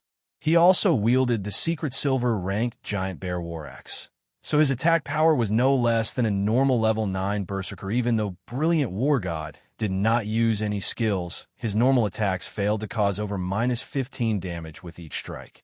Wasn't Shi Feng's defense a little too frightening? Why do you still have so much HP? Brilliant War God, who had attacked all this time, suddenly stilled his hands. He had wanted to see Shi Feng's suffering expression, yet he was immediately shocked to discover that Shi Feng did not lose much HP at all. He then looked at his damage log, discovering a series of damages that was only around -10. You have keen reactions, precise attacks, good battle techniques, above average standards, and you're capable of activating extraordinary condition. It's as expected of Twilight Echo's 5th ranking shield warrior. Shi Feng made a general deduction of Brilliant War God standards. He then said with a smile, "Since you're done attacking, it should be my turn now." Shi Feng was currently level 14, while Brilliant War God was only level 9. In God's domain, if players and monsters had a level gap of 3 levels, then due to the level suppression, players would have their damage reduced by around 50%. Meanwhile, in a situation where both sides consisted of players, the party with a lower level would have their damage reduced by 65%. If the gap grew to 5 levels, then there would be an 80% damage reduction. For 10 levels and above, the damage reduction was 95% and above. In addition, Shi Feng currently wore the Silver Moon set equipment, so his defense was very high to begin with. After he had risen to level 14, his endurance attribute increased just beyond 80 points, activating the hidden passive skill for endurance, basic body strengthening. With this passive skill, all attacks causing less than 50 damage were greatly weakened. His battle recovery rate would slightly increase, and his stamina recovery would slightly improve as well due to the damage Brilliant War God caused him being extremely low. His battle recovery could replenish most of his lost HP in one shot. This was the specialty of virtual reality games. Due to the gap in levels and attributes, the disparity in strength was worlds apart. Brilliant War God was obviously unaware of this. Stop bluffing. You're merely a blockhead with high defense. Watch how I'll get rid of you and send you back to level 0. Regret becoming my enemy. Brilliant War God did not and would not believe that Shi Feng could retaliate. He raised his giant bear war axe, sending a fierce slash towards Shifeng's chest. Brilliant war god no longer fooled around. He wanted to get rid of Shifeng instantly, like a fierce gale. So he coupled his attack with a skill. However, standing at a distance, Aqua Rose did not think that Shifeng bluffed at all. Since the start of the battle, Shifeng had waved his sword only once, then stood without moving, allowing Brilliant War God to attack him for an entire 5 seconds, continuously 5 seconds. Even the weakest players could attack or defend many times within this amount of time. Yet, Shifeng chose to do nothing at all. The moment Brilliant War God's giant bear axe passed through Shifeng's body, Brilliant War God involuntarily revealed a cold smile. His belief that Shifeng only bluffed was reaffirmed after image. Brilliant War God immediately noticed that sensation of his axe passing through Shifeng felt odd. At this moment, he realized that the Shifeng before him was simply an afterimage. He then spun, searching for Shifeng's position. At this moment, Shifeng had already arrived at Brilliant War God's back. His movements were silent, as if he did not exist at all. Shifeng's right hand twitched, and the abyssal blade lightly pierced through Brilliant War God's back. A hole appeared in the hard armor that Brilliant War God wore, and the shield warrior instantly felt his heart cool to freezing temperatures. Brilliant War God felt an immense pain in his chest. Since when had a young master like himself experienced such a degree of pain? Immediately, he released an agonizing scream as a damage of over -300 appeared above his head. With a single hit, Brilliant War God lost over a fifth of his total HP. Such speed and attack power. Aqua Rose had distinctly witnessed it from a distance, and her shock-filled eyes involuntarily blinked as a result. She did not think that Shifeng, as a forger, would actually be so amazing in battle. His attack power was simply inhumane. Because of the equipment he possessed, Brilliant War God's defense was frightening. Yet, Shifeng's normal attack dealt over -300 damage to the warrior. Between the two of them, be it defense or attack power, Brilliant War God was far from Shifeng's equal. The disparity in strength was clear for all to behold. The two of them were on completely different levels. It was simply unbelievable. Even with Brilliant War God standards, there was still an evident gap in strength between him and Shifeng. This fight had completely renewed Aqua Rose's recognition of God's domain after stabbing Brilliant War God once. Shifeng did not give Brilliant War God any chances. He once again waved the abyssal blade, sending a chop at Brilliant War God's body. Shifeng landed a triple damage critical attack, causing over -2,400 damage and instantly killing Brilliant War God. Chapter 185, Ruin Mountain Range. Shifeng pulled back his sword, sliding it back into its scabbard. Immediately after, an agonizing wail resounded throughout the streets. Brilliant War God stared Shifeng with eyes filled with poisonous hatred. However, there's also a thread of fear hidden within that hatred. After all, Shifeng had only used a single swordsman skill, Chop, to kill him instantly. Brilliant War God's past confidence and arrogance had, at this moment, shattered. He quietly watched as his HP frantically decreased, and in the blink of an eye, he only had 1 HP remaining. Brilliant War God fell to his knees, his eyes filled with shock and fear. As this was only a duel, Brilliant War God could escape death this time. However, as Brilliant War God regained some of his spirit, he finally understood Shifeng's comment of this would be a boring battle. At that time, Brilliant War God had still thought that it was Shifeng's arrogance, not knowing the immensity of heaven and earth. In reality, however, no. Brilliant War God exclaimed as he noticed his levels swiftly decreasing. In the blink of an eye, he had already fallen to level 0. Although duels would not allow players to die, the punishment the losing party received would not be altered in the slightest. The sinister punishment Brilliant War God had previously set for Shifeng had all come biting back at him. The system also transferred the map he gambled into Shifeng's inventory this time. Not only had he dug his own grave, but he also bought his own coffin, suffering twice the loss. Miss Aqua, I'm done. Let's continue our talks. Sherfone looked towards Aqua Rose with a smile. As he spoke, Brilliant War God glared at Sherfone with a malicious expression, his teeth gnashing. Immediately after Sherfone turned his back on Brilliant War God, the Shield Warrior took out a Tier 1 magic scroll, using it on Sherfone Black Flame die. The Tier 1 magic scroll that Brilliant War God used was a flame-type spell called Flame Spear. The scroll contained a relatively strong, single-target, destructive spell. In any case, Brilliant War God had already fallen to level 0. He would not suffer a loss if the guards captured and jailed him. At worst, he would just have to delete his account and start all over again. It would be acceptable if he could kill Sherfone and appease his hatred careful. Aqua Rose warned Sherfone did not expect Brilliant War God to be insane enough to dare attack him in the middle of Blackwing City. However, due to the short distance between them, it was too late by the time Sherfone realized Brilliant War God's actions. The flame spear instantly struck Sherfang's back, and Brilliant War God revealed a sinister smile as his attack landed. This flame spear was Brilliant War God's trump card. It was capable of causing up to 2,000 flame damage to a single target. Even if Sherfone were amazing, he was a single swordsman. How high could his HP be? It would already be heaven-defying if he had 1,200 HP. With this 2,000 damage, Sherfone would unquestionably die after the raging flames dissipated. Sherfang's HP madly fell, ha. So what if you are amazing? Since you dared provoke this young master, only death awaits you. Brilliant War God laughed loudly as he watched Sherfang's full HP trickle to 0. Brilliant War God, you are too despicable. With this action, Aqua Rose finally saw through to Brilliant War God's true self. She did not think that he would be such despicable filth without even the most basic self-respect. Despicable? The victor becomes king, whereas the loser becomes a bandit. He can only blame himself for his own lack of skills. Brilliant War God sneered as he spoke, however.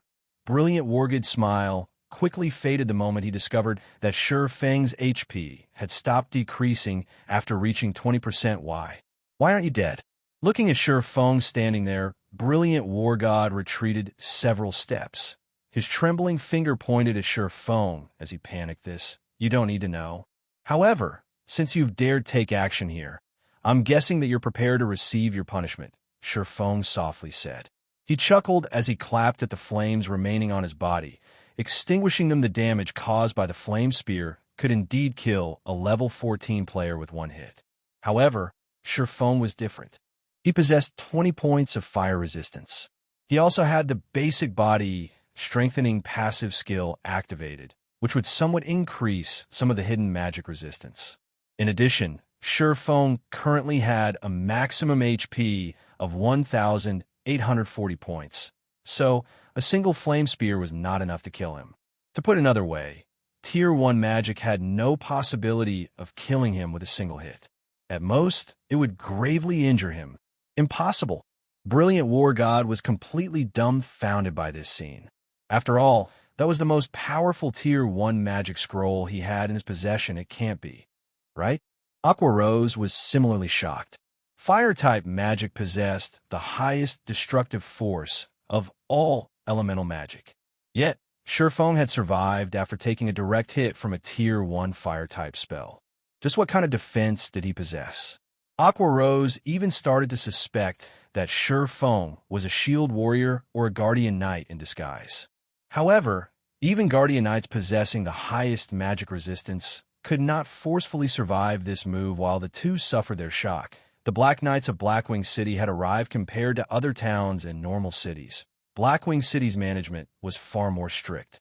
The penalties it administered were even more unbearable. Hence, in Sherfang's previous life, no players dared cause a scene while in Blackwing City. Any who did simply sought their own deaths. Not to mention, Brilliant War God had actually dared attack Sherfang, who possessed the status of a demon hunter. Hence, Sherfang did not immediately take action against Brilliant War God. In reality, he simply waited for the punishment Blackwing City would provide to Brilliant War God. Brilliant War God, you have committed an offense against Blackwing City's laws. Moreover, you attacked the Lord Demon Hunter. From now on, you will remain in jail in Blackwing City for 15 days.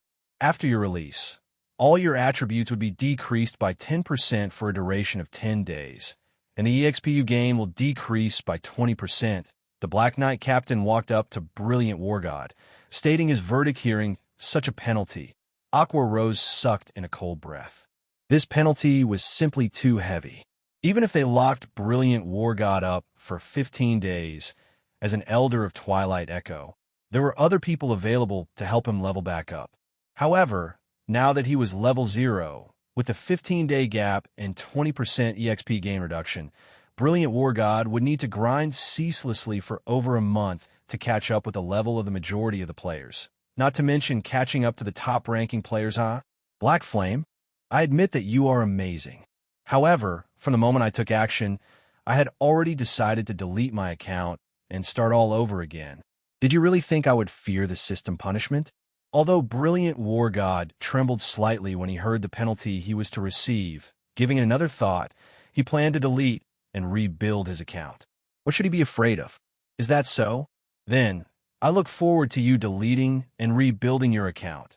Shurfeng smiled faintly, not bothering to explain. Seeing Brilliant War God's confident smile, Shurfeng could not bear to shatter his fantasies.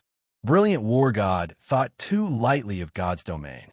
If a pig-brained person like Brilliant War God could think of such a method to escape punishment, the main God system would certainly have a solution in Shurfeng's previous life. Plenty of players had thought of God's domain as only a virtual reality game. They thought they could do whatever they wanted. There were even some players who had done unscrupulous and condemnable things towards female NPCs. After all, these players all thought they could simply avoid punishment by deleting and rebuilding their accounts from scratch. However, the outcome spoke differently. Unless one no longer wanted to play God's domain, otherwise, any and all punishments would be meted out. No matter how many times one deleted their accounts or changed their gaming helmets, the consequences were inescapable. Although God's domain was a virtual reality game, it had its own bottom line as well.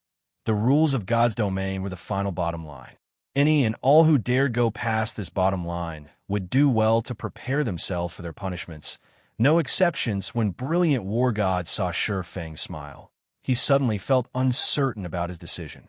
However, when he gave it more thought, it was possible that Shurfeng just tried to frighten him. Immediately, Brilliant War God logged out of God's domain, preparing to delete and rebuild his account. Meanwhile, Shurfeng no longer cared to pay any attention to this brainless princeling. He then opened his bag, examining the clue to the God Slayer that he had just obtained. There was no marked location on this map. There were also no written words to give an explanation. If any other players were to obtain this map, they would have no clue of what to do with it. After all, they would not know the location displayed on the map, nor would they know how to look for it. Moreover, the official site did not publish a world map for God's domain. That explained Brilliant War God's ignorant generosity of wagering this map. Fortunately, Shurfeng was extremely familiar with God's domain in Shurfeng's previous life. The various major guilds in God's domain made their own maps of God's domain, and Shadow was no exception. 10 years after God's domain started its operation, the world map that Shadow possessed was very thorough. Meanwhile, familiarizing oneself with the world map was one of the basic requirements of a guild leader, including Shurfeng. However, the map currently in Shurfeng's hands displayed very complicated terrain. Only after racking his brain for some time did Shurfeng manage to recall a place with a similar terrain as shown on this map. It was the forbidden territory for humans, the Ruined Mountain Range. Chapter 186, State A Price. Just as Shurfeng recognized the location shown on the map, for level 200 black guards appeared on Light Street, each wielding a black spear in their hands and walking towards Brilliant War God. They intended to take him away. Don't even think of catching me. Brilliant War God immediately logged out of the game. However, an unbelievable situation occurred. One could describe this as an out-of-body experience. Like an empty shell, Brilliant War God's body suddenly fell to the ground. Motionless, however, the 4 black guards did not care much about this. 2 of the knights grabbed a hold of Brilliant War God's body from each side, dragging him away from Light Street. Soon after, the Black Knights also dispersed from the scene. Master Black Flame, what is going on here? Didn't Brilliant War God log off? Logically, His body should also have disappeared. Aqua Rose looked at Shi Feng, her shining eyes blinking as she asked. Although Aqua Rose did not know why she would ask Shi Feng, her instincts told her that Shi Feng might know the answer if Shi Feng knew that Aqua Rose had asked him about this matter out of instinct. The fearsomeness of a woman's intuition would certainly surprise him hearing Aqua Rose's question. Shi Feng simply smiled and said, "It should be that the system doesn't allow players avoid punishment." Blackwing City's judgment was, without a doubt, the system's judgment. If Brilliant War God had properly received his punishment, he would only have to pay the smallest price. However, if Brilliant War God deleted and rebuilt his account, not to mention losing the money and equipment that he originally had, he would also lose all the reputation he had earned in God's domain. Reputation was not easy to gain. After all, many of the quests that rewarded players with reputation points were unique quests, so it is like that. Aqua Rose understood the truth of the matter. Otherwise, if everyone simply deleted and rebuilt their accounts the moment they did something nefarious, wouldn't that turn God's domain into a heaping mess? However, along with the passing of time, player levels would become higher, while the chances of such matters occurring would decrease as well. After all, players had dedicated a great amount of time and energy on cultivating their God's domain accounts. There would be few people with the courage to start all over again. However, if players encountered a situation like Brilliant War Gods, a majority of them would choose to delete and rebuild. After all, it would be much faster to start all over again, and it could be a way to take advantage of the system. Naturally, the main God system would not make such a mistake regarding the calamity that had befallen Brilliant War God. Aqua Rose did not display a hint of sympathy. On the contrary, she was very grateful for Shi Feng's significant help. Her and Brilliant War God's families had always been friendly with each other, and both families intended to increase and widen their wealth and influence through marriage. On the other hand, Aqua Rose had, from the very beginning, opposed this notion. She intended to create a legacy for herself, increasing her right of speech within her family to oppose this marriage god's domain just so happened to have given her this very good chance. As long as she could further herself in God's domain, and adding in Brilliant War God's actions, she could easily vanquish the notion of marriage between the two families after dealing with the matter of Brilliant War God. Shi Feng and Aqua Rose returned to the restaurant and resumed their business talks originally. Shi Feng wanted to investigate the God Slayer's whereabouts. However, he set it aside for now. In God's domain, the Ruin Mountain Range was an absolutely forbidden place for humans. In Shi Feng's previous life, many players did not believe this fact. In the end, all who went there found only death. From then on, nobody dared casually enter the Ruin Mountain Range. With Shi Feng's current strength, not to mention entering the Ruin Mountain Range, even the path leading to the Ruin Mountain Range presented an impossible challenge for Shi Feng. How would he reach the location marked on the map? The only choice he had right now was to increase his strength. When he had sufficient strength, he could then think of a way to go there. Master Blackflame, these are the various forging materials that you've requested. Due to limited bag space, I've only brought the rare and precious materials. This time, Master Blackflame has helped me a great deal, so I'll sell these to you at a lower price. You just need to pay me 43 gold coins for them. Aqua Rose displayed the transaction list, smiling as she spoke. The cost of purchasing all these materials came to a total of just over 37 gold. Originally, Aqua Rose intended to sell all these materials to Shi Feng for 50 gold. However, since Shi Feng had helped her out, she chose to earn a little less in this transaction initially. Aqua Rose had not possessed enough gold coins to purchase all these materials. However, she made a big profit from the Glimmer chestplate forging designs, which she bought from Shi Feng last time. Not only had she earned over 100 gold coins, but she also earned back all the credits she used to purchase the forging designs. She still had quite a few Glimmer chestplate forging designs remaining. If she sold all of them, she could still earn tens of gold coins and hundreds of thousands of credits, even for an Apex first-rate guild like Twilight Echo. The entire guild's currently available fluid funds only amounted to 20 to 30 gold. Meanwhile, Aqua Rose had over 100 gold in her possession, Invoking the guild's elder's jealousy after having the first taste of profit, Aqua Rose greatly anticipated the surprise Feng was about to create 43 gold. When Feng looked at the transaction list, his heart skipped a beat. Had not expected Aqua Rose to be so capable. She had actually gathered so many materials. Taking a quick glance at the transaction list, the materials listed were all rare, required for forging mysterious iron and secret silver ranked items. There were even some extremely rare fine gold ranked materials. At this stage of the game, it was absolutely impossible for players to find any of these materials in Star Moon Kingdom. Aqua Rose had also bought a large quantity of hard stones, as Feng had specially requested a lot of them. Now, Aqua Rose had close to 1,000 stacks of hard stones for Feng, completely filling up her ore bags. Feng could not help but admit that the ore country was aptly named ore bags were different from normal bags. They were specifically made for storing forging materials. Hence, these bags had extremely large storage spaces, and each one was several times, some even several tens of times, larger than a normal bag. In Aqua Rose's case, aside from her main bag having 100 slots, her remaining 6 bags were all ore bags. Every one of her ore bags had 350 slots for items, and all 6 ore bags were currently filled to the brim. The country Aqua Rose came from did not lack ores. Hence, Aqua Rose only sold each stack of hard stones to Feng at a price of 80 copper coins. Aqua Rose had probably purchased all of these hard stones at an even lower price. Compared to these sold in Star Moon Kingdom, the price of these hard stones was simply too cheap.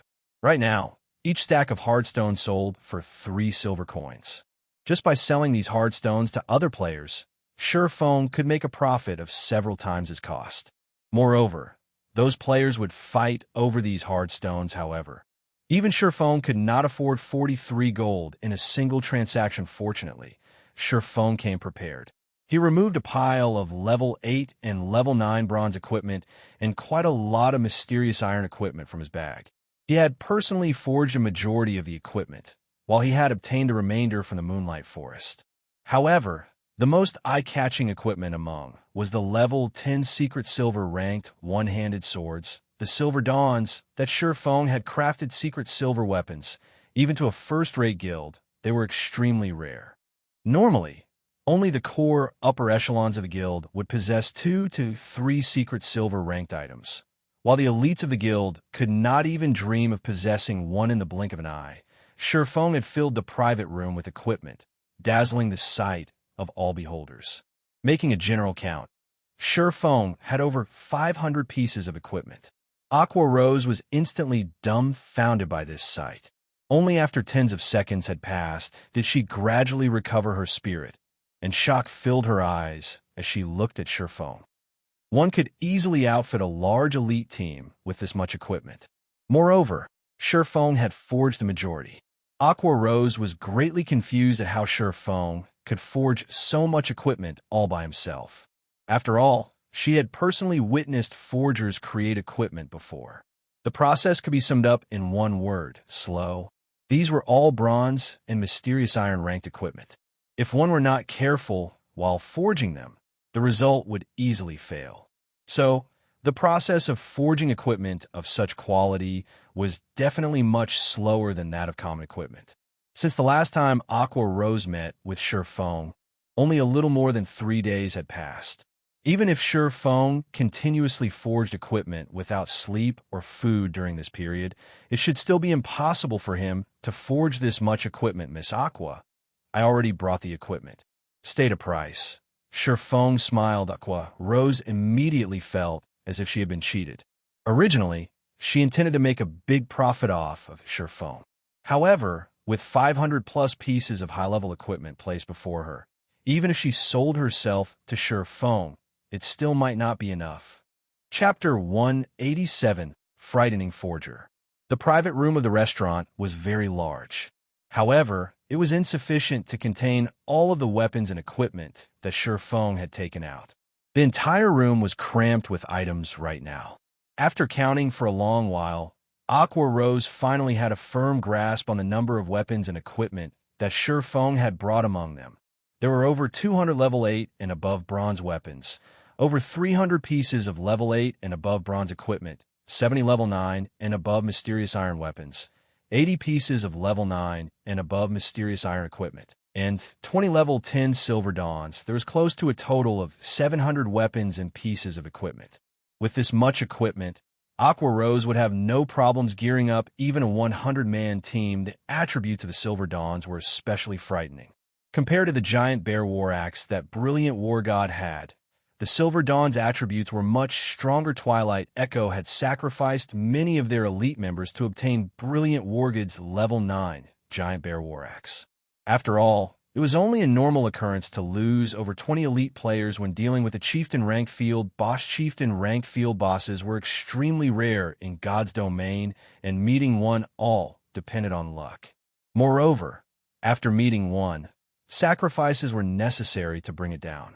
This was the exchange of the lives of the guild's elites for equipment, and it was a huge loss to the guild. Yet Surephone casually displayed 20 secret silver weapons. Aqua Rose no longer knew how to describe Surephone. Despite having an immeasurably high strength, his standards as a forger were also at their apex, as Aqua Rose had yet to hear news of any player forging a secret silver-ranked item.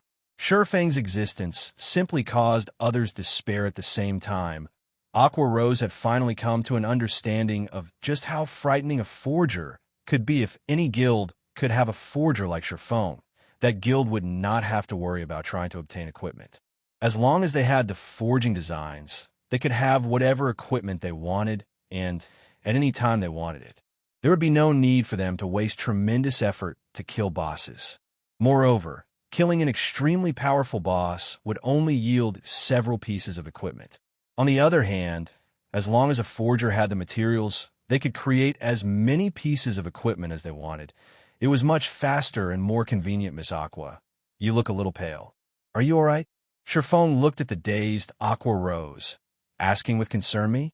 As Aqua Rose regained her senses, she involuntarily wiped the sweat from her forehead. I'm fine. Why would I have any problems? Is it possible that Miss Aqua can't afford this many weapons and equipment?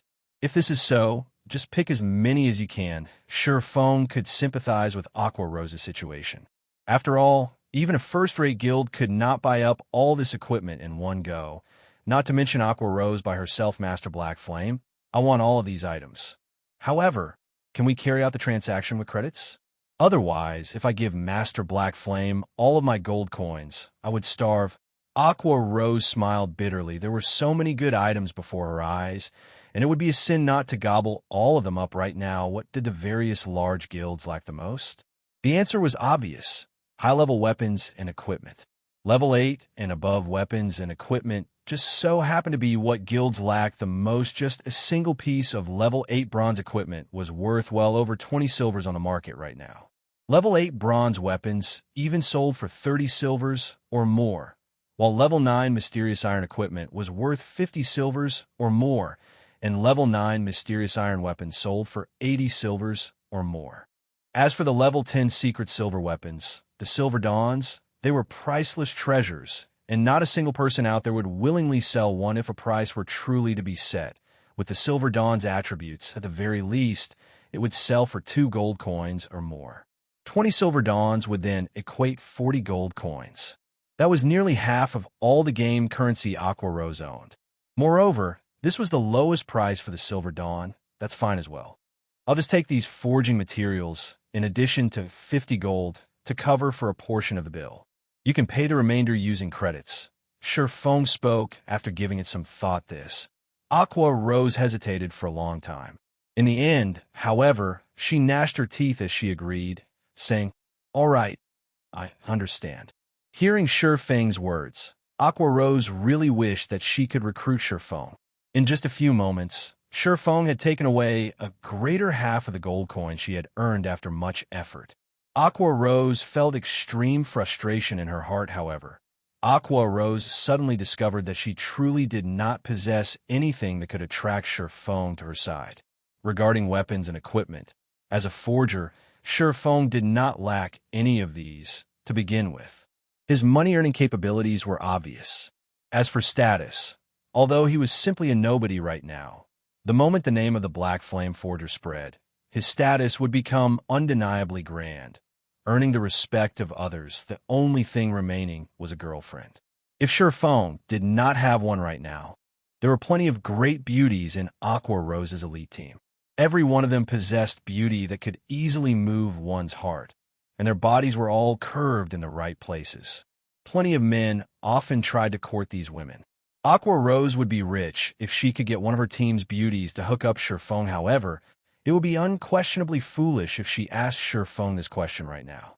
She could only wait until their relationship grew before digging for some hints. If Xianxia knew the thoughts Aqua Rose had in her head right now, she would probably frighten him away. After all, who would have thought that the elegant and cheerful Aqua Rose could be so cunning? Very quickly, the two of them completed their transaction. Aside from obtaining the 43 gold's worth of materials from selling the equipment, Xianxia also obtained an additional 50 gold coins and over 2 million credits just by striving for 3 short days. Xianxia had instantly multiplied the 10+ gold he had initially spent by more than 10 folds. Xianxia had made a huge profit from this trade. This time, regarding gold coins, Xianxia had once again become the richest person in White River City. Meanwhile, Aqua Rose was also greatly pleased. With this many weapons and equipment, she could greatly strengthen her own legion and very quickly turn it into the #1 legion in Twilight Echo. At that time, her right to speak would also grow, while those elders would no longer dare speak nonsense in front of her master Black Flame. Let's schedule next trade for 4 days from now. It just so happens to coincide with the day the Blackwing auction will be held. What do you think? Without realizing it, Aqua Rose treated Xianxia as a good friend now. Right? I can also save the number of uses left on the pass. Xianxia nodded in agreement. He had earned simply too much this time. He also needed quite some time to forge new weapons and equipment. Now that Aqua Rose had yet to obtain additional Blackwing City passes, it was also beneficial to have a time extension soon after the two parted ways. Xianxia then went to purchase more frost grenades. This time, he bought a full stack of 200 intermediate frost grenades for 18 gold. He also bought 5 stacks of 1,000 basic frost grenades for 13 gold, 50 silver. In just a short moment, he had spent 31 gold, 50 silver. However, Xianxia did not feel any heartache over it, as the money he obtained from Aqua Rose just now was simply the tip of the iceberg. The true iceberg was still within his grasp with the incomparably popular Hardstone. To Aqua Rose, whetstones are neither rare nor special. After all, being from your country, such items were available in abundance. The number of forgers there was as plentiful as the hairs on an ox, so they were not particularly desperate for such items. However, it was a different story for the Starmoon Kingdom, with the various guilds in the White River City region who were desperately trying to level up. These guilds were in desperate need of hardstones. Yet, it was just too difficult to obtain any. They might even go bald from overworrying right now. As for after these guilds entered White River City, Xianxia did not need to worry that these guilds would suddenly halt their need for whetstones. Even after everyone entered White River City, the issue of durability would still plague them. It might even become a much more serious issue. Hence, Xianxia did not worry in the slightest that he could not sell his hardstones. He merely had to decide at what price he would sell them for. Just as Xianxia was about to return to White River City, Blackie suddenly sent news. Brother Phone, this is not good. Right now, all of the guilds within the White River City region are looking for you. They say that if you do not give an explanation on the official forums, all the guilds within the White River City region will add us to the wanted list. Chapter 188. You are digging your own grave. After reading Blackie's message, Xianxia was confused. Why would the guilds within the White River City region suddenly look for trouble with them for no reason? Moreover, they even wanted an explanation. What did they want him to explain? However, Xianxia did not pay further attention to this matter. It would be better for him to get the details after he returned to White River City. Hence, he took out the 7 Luminaries crystal, teleporting to White River City. Level 10 monster area. White Sand Ruins, a 40-man elite team, was currently clearing level 10 desert twin-headed snakes. Every member of the team took action in an organized fashion, and very quickly, the team dispatched all of the tens of desert twin-headed snakes, turning them into an abundance of EXP. This elite team belonged to the guild, Martial Union, chased out of Red Leaf Town by Surefoam. Meanwhile, the leader of this team, none other than Unstable Devastation boss Unstable. The deed is done. I've already told them the conditions, pros, and cons. At that time, we'll share the secret Surefoam used to reach level 10 quickly. Currently, there are a total of 8 unrated guilds that have agreed to enter our little alliance. An assassin came running, reporting good. You've done well. Unstable Devastation laughed with a smirk on his face. He then said confidently, Yi Feng, you are the one courting death. You actually dared ignore my words. Now, the entire White River City region has discovered the leveling secret you used to reach level 10. I've also established my own alliance. Whether you reveal that leveling secret or not, you will be finished. When Surefoam had utterly rejected him, Unstable Devastation had been sent into a daze for a long time. He did not think that Surefoam would act so decisively, however. Since Unstable Devastation could not control Surefoam through threats, he could only use a more strenuous method to deal with Surefoam, publicizing the matter about this secret to all of the other guilds. Now that the competition between the various large guilds was so intense, every one of these guilds worked towards swiftly raising their members' levels to level 10. Meanwhile, Surefoam possessed a leveling secret that could allow these guilds to achieve such a feat, so these various large guilds would naturally want it after all. While the other guilds still worried over the matter of reaching level 10, Surefoam's entire team was already level 10 and currently developed themselves further in White River City. Their situations were world apart. Currently, Surefoam's team occupied all of the resources available in White River City. With that access, they could increase the gap even further. By the time the majority of the players in the White River City region entered White River City, Surefoam's team may already occupy all the high-level resource areas available in the city. How were other players supposed to mingle in White River City then?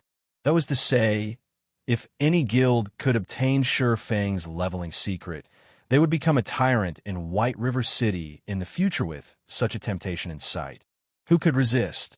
Not to mention, Surefoam was merely an independent player. He did not have the protection of any major power. God's domain was still not kind enough to allow a weakling exclusive monopoly on treasures. With treasures up for grabs, how could any of these guilds let go of this chance? They would do whatever they could to snatch Ida's for obtaining the leveling secret through fair trade. It was an impossible notion. After all, the initial criterion for a fair trade was that both parties had to be of equal power. How could a single independent player possibly equal a large guild? If Surefoam did not obediently hand the leveling secret over, there would only be a single ending for him: death. However, even if he handed it over, death would still be the only thing awaiting him. This was the sorrow of weaklings at this moment. Even Unstable Devastation pitied Surefoam. However, who told this fool to refuse his kind suggestion? White River City, Trade Area, Bank. The moment Surefoam returned to White River City, he immediately emptied all of the forging materials he had on him into the bank. Seeing over 10,000 slots of his warehouse full to the brim, Surefoam could not help but grow emotional. After all, in his previous life, he did not possess such a rich and spectacular warehouse. He wondered just how much money he could make if he sold all of these items. At the very least, it should be enough to serve as his guild's reserve funds in actuality. Surefoam's current fame could allow him to establish a guild easily. However, Surefoam chose to do it surely, but steadily. He should first deal with the welfare of the guild. After finishing that, the guild he established would shock the world, and no power out there would be able to touch them. Even if those third-rate and second-rate guilds wished to suppress his guild, they could not stop his guild's swift development. After all, his guild would already possess a sturdy foundation and huge funding at that time. A small skirmish would not easily destroy it after he finished tidying up his warehouse. Surefoam opened his system message log, taking a look at what was actually going on previously. to prevent unstable devastation from disturbing his trade. Shifeng had set his system communication and messages to prevent strangers from disturbing him. However, he did not think that so much would occur during the time he did so compared to when he entered White River City. The messages he now received exceeded 10,000. Independent players had sent a majority of them, while various guilds had sent the minority after reading a few of these messages. Shifeng managed to grasp the general gist of what these players wanted. A majority of these players wanted to privately purchase his strategy of quickly reaching to level 10, while a minority of them directly demanded that Shifeng hand the strategy over. Naturally, this minority consisted of guild representatives. Every one of the words in their messages contained force. Although they did not use threatening words, their intent was unmistakable. They told Shifeng to do whatever he saw fit, but he would have to take responsibility for the consequences. Meanwhile, the demand for an explanation posted on the forums was also the doing of these guilds. They were clearly trying to force him into a corner. Fortunately, however, the guilds that had directly suggested that Shifeng hand over the leveling strategy were all unrated, without a single rated guild among them. Unstable devastation. Shifeng's brows wrinkled. A chilling battle intent shone in his eyes. This was a scheme concocted by Unstable Devastation in order to push him down to a hell beyond salvation from the experiences in his past life. Shifeng clearly understood a single Matera. Hungry Ghost could never devour enough of him. Even Shadow is trying to have a part in this. Shifeng found a new post on the forums. It was a declaration of alliance made by Unstable Devastation and several other guilds. They requested Shifeng to hand over his leveling strategy to satisfy everyone. Otherwise, they would impose a sanction on him. Meanwhile, Shadow was among the several guilds that had joined this alliance immediately. Plenty of people showed their support for Unstable Devastation. They all wanted Shifeng to hand over his leveling strategy, benefiting everyone. Shifeng simply smiled. Did they really take him for someone who could be easily bullied? Someone they could mold in the palm of their hands? If Gentle Snow possessed this leveling secret, these guilds and players would have long since shut their mouths. Rather, they would cheer and sing her praises immediately after. Shifeng created a post on the forum selling the leveling strategy to reach level 10 quickly for 10 billion credits. All insincere buyers will be ignored. Shifeng then set aside the official forums, looking at the time. It was nearing dawn in the real world, so Shifeng promptly logged off to rest. However, Shifeng's post had instantly become popular. Almost everybody paid attention to it when they saw Shifeng's asking price of 10 billion. Those who had previously wanted Shifeng to publicly disclose the strategy for free now cursed even more fervently. 10 billion credits? Why don't you die instead? Unstable Devastation and other unknown guilds had all involuntarily cursed the moment they saw Yifeng's post. This Yifeng had simply gone insane for money. Which fool out there would spend 10 billion credits to buy a garbage strategy? However, anyone smart enough could easily discern Shifeng's true intentions. Naturally, these guilds also understood what Shifeng tried to say. This was Shifeng's way of indirectly sending them a message, saying, "Want this secret for free? Dream on." Without a doubt, Shifeng declared war with these guilds. Yifeng, you're digging your own grave. Unstable Devastation spoke in rage. Though his tone carried with it a hint of gloating, he was furious due to Shifeng ridiculing him for being poor, while he was happy as there were over 30 guilds who would deal with Shifeng. Even if Shifeng were amazing, he would still be finished the moment these guilds entered White River City unless, of course, Shifeng could repeat the scene from last time, banishing all of these guilds from White River City. However, was that possible? Chapter 189, Berserk Market. Shortly after Shifeng logged off, the post Shifeng had left on the forums became instantly popular. One view became 10. 10 became 100. Players had strong gossiping hearts, so they would not miss out on this good show within a short 20 minutes. Almost all players within the White River City region had discovered this matter. The guilds that had demanded the leveling strategy from Shifeng were all in rage crap. Find all of the information about that little bastard for me. Not only am I going to kill him back to level 0, but I'm also going to kill all his friends back to level 0. Since he dares humiliate Ghost Wheel, he could forget thinking of mingling in God's domain any longer. Sleeping Bones, the guild leader of Ghost Wheel, was furious after listening to his subordinate's report. Although Ghost Wheel was an unrated guild, they were still a large guild with over 5,000 members. Yet a lone, independent player looked down on them.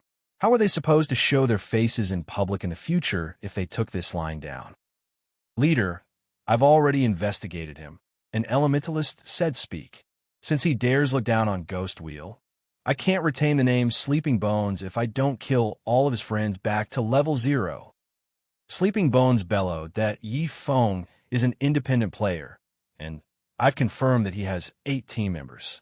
Aside from them, Yi Feng also has a good relationship with Stabbing Heart, the vice leader of the Assassin's Alliance. Rumor also has it that he has a very close relationship with the Snow Goddess, Gentle Snow, as well, that elementalist answered. Sleeping Bones suddenly fell silent. Was this a joke? If they dared to actually kill Stabbing Heart of Assassin's Alliance and Gentle Snow of Ouroboros, then the day they entered White River City would be the day Ghost Wheel disbanded. Forget it. I, Sleeping Bones, am a magnanimous person. We'll just stick to killing Yi Feng and his teammates, unless we want other people to start gossiping about us. Roger, guild leader, is the wisest. At the same time, the other guilds that did not have a clear understanding of Shi Feng began their investigations about him. They were prepared to properly deal with him the moment they entered White River City. Meanwhile, on the forums, players were currently discussing this incident. They all felt that White River City's battle of the century was about to begin. This fellow brother, Yi Feng, simply too awesome. Isn't he trying to oppose those various guilds? He is just overestimating himself. Who does he think he is? When these guilds enter White River City, it will take no effort for them to destroy him. What do you know? Yi Feng is a God-ranked expert. Previously, he turned Martial Union upside down, while Martial Union could do nothing against him. They were even chased out of Redleaf Town. Now, Yi Feng is even facing off against so many strong powers. He is truly my generation's role model. What's so amazing about that? I could do it as well. Don't forget, that incident happened in a town. The various large guilds' strength scattered. How many members could they possibly have in a single town? It was only natural that they were defeated. There were many players browsing the forums. However, a majority of them did not feel optimistic about Shi Feng's chances. They were especially confused about Shi Feng's actions. Just how stupid could Shi Feng be to actually dare taunt the guilds? Was he not afraid of these guilds taking revenge and killing him back to level 0? Along with the growing intensity of the discussions, the so-called God-ranked expert had also become a courageous fool. Many started ridiculing Shi Feng just when the forums reached their zenith. Shi Feng's White River City guidebook post revealed itself the moment the preset time arrived. The post appearance caused a massive ripple effect. The White River City guidebook was undeniably what various large guilds needed the most right now. A few level 9 independent players also urgently needed it. If these players had the White River City guidebook, they would not have to spend a large amount of time exploring the city. They only needed to refer to the guidebook to learn what they needed to know. Compared to the heavenly price of 10 billion for a single leveling strategy, using 20,000 credits to purchase a luxury version of the White River City guidebook was unquestionably a lot cheaper. It was practically the price of cabbage. Also, the cheaper, simplified version only sold for 300 credits. These various guilds and players could easily accept that price. However, afraid of Shi Feng's trickery, a large majority of the guilds chose to purchase the simplified guidebook, taking a look at it before making further decisions. After all, they could afford a loss of 300 credits. As for the players that wished to develop themselves in God's domain, they all grew extremely curious about White River City, a fascinating city. They wished to experience it in advance. So many players had gnashed their teeth as they bought the simplified guidebook within half an hour. The simplified version of the White River City guidebook was like a best-selling novel. Sales of the guidebook continuously increased, and before anyone knew it, over 5,000 copies had already sold. In other words, Shi Feng had earned 5 million credits within this short time. Many players had discovered business opportunities from this, players who originally worried about whether or not they could make money in God's domain relaxed at this site. After all, Surephone was their best example. As long as they could grasp a hold of the opportunity, becoming rich in a single night was not just a dream. It was just like how Surephone became the first person to enter White River City immediately. Plenty of players outside of the White River City region grew excited. If they too could be the first to enter their own respective cities and write a city guidebook, couldn't they also become rich? This thought inspired desperation in all of the players in God's domain.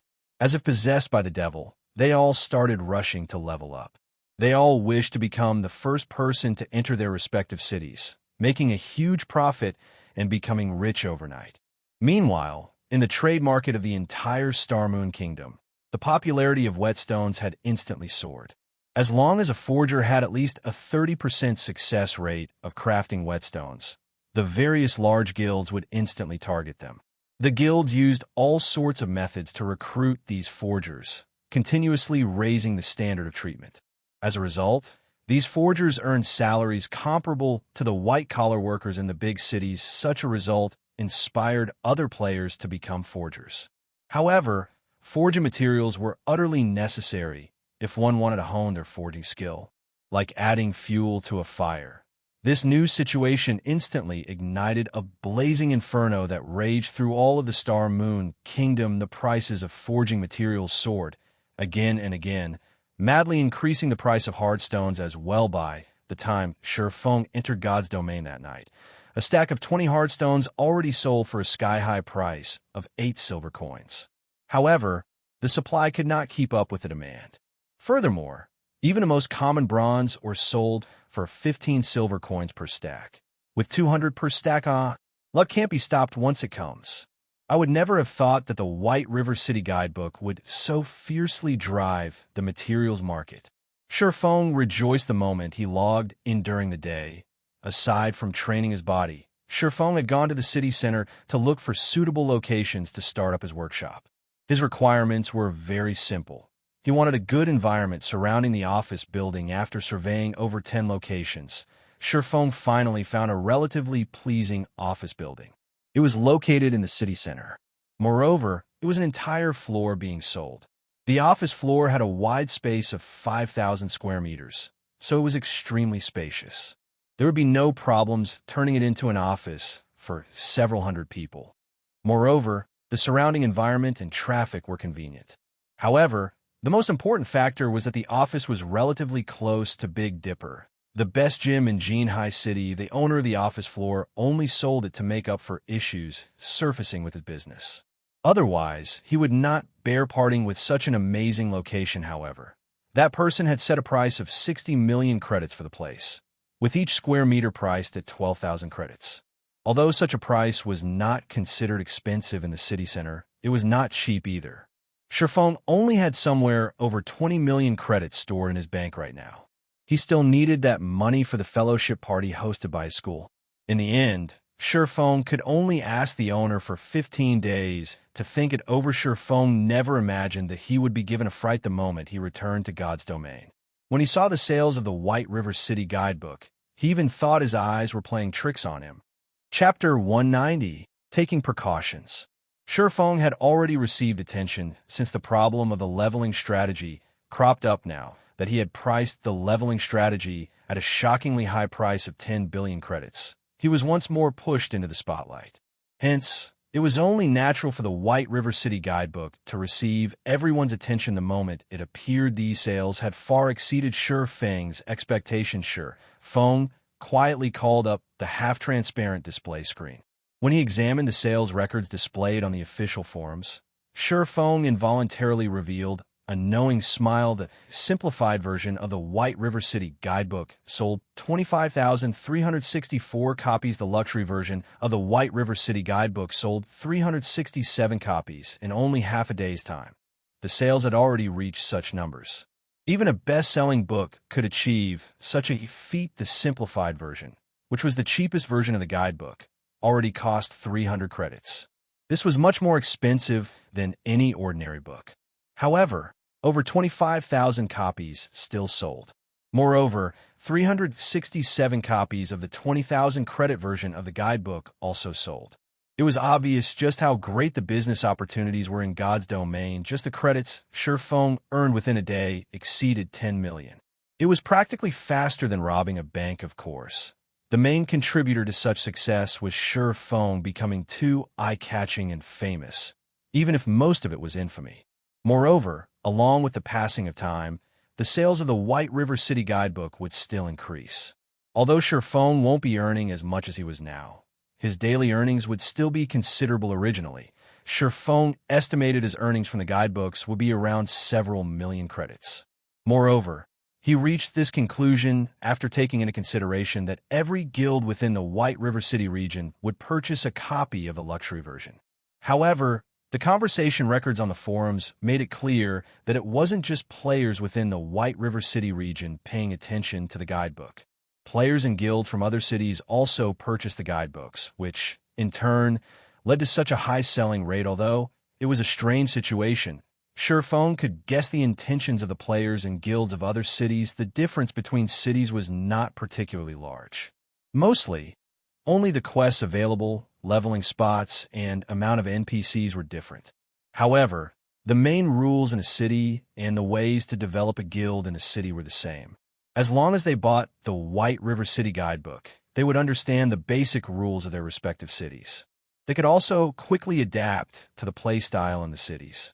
So, naturally, they would purchase a copy of the guidebook to get a general understanding of their respective cities. Now that Xianxia had gained over 10 million credits for no good reason, confidence regarding his future filled his heart.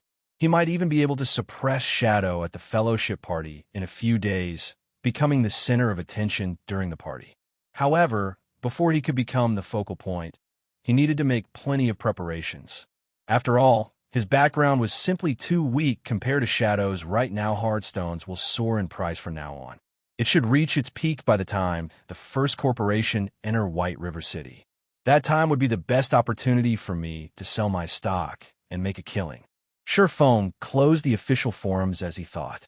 Right now, aside from credits, he needed a lot of gold coins to increase his workshop's background. However, he could not just hold on to a ton of gold coins. After all, the true way of earning money in a virtual reality game was by spending money in the first place. He currently had far too few coins to carry out such a feat. Hence, he needed to earn many more gold coins right now. Becoming enemies with that many unrated guilds had placed quite a pressure on Xianxia. Although these guilds were not much of a threat to him as a lone player, he still wanted to establish his own guild in the future. Such a situation would be detrimental to his guild. As the saying went, the barefooted did not fear those with shoes. Establishing your own guild was the equivalent of putting on shoes. Having a guild was the equivalent of having a house, supplying your enemies with an easy target. They could deal with you with greater ease. Hence, in Xianxia's previous life, plenty of small guilds were forced to disperse due to being targeted by a large guild. On the other hand, the fixed teams formed by independent players got by rather peacefully, and it went without saying that lone players could do so as well. However, there was a limit to the strength of a single individual in God's domain. It was the same in the case of a large team. If Xianxia wanted to establish his own virtual empire, he, even more, was in need of the strength of a guild. Hence, establishing a guild was his only available option to reduce the pressure on himself. Xianxia needed to increase the pressure on these unrated guilds. That way, they couldn't spare any time to deal with him. Although there was still a long time until these guilds would search him out, it was wise to take precautions immediately. Xianxia contacted Stabbing Heart Brother Yifeng. I am truly grateful for your help the last time. Because of your guidebook, the elite teams of our guild could prepare far more than other guilds. After we enter White River City, I believe it won't be long before our Assassin's Alliance reigns supreme over the other guilds in White River City. Stabbing Heart excitedly said. However, after not meeting for some time, I never imagined that Brother Yifeng would grow even more famous. I'm truly envious. If I become as famous as Brother Yifeng, I might even be promoted to an elder position during the next guild meeting. I'd rather be more ordinary. Xianxia smiled bitterly as he shook his head. The nail that stuck out would be hammered down.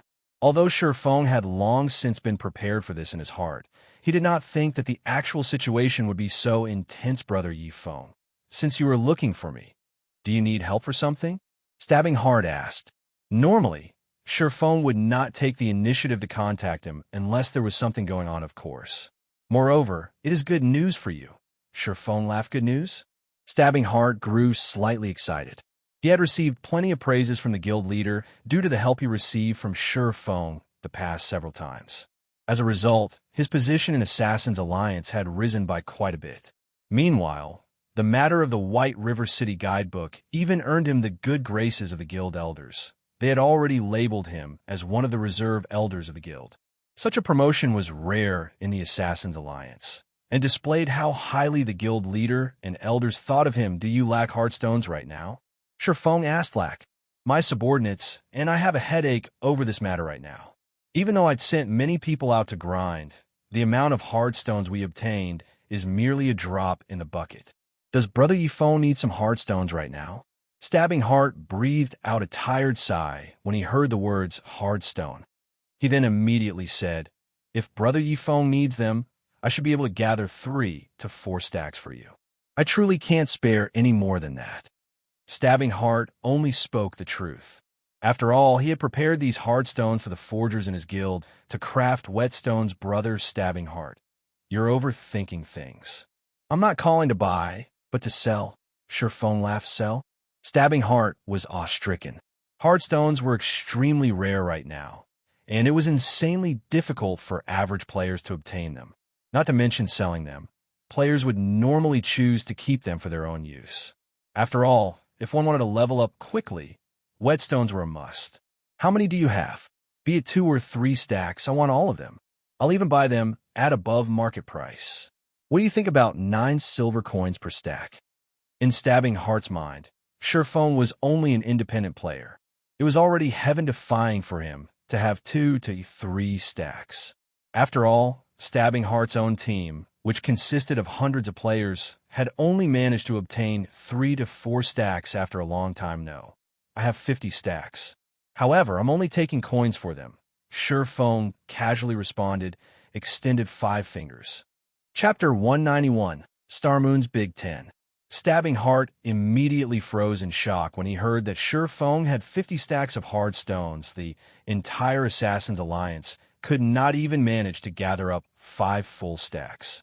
Yet, Feng said he had 50 if 50 stacks of hard stones were used to craft whetstones. Even if the forgers crafting them had slightly lower success rates, it could allow all the elite players in the Assassin's Alliance to reach level 10. Entering White River City. Brother Feng, you're not tricking me, right? Do you really have 50 stacks?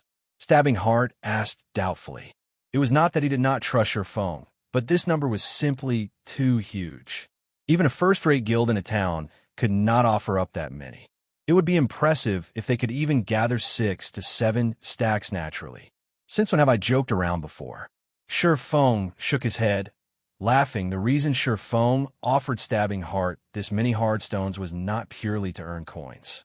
A large part of the reason was to assist the Assassin's Alliance in entering White River City and starting their development at an earlier date.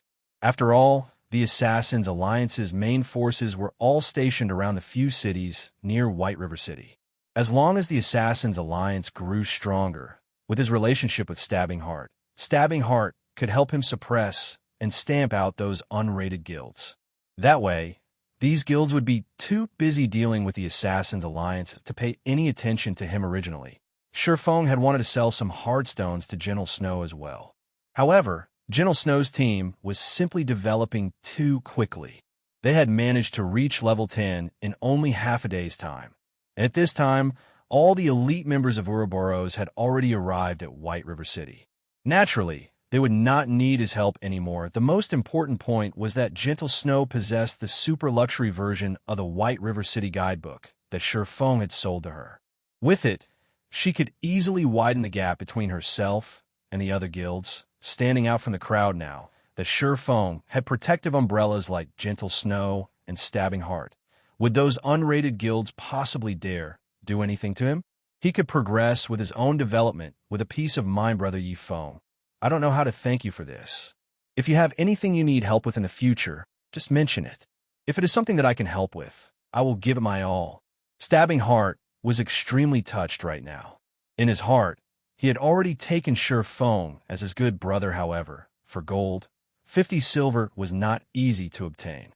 He needed some time to gather the liquid funds from the other towns and collect some from the money farming team. Although it was a large expenditure, with 50 stacks of hardstones, Stabbing Heart could allow the team in Red Leaf Town to be the first team out of all the other team in the Assassins Alliance to enter White River City. At that time, he would receive a promotion in the guild once more. He might even become an elder of the Assassins Alliance. Meanwhile, such an achievement was only possible due to Sure Feng's help.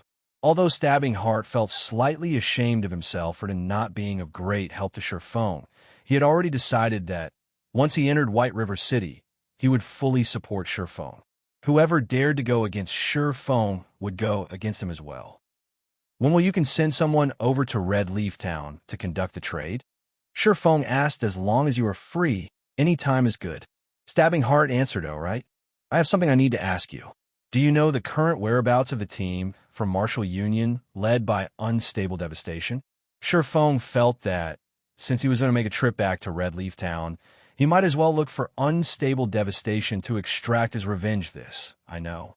They're currently at the White Sand Ruins. Are you planning on taking revenge on them? I'll call some men over to go with you. They have quite a few players on their side, so it would be dangerous for you to hunt them by yourself. Stabbing Heart was slightly surprised. He did not think that Sure Feng would take revenge so quickly.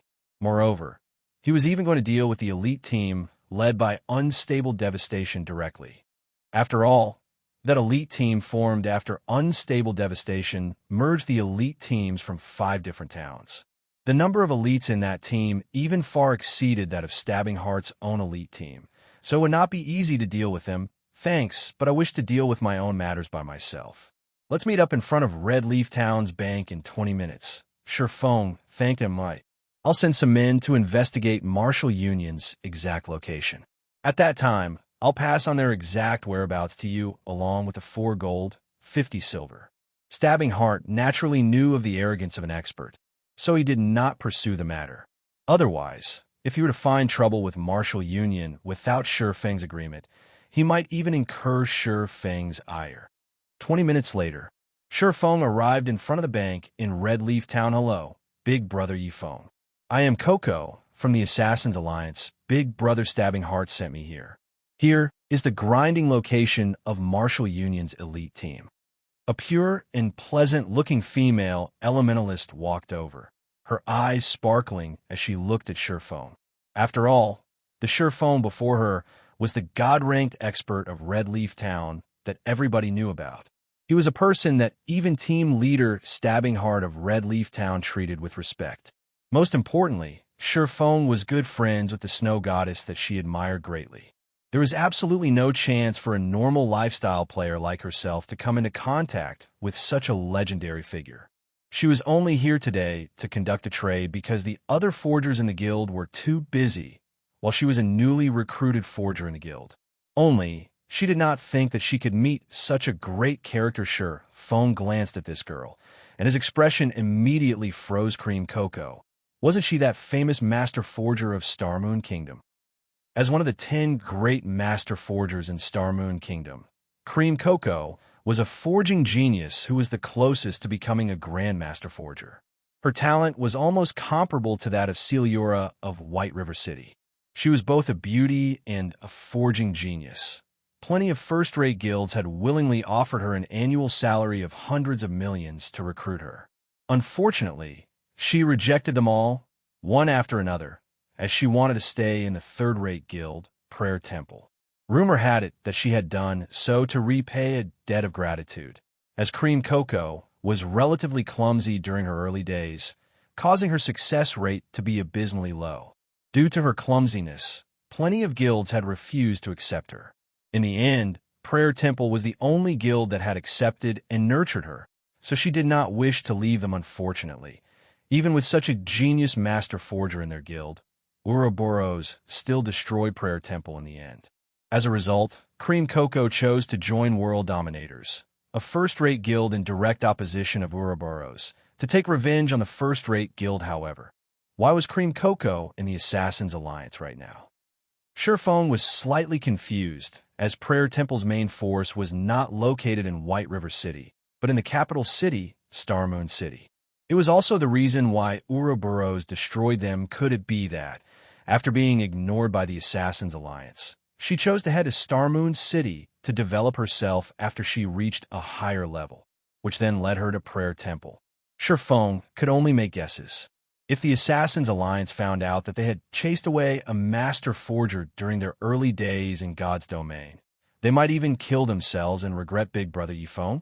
When Cream Cocoa discovered that Shifeng stared at her sternly, she couldn't help but panic. Only now did Shifeng regain his senses. His actions could not be considered overreacting, as a top-tier master forger was simply too important to a guild. However, he couldn't just try to recruit Cream Cocoa to his group. After all, Cream Cocoa was still a member of the Assassin's Alliance right now. His only option at the moment was to wait for Cream Cocoa to leave the Assassin's Alliance before trying to recruit her. Oh, it's nothing. Here are the 50 stacks of hard stones. Shifeng immediately traded the 50 stacks of hard stones to Cream Cocoa. When Cream Cocoa saw the 50 stacks of hard stones in her trade window, her eyes widened in shock. She did not even dare believe her own eyes. Right now, it was hard to even purchase 1 or 2 hard stones. Yet, Shifeng had easily managed to bring out 50 stacks. It was no wonder why team leader Stabbing Heart was so respectful to Yifeng. As expected, he was a figure that average players like her could only look up to.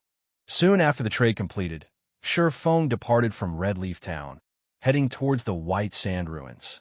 However, he did not add Cream Cocoa as a friend, as such an action might cause a change to the track of history, causing Cream Cocoa to instead stay with the Assassin's Alliance. If that happened, he would definitely cry with regret. Hence, he would let history repeat itself without his interference. Now that he knew Martial Union's precise location, he would immediately teach Unstable Devastation the consequences of becoming his enemy. Chapter 192, Wild and Domineering.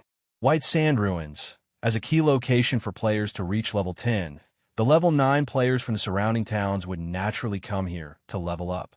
Not only did this place possess level 10 monsters, which were a better source of EXP, there were also plenty of quests in this region.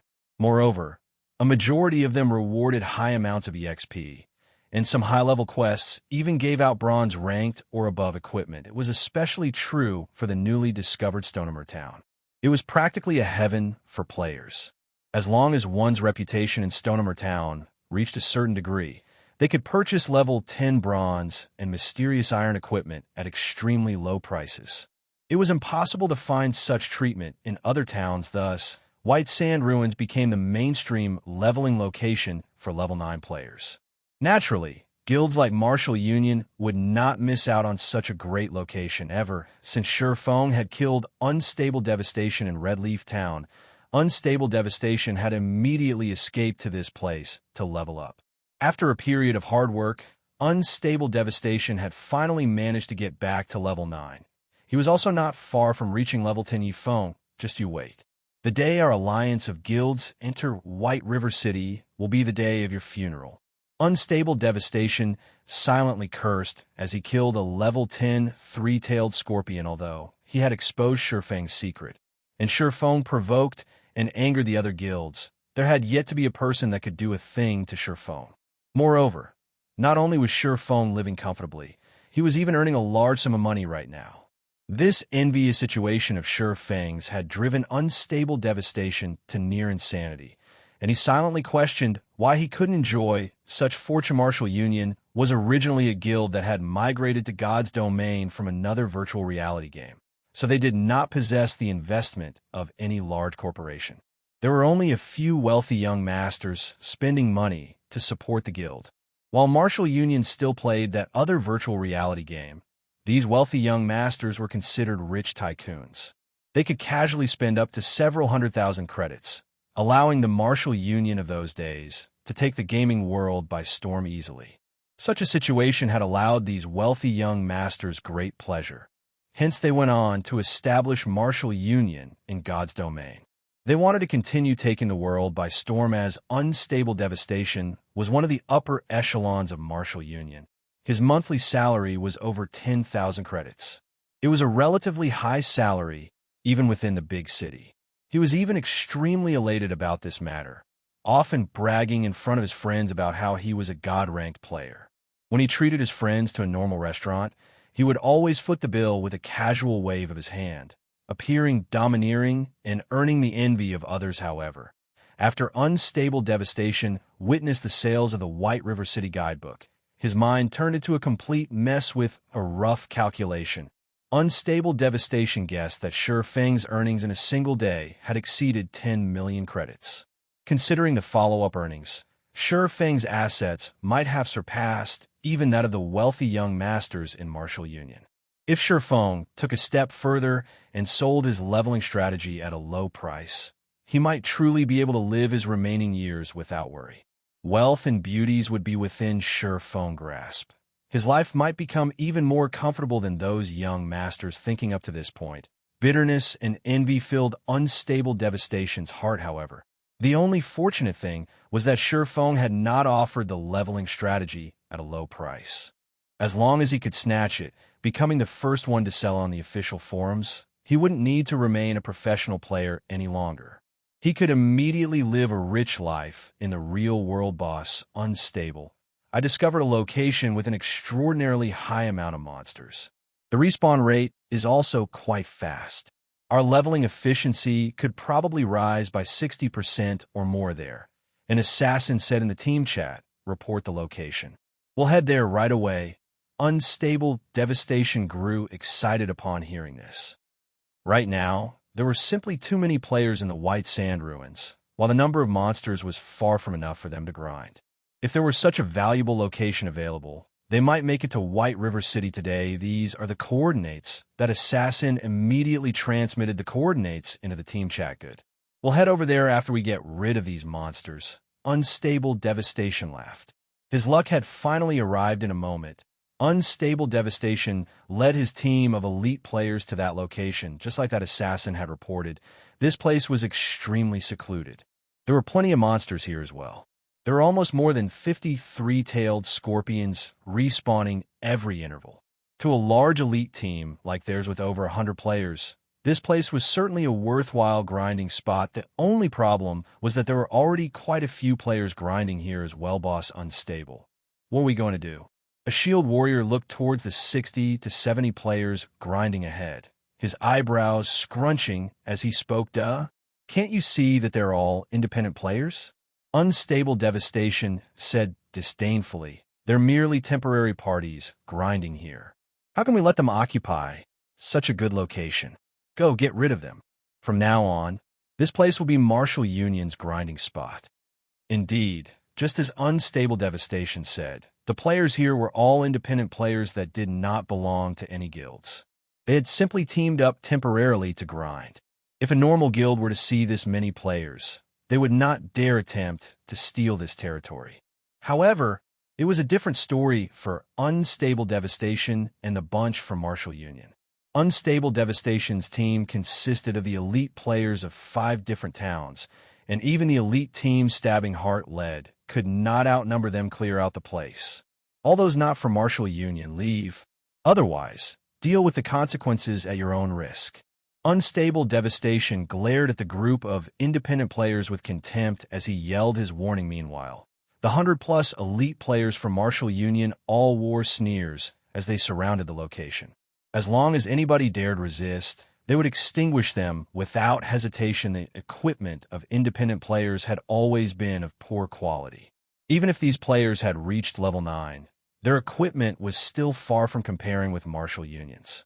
Martial Union even had the advantage of numbers, up to 132 players, while these independent players only numbered around 60 to 70.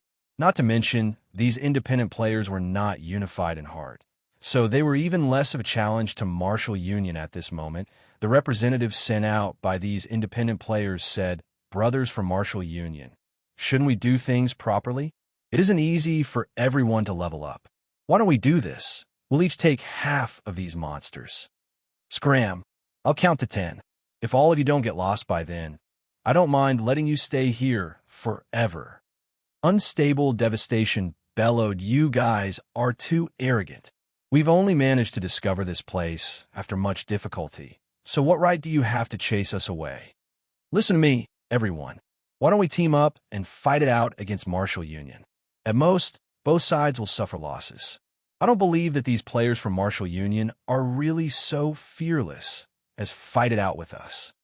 Just as one of the parties tried to organize everyone else into a team to go against Martial Union, tens of fireballs blasted on the players of said party, instantly killing them all. This situation had frightened these independent players. However, they did not dare utter a word, only silently glare at Unstable Devastation. "Do you have something to say?" Unstable Devastation laughed coldly, waving his hand once again suddenly. Another dozen spells fell upon them, and several more players glaring at Unstable Devastation perished. "Let's go." Unable to endure the pressure, one of the parties took the lead. Soon after, the several remaining parties looked at each other. They all shook their heads as they departed. As for the two parties that died, nobody cared about them any longer. Ha ha ha. They're merely a bunch of trash. Yet they dare compete with us, Martial Union. Unstable Devastation watched the departing independent players, jeering. Meanwhile, the other members of Martial Union also started laughing, exhilarated at this moment. Chieftain arrived at the White Sand Ruins after running without rest. Martial Union should not be far ahead. Chieftain compared his current location to the marked location on the map, increasing his pace as he headed onward. Chapter 193, Holy Grail Knights. When Chieftain arrived at the location Stabbing Heart had provided, he couldn't even find a shadow of Martial Union. Where are they? Chieftain surveyed his surroundings. Aside from a dozen or so three-tailed scorpions, not a single player occupied this flat, sandy area. Was there an error in the information Stabbing Heart gave me? Chieftain thought the possibility of such an error was low. After all, the Assassin's Alliance was a top-tier, second-rate guild. There shouldn't be any significant errors in their information gathering. Moreover, Stabbing Heart had been so confident in providing the information, so he must have had a basis for his confidence. Forget it. I didn't have much hope of finding them immediately in any case. Since Chieftain was not in a hurry, he started searching around the surrounding area. If Martial Union had already entered White River City, Stabbing Heart would have notified him at the first notice. However, there was not a huge possibility for Martial Union to enter White River City right now, as even Stabbing Heart's team had yet to enter the city. Time passed. Little by little, more and more players reached level 10, each of them entering White River City, one after another. Right now, the majority of the players who entered White River City were the elites and upper echelons of guilds. There was only a small amount of teams consisting of independent players. Most of these independent players had purchased the White River City guidebook, and they all admired its creator leader. This Chieftain is truly amazing. The information he wrote in this guidebook is so detailed. Fortunately, we bought the luxury version. The introductions in the simplified version were overly brief, and it only helps one get a general understanding of White River City. Meanwhile, the luxury version mentioned plenty of locations with good quests meant for specific classes. Thanks to it, I've accepted plenty of valuable quests. I know, right? It is all thanks to Team Leader's wisdom for buying the luxury version. If I didn't know that Chieftain had personally penned this guidebook, I would even think that the game officials had published it. I really wonder what Chieftain's previous profession was to possess such powerful observation skills. That Chieftain indeed has some skills. Originally, I had simply intended to purchase the guidebook as a reference. I never thought that the information was all true. I was shocked after we arrived at White River City. It was worth the 20,000 credits. If it were up to me, I wouldn't willingly sell this information even for 50,000 credits. Not only does the information require time to arrange, but this is also first-hand information.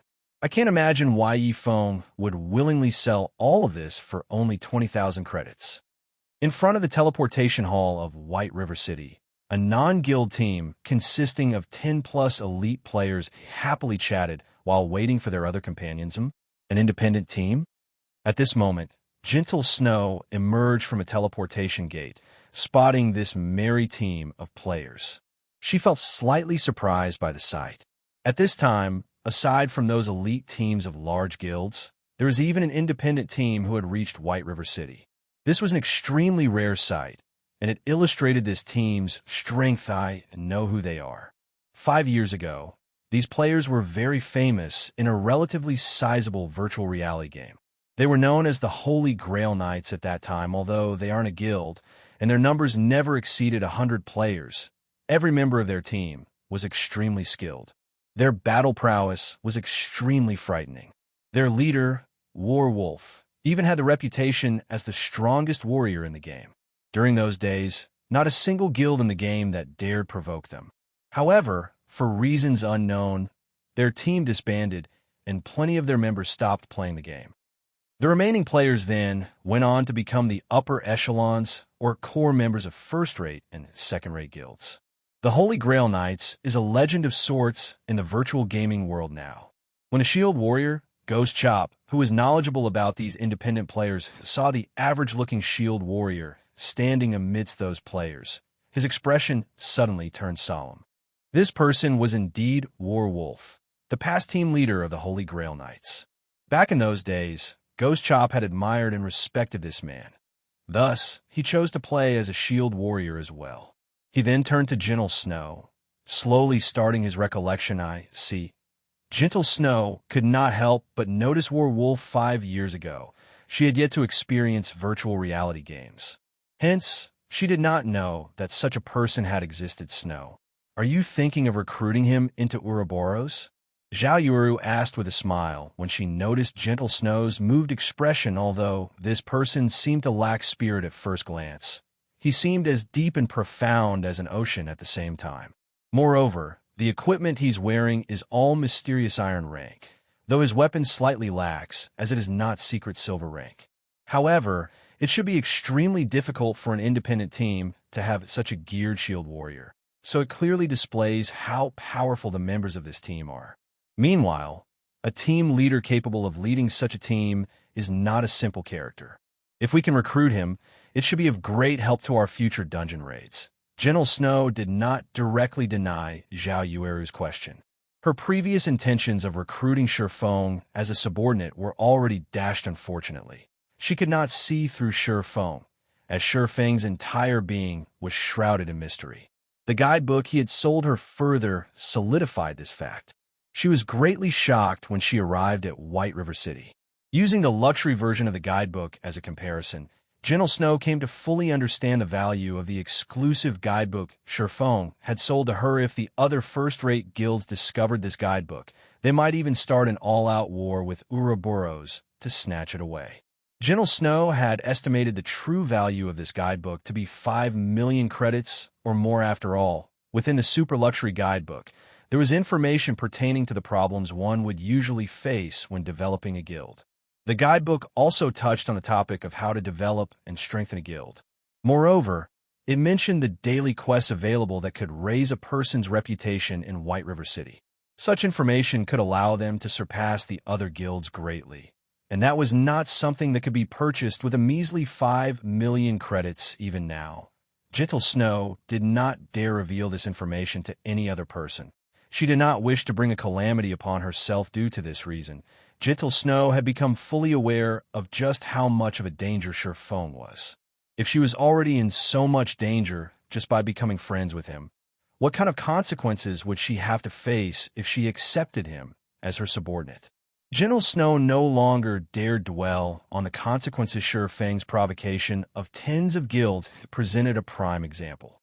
Fortunately, they were all unrated guilds, as the leveling secret did not hold much attraction to the true major guilds.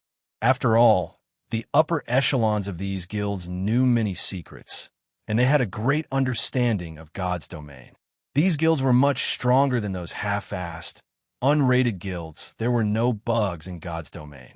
Even if there were one, the system would discover and correct it immediately.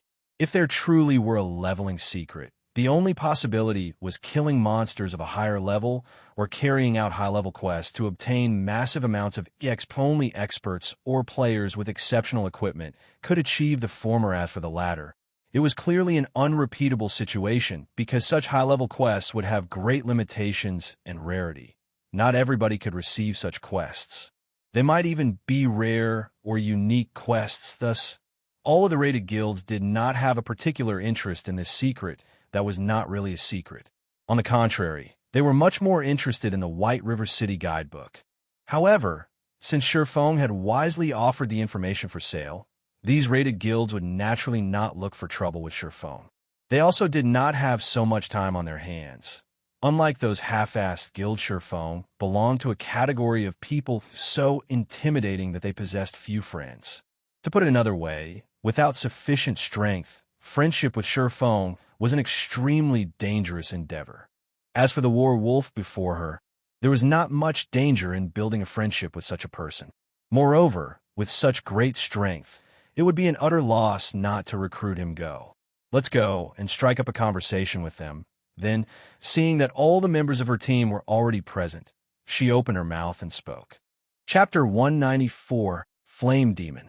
White Sand Ruins Martial Union is simply too much. They don't respect any of us independent players at all. When I grow stronger, I'll take revenge on those bastards. Shut up.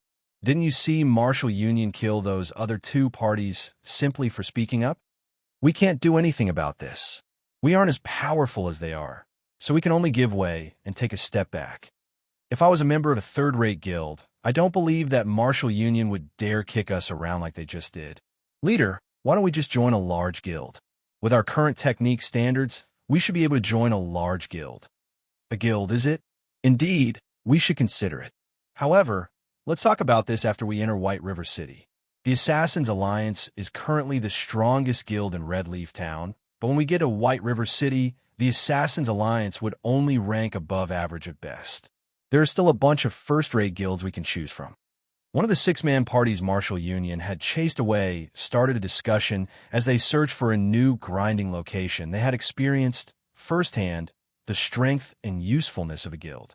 If they did not join a guild, they could only compete with other independent players over locations with scarce resources when these guilds occupied all the valuable leveling locations. Excuse me, but do you know where Martial Union is? Shifeng had been searching the White Sand ruins for quite some time, having no luck of finding any traces of Martial Union. At this moment, however, he had overheard these passing players discussing Martial Union. So he asked them, we know it. What business do you have with them? Don't tell me.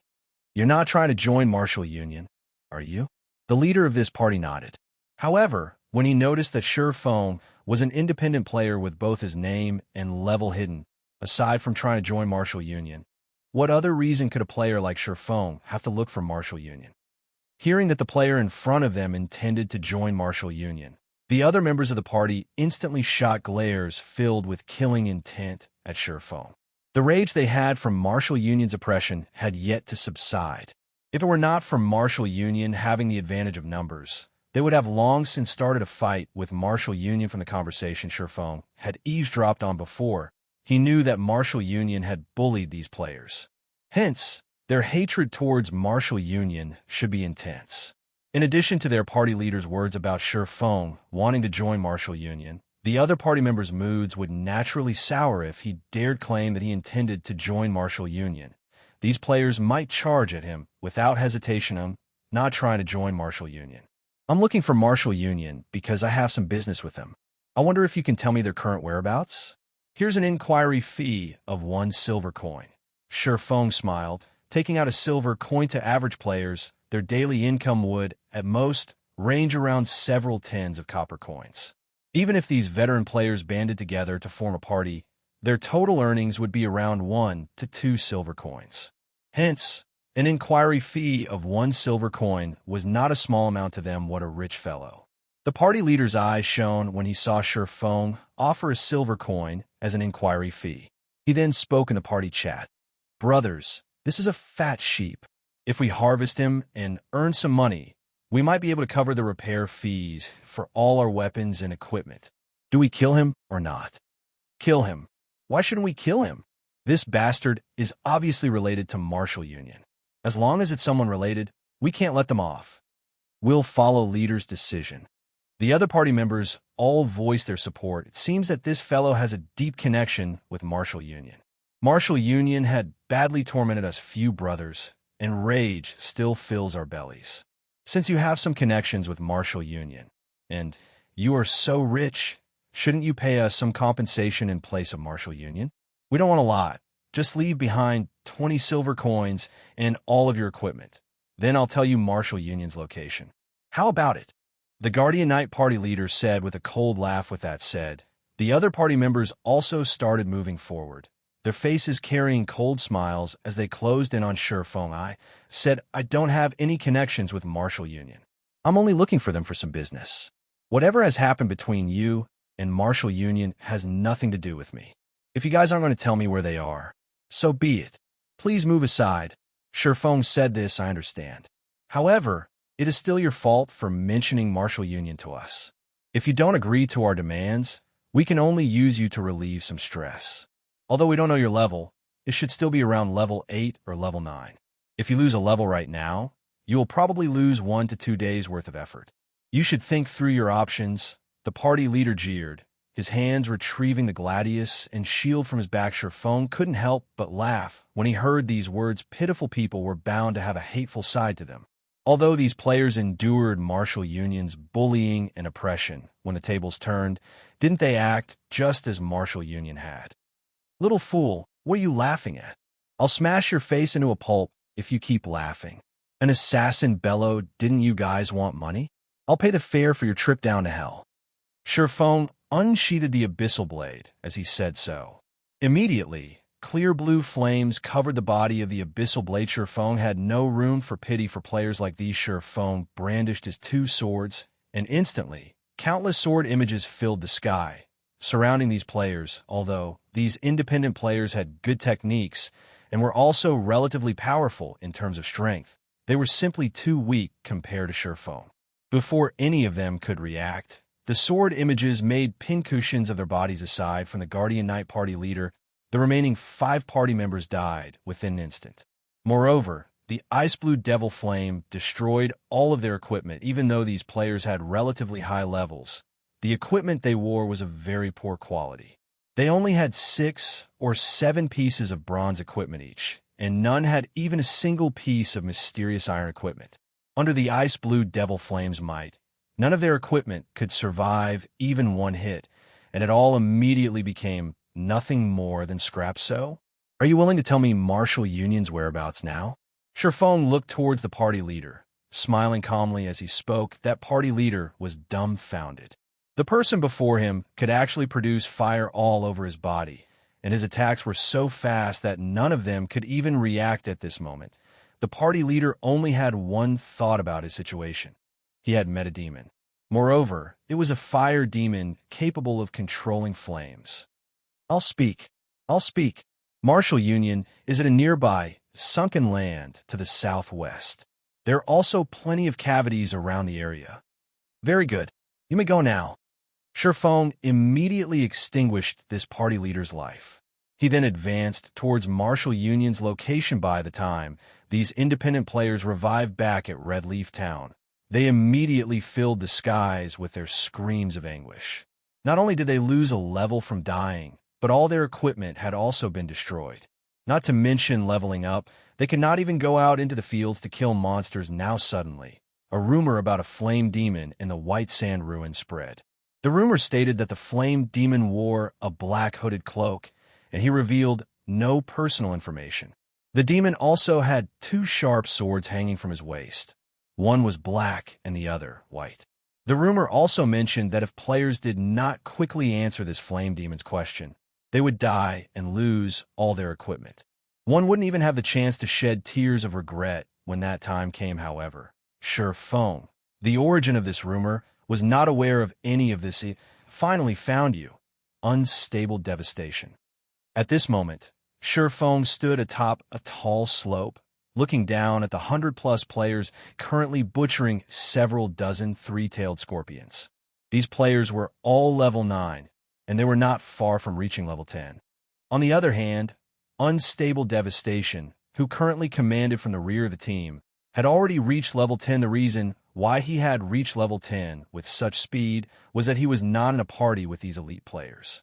Meanwhile, Unstable Devastation killed the monsters that had their HP lowered to a critical point. Due to the rules of God's domain, Unstable Devastation would receive 60% of the total EXP from the kill. Thus, he reached level 10 ahead of the other elite players. Chapter 195, 1 against 100. You lure some more monsters over. With such a good leveling spot, I want to charge to number 1 on the ranking list and teach the other guilds in the Alliance the strength of martial union. Unstable Devastation spoke in the team chat, yes. The several assassins replied right now. Fire Dance still occupied the first place on the ranking list. However, the second place had already changed. However, it wasn't because Fire Dance and the others' leveling speed was slower than the other players. They were simply busy doing quests. These quests were all rare reputation quests, and they could obtain relatively large amounts of White River City reputation by completing them in God's domain. If players wished to have an official class when they reached level 20, they could only apply at the class association in the various large cities.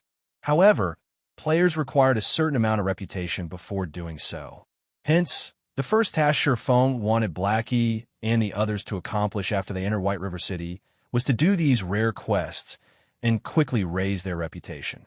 By the time they reached level 20, they would be able to change into their basic classes immediately. If they discovered this fact only after they reached level 20, they would have to waste a lot of time earning sufficient reputation, which in turn would delay their progress, just as Unstable Devastation excitedly hunted three-tailed scorpions. Xianxia had also arrived at Martial Union's healer's position using the Ring of Nothingness. Nobody would ever think that a single independent player would take the initiative to seek vengeance upon a guild's elite team.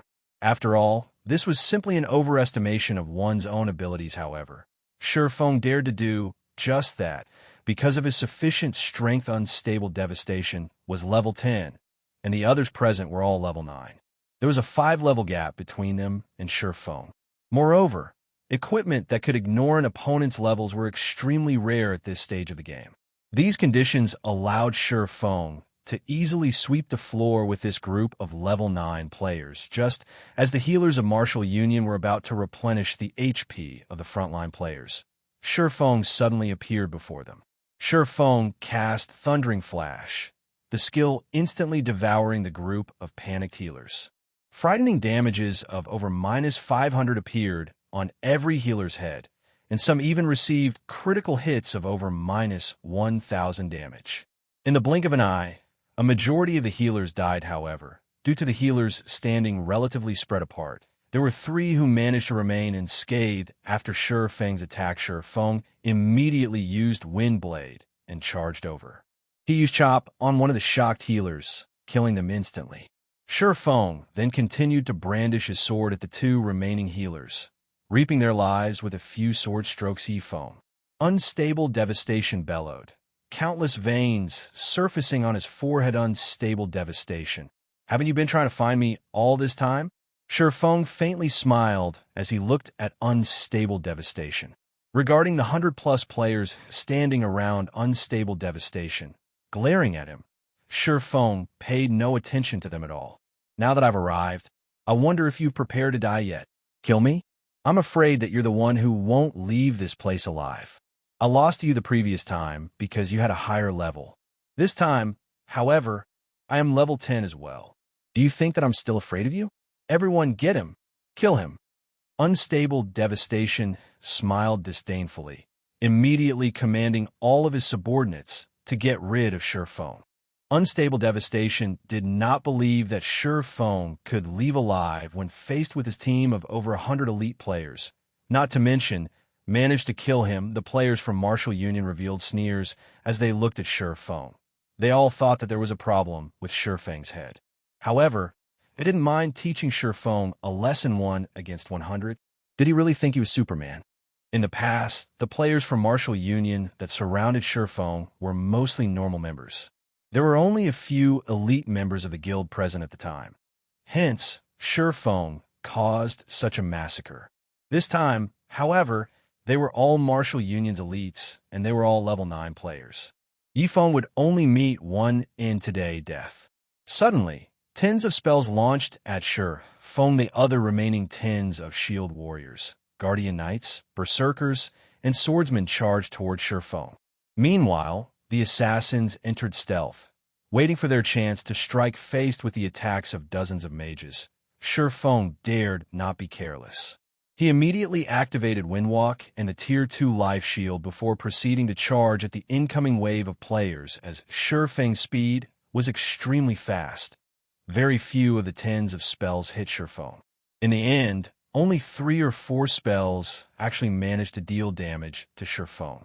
Unfortunately, these spells were all fire-type and ice-type spells, such as Fireball and Frost Arrows. With Feng's resistances, these spells managed to cause less than -10 damage each. In addition to the life shield absorbing a portion of the damage, the actual damage these spells caused was less than -6 points. All of the mages were shocked. Even if it is a tiny amount of damage, beat him with all you've got. There has to be a limit to his HP. Without any healers, he won't last long. Melee classes, spread out and be careful of his AoE skills. Unstable Devastation was similarly shocked. However, after giving it some thought, even if Feng had an insanely high defense, he still wasn't a boss. There was bound to be a limit to his HP. Even if they only dealt damage in the single digits, with tens of them continuously attacking, how long could Feng last? Watching his HP fall continuously, Feng clearly understood that he could not hold on for much longer. The difference in attributes was simply not enough to overcome the strength of over 100 elite players. Almost, when the distance between Feng and the crowd for Martial Union shrunk to less than 20 yards, Feng took out an intermediate frost grenade, tossing it at the Martial Union. Noticed Feng throwing an item. However, since it was not a skill, they did not pay it any heed. Instantly, the intermediate frost grenade exploded, releasing a shroud of cold air, covering a 12-yard radius. The cold air froze the players for 3 seconds and dealt -400 damage to every one of them. The shroud of cold air swallowed more than half of the melee players' MTs. Activate your life-saving skills. Mages, increase your firepower and controlling skills. We must not let him get near the frozen players. Unstable Devastation hurriedly shouted. The shield warriors and guardian knights immediately activated their shield walls and protection blessings respectively after receiving the command. However, deep in their hearts, they were extremely clear that these skills were absolutely useless in front of Feng. They merely used these skills in the hopes that with their increased durability, Feng would instead choose to go for the other players first. Meanwhile, the mages standing at the rear line started casting controlling spells, one after another. They used spells such as Ice Walls and Ice Spheres to prevent Feng from closing in on the frozen players. Feng simply smiled. Using Silent Steps, he instantly arrived behind these mages.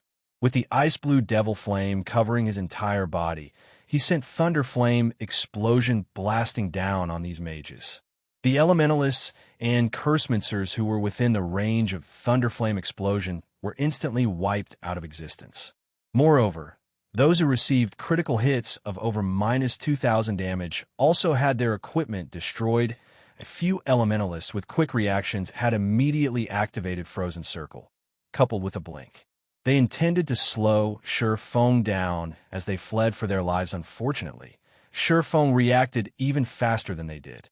He activated Defensive Blade and Dark Violent Dance. Gaining immunity to the frozen circles, Feng waved the flaming Abyssal Blade in his hand. A streak of deep blue flaming sword aura landed on one of the escaping elementalists 10 yards away, dealing over -1,000 damage and instantly killing him. Simultaneously, the 2 summoners in front of him also received damage from the attack, instantly losing over 400 HP. Feng then continued with a barrage of attacks. As a result, deep blue flames annihilated the mages within a 15-yard radius. Kill him. Don't be afraid. We have more men on our side. He only has half of his HP remaining. Although Feng only had half of his HP remaining right now, Unstable Devastation had lost much of his confidence. Even so, he did not stop sending out streak after streak of frost arrows and fatal shots. However, Shi Feng had dodged every one of them. In addition to the sudden appearance of Shi Feng's flame transformation and terrifying AoE damage, Unstable Devastation already had the notion of escaping for his life. However, he needed to observe the situation further before he made his decision. Half HP, is it? Shi Feng calmly smiled. He then proceeded to take out his next trump card from his bag. Intermediate Recovery Potion. Instantly recovers 800 HP after use cooldown, 1 minute. In White River City, players were only allowed to purchase 5 intermediate recovery potions each day, and each bottle cost 3 silver coins. It was an item meant for a crucial time. Shi Feng down the bottle, his HP instantly recovering to full. At this sight, Martial Union's players were instantly afraid. They had sacrificed dozens of players to take away close to half of Shi Feng's HP. Yet, Shi Feng's HP was full once again. Moreover, the scorching flame that surrounded his body greatly increased his battle prowess. Just by closing in on him, the durability of their equipment constantly fell. Faced with such a situation, their confidence instantly sunk into a bottomless pit. Chapter 196, Devastating Strike. The elites of Martial Union, who had originally looked down on Shi Feng, had started to panic. Now what did a full HP Shi Feng mean? Martial Union's elites already had the experience deeply ingrained into their bodies, so they understood what it meant compared to only losing a level after dying. Their current situation was far graver. As they had spent all this time grinding monsters, their equipment and weapons durability was almost depleted. If they receive an attack from Shi Feng right now, that little durability would decrease even further, and their equipment and weapons might even be destroyed. This was much more frightening than simply losing a level. If they lost a level, they could recover it through grinding. However, it would be a different story if they lost the equipment and weapons they currently relied on. They had only managed to collect all these items after much difficulty, and compared to regaining a single level, it would be much more troublesome to recover these items. There was even the possibility that they could not recover these items at all. Yi Feng, don't go overboard. It won't be beneficial to either of us if you continue your actions. It is not too late for you to leave this place right now. In the future, we will mind our own business, and we will each walk our separate paths. Although Unstable Devastation felt dissatisfied, Shi Feng's strength was simply too frightening. He could only grit his teeth and take a step back in this matter. If he lost everything he had right now, his dreams of rising in Martial Union would also vanish overboard. These are your last words? Shi Feng laughed at the absurdity. He truly could not understand Unstable Devastation's thought process. Did he think that, after slapping someone across the face, everything could be settled just with a simple apology? Hearing Shi Feng's contempt, Unstable Devastation felt humiliation for the first time. He had already taken a step back, yet Shi Feng reacted so aggressively. However, he could do nothing to Shi Feng right now, so he could only watch as his subordinates were butchered, one after another. This sort of helplessness had driven him close to insanity. Unstable Devastation never thought that such a day would befall him. In the beginning, he had a 100% certainty of crushing Shi Feng. Now, however, due to a mystical exploding object and an intermediate recovery potion, that confidence shattered. Even if they managed to kill Shi Feng today, the elites of Martial Union would receive insufferable losses. Yi Feng, you have forced my hand. Let's see which one of us will die first, then. Everyone, attack him together. He already has a super red name. As long as we can kill him, he will drop all of his equipment, and it will be enough to make up for all our losses. Don't be afraid. His HP potion's cooldown is definitely very long. We can exhaust him to death. Upon receiving Unstable Devastation's command, the members of Martial Union went into a frenzy. They used all their skills and techniques to restrict Shi Feng while slowly depleting his HP. Meanwhile, Unstable Devastation also reluctantly retrieved a flame-red arrow from his back. aiming and firing it at Shi Feng. This was Unstable Devastation's strongest treasure. Originally, he had intended to use this arrow to deal with a Lord-ranked boss. Now, however, he could only use it to get rid of Shi Fengxiu. The flame-red arrow soared through the air, leaving behind a sonic boom as it shot toward Shi Feng's heart. Extremely complicated incantations were carved on the flame-red arrow's body, causing the surrounding fire-type mana to gather around the arrow. It seemed like a consumable item. Shi Feng had also noticed this flame-red arrow flying at him. He stopped paying attention to the spells attacking him and immediately used parry to block this flame-red arrow boom. Boom! Boom! The moment the arrow collided with Shi Feng's swords, it exploded. The force of the explosion instantly sent Shi Feng flying. Fortunately, parry had managed to block the attack fully, and Shi Feng received no damage from the arrow. Shortly after, Shi Feng landed unscathed. Immediately, he charged towards the mages, resuming his massacre of Martial Union's elites. Just like slapping at flies, Shi Feng killed one player from Martial Union with each of his attacks. Within a short moment, 4 elites had died. Watching this scene play out, Unstable Devastation's eyes nearly popped out of their sockets. Even after he used his final trump card, Shi Feng had taken not a thread of damage from it. On the contrary, his attack aided Shi Feng in closing in on the mages and continuing his slaughter. To begin with, Shi Feng's movement speed was extremely quick. These mages had no chances of escaping him at all. Furthermore, due to the level suppression and Shi Feng's magic resistance, these mages were rendered utterly helpless. They could only watch as they were slaughtered. Noticing that the frozen effect on the melee players was about to dissipate, the mages of Martial Union released a sigh of relief. They finally saw hope. Unfortunately, Shi Feng took out another intermediate frost grenade from his bag, tossing it at the melee players again. The frost grenade landed precisely on the same location as before, and in the blink of an eye, these melee players froze solid once more. A damage of -400 also appeared on every one of their heads, and the assassins and swordsmen who had low HP fell into critical conditions. Shi Feng then made a slashing motion with his sword, sending a flame blade flying at the assassins and swordsmen, ending their lives. This attack even destroyed the equipment they wore. At this stage of the game, where everyone's levels were still low, there were plenty of skills that players had yet to learn. It was especially true for high-level skills that could remove controlling effects. Thus, the elites had no defenses against Shi Feng's frost grenades. They had no ways of dealing with them at all, with the melee players frozen once again, and Shi Feng killing so many of their allies. These mages truly felt despair. They no longer cared about Unstable Devastation's command. They all ran, escaping in any direction they could. Nobody would have thought that Shi Feng would still have a weapon of mass destruction like that. If they had known about this earlier, they would have long since fled and not remained here for slaughter. Everyone's escaping now. Shi Feng immediately felt his head ache. If he hunted them down, one by one, he might let even more players escape.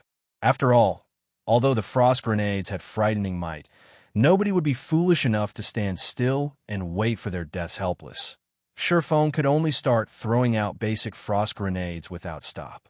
Although there was a 1-second cooldown, it could freeze a player for 3 seconds. With this, Shi Feng could get rid of all these scattered players with basic frost grenades tossed out. One after another, the sandy grounds turned into a world of ice, while all of the members of Martial Union turned into ice sculptures. Shi Feng then used the blazingly hot abyssal blade to end each of their lives. Watching as his teammates died and their equipment destroyed, the remaining players trembled in fear as they were driven to insanity. Some of the players who could not endure the sight even tried to log off from the game immediately. However, players were not allowed to log off during combat, so they could only helplessly wait as Shi Feng walked, step by step, closing in on them very quickly. Shi Feng had reaped the lives of 100-plus elite members of Martial Union, and only Unstable Devastation remained alive now. Unstable Devastation quietly stood still, his mind in a daze. He had even forgotten to resist. Over 100 elite players had died, and all of their equipment was destroyed. These were all of his assets, and right now, it was impossible for him to climb back up in Martial Union, even if he wanted to. He no longer had any means to compete with his rivals in the guild at this moment. Unstable devastation only had regret filling his heart. All of this had stemmed from his own arrogance. If he had known that Feng was so frightening from the very beginning, he wouldn't have dared to become enemies with Feng, even if he were beaten to death. Even if he had to become enemies with Feng, at the very least, he would have waited until all members of Martial Union had entered White River City. However, it was too late now. Soon after, Feng killed Unstable Devastation with 2 sword slashes, as well as finally done cleaning up. It should also be about time to bring Blackie and the others down to a dungeon for some equipment upgrades. Feng took a look at his surroundings. After confirming that there weren't any members from Martial Union remaining, he used the demon mask to wipe clean his name. He then took out a return scroll, chanting the incantation and returning to White River City after killing Unstable Devastation and the elite players under him. Even if Unstable Devastation wanted to do anything to Feng in the future, he would need to wait until these elite members recovered before he could. However, there was no need to concern himself over a matter that couldn't happen for quite a while. Shortly after Feng wiped out Unstable Devastation's entire elite team, a large commotion occurred among the alliance of guilds that wished to carry out a crusade against Feng. This commotion was a result of Unstable Devastation suddenly declaring his retirement from this small alliance. Unstable Devastation's actions had confused these other guilds. He also refused to speak of anything in the alliance's chat before leaving it after witnessing Feng's fearsomeness. Unstable Devastation didn't dare battle Feng any longer. Since Feng could kill him at the White Sand Ruins, then he could similarly kill him again and again out in the field. The same went for his team. Unstable Devastation no longer dared think of this matter. He still wished to make a living through God's domain. He was truly afraid of Feng now hence. Unstable Devastation also expressed his apologies on the official forums. In the future, he swore to no longer participate in any matters relating to Feng. As long as he met Feng, he would make a circle and do his best to avoid Feng immediately. Unstable Devastation's actions had sent shockwaves through the White River City region. Chapter 197, Crazy Stone. Although Unstable Devastation was not considerably well known, he was still one of the upper echelons of Martial Union. He was also archenemies with Feng, and he had recently revealed one of Feng's big secrets. So, there were quite a number of people who knew about him. Nobody would have thought that Unstable Devastation would publicly apologize to Feng. Many people were stunned when they read Unstable Devastation's message. Martial Union was obviously a large guild, yet they had actually submitted to a lone independent player. Although such incidents had occurred before in past virtual reality games, the total occurrences could definitely be counted on one hand. Above all, God's Domain was a game that had just recently released. At this stage of the game, the difference in strength between players would mainly display itself in terms of techniques, and this difference could easily be overcome using the advantage in numbers. Yet, Unstable Devastation had succumbed to Feng. It was simply unbelievable. Can someone tell me just what is going on here? Wah, is this going to be the uprising of independent players? As expected of my idol, Feng, what's so great about guilds? Haven't they succumbed to strength all the same? Chaos ensued in the official forums of the White River City region. Unstable Devastation's message was like a small pebble thrown into a tranquil pond, generating ripples that spread out in all directions. As a result, players on the forum posted their own opinions, especially the independent players. No matter which virtual reality game they were in, guild players and independent players would frequently conflict with each other. However, this cannot be helped. After all, to surpass others, one must obtain more resources. Naturally, guilds would occupy these resources. Meanwhile, the independent players who lacked strength could only retreat in the face of these guilds. Thus, it created conflicts now that an independent player like Feng had made a large guild submit to him. This incident received an unquestionably huge response from many independent players, however, to the alliance of guilds that planned a crusade against Xianxia. This matter was just like a bomb filled with peril and unstable devastation. The leader who started this alliance and planned this crusade had actually chosen to withdraw from the alliance. Moreover, he did not even speak a word about this incident. Just what sort of power could cause unstable devastation to react in such a way? This incident struck panic into the other guilds of this small alliance, Brother Zhang. What should we do? Flaming Tiger quietly asked due to unstable devastation's shocking actions. The various guilds in the small alliance started feeling insecure. Zhang Luowei fell deep into thought for some time before saying, "Let's not involve ourselves just yet. We'll wait until we are all in White River City before we deal with this matter." However, for him to force a person like Unstable Devastation to submit, I have truly underestimated this Yifeng. Tell Ling Filong to get in touch with Yifeng. See if he can get Yifeng to join Shadow. Although Shadow has only recently started its development, our resources are plenty. Tell Ling Filong this. As long as Yifeng agrees, I can give Yifeng an elder position, an annual salary of 1,000,000 credits, and 10% of the workshop's shares. Flaming Tiger was stunned. He admitted that he was not Shi Feng's opponent, and that Shi Feng's skills were a level higher than his. But wasn't this promise a little too great? Not only could an elder of the guild live leisurely, but the authority they wielded was also great. Aside from Brother Lon and Zhang Luowei, Shi Feng would have the highest authority in Shadow, not to mention an annual salary of 1,000,000 credits and 10% of the workshop's shares. Even Flaming Tiger only had a minimum monthly salary of 20,000 credits. Flaming Tiger simply could not understand why they had to pay such a huge price to recruit Shi Feng. However, he did not have a say in this matter, so he could only do as he was told. White River City, trade area. After returning to White River City, Shi Feng first headed towards the bank. He retrieved 500 stacks of hard stones, intending to sell only a portion of his stock for now. Due to the great increase in the hard stones demand, the price had already reached Shi Feng's estimation of 10 silver coins per stack. Although this price would still rise later, it was already close to the limit. Players could handle these 500 stacks of hard stones were only a small portion of the hard stones Shi Feng owned. Just based on the amount of hard stones that Shi Feng had constantly purchased before, his stock exceeded 10,000 stacks. This was also one of the reasons why the various large guilds in White River City could not purchase any hard stones. Shi Feng had purchased all of these hard stones when the prices were at their lowest, and he only paid around 30 gold coins for them. However, their current value far exceeded their initial cost. After selling these 500 stacks, it should be about time to bring Blackie and the others to raid the level 10 team dungeon, the Goblin Factory.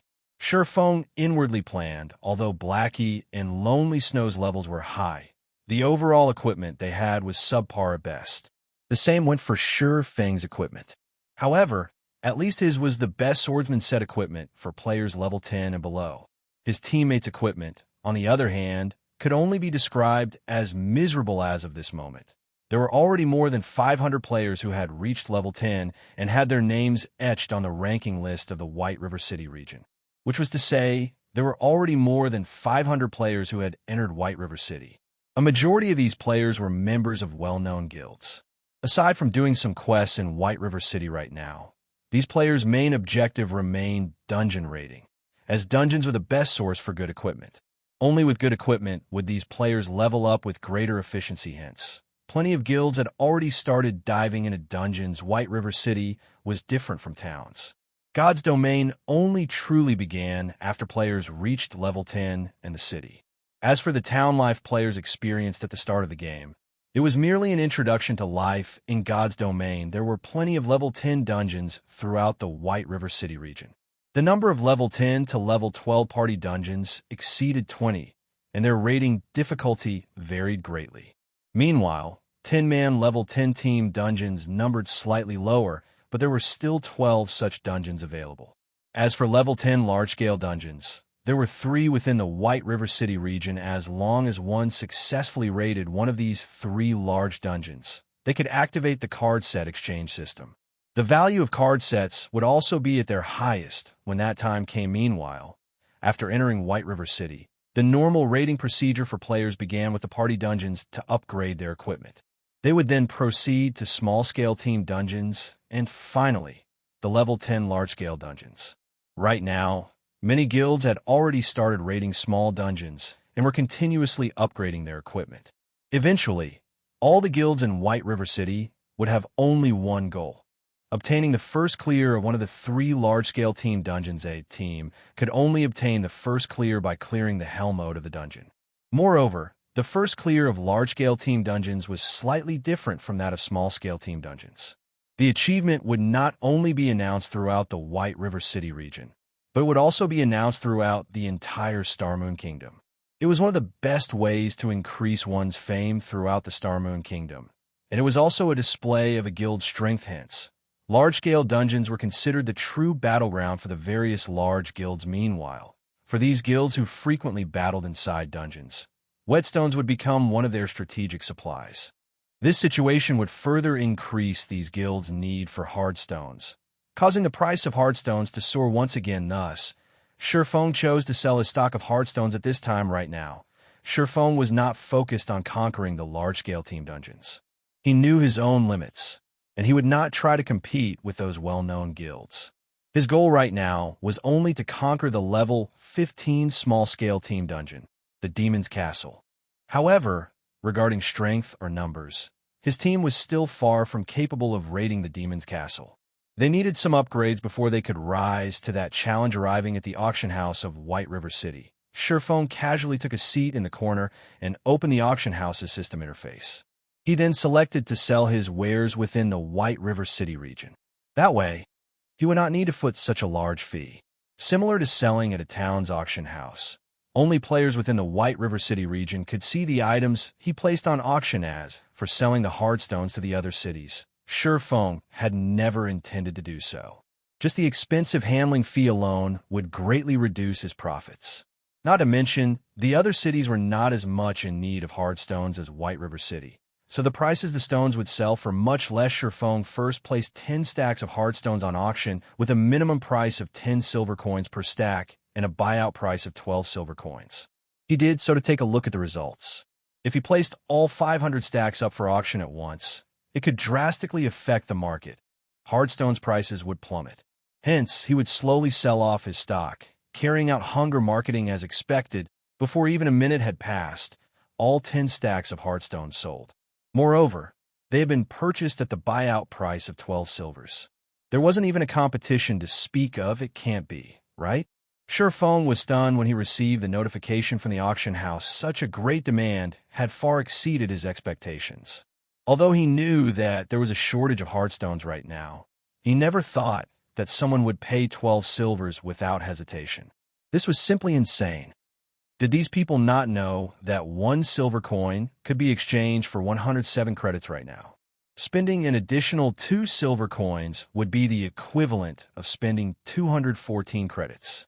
To a fresh university graduate, that would be 1/10 of their monthly salary. Chapter 198, Trial of God. Shurfeng had only sold 10 stacks of hardstones. When compared to the demand of the entire White River City region, it was a drop in the ocean. Seeing such burning demand, Shurfeng placed another 10 stacks of hardstones up for auction. This time, he changed the minimum price to 12 silver coins and the buyout price at 15 silver coins.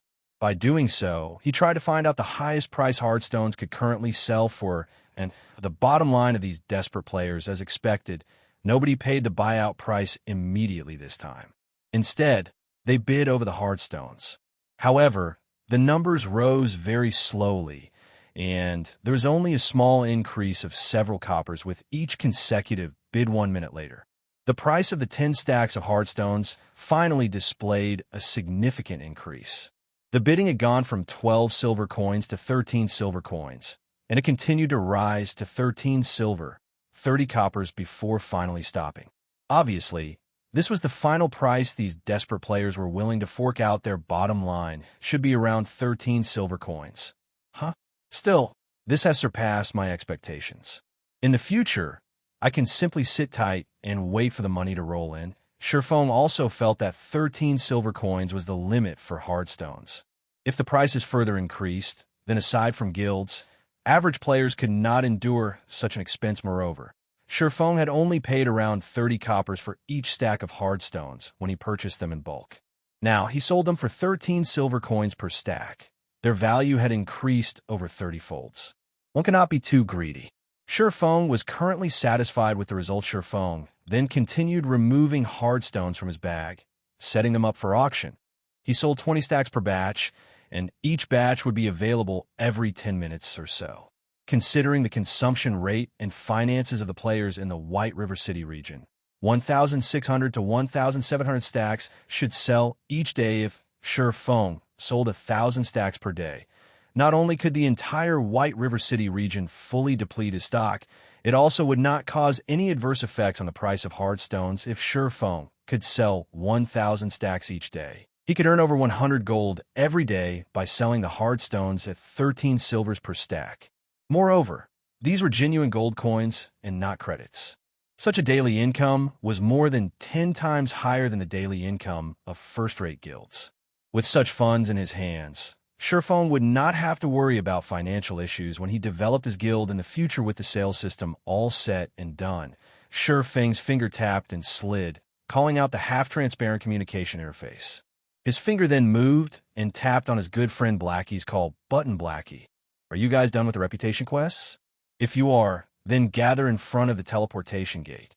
We'll go dungeon diving together. Shifeng asked. We're already done with our quests. However, it seems that we've been trapped inside a sealed map. We need to go through a trial if we wish to leave. Blackie grew excited when he heard about dungeon diving, and he wished he could immediately go to display his prowess.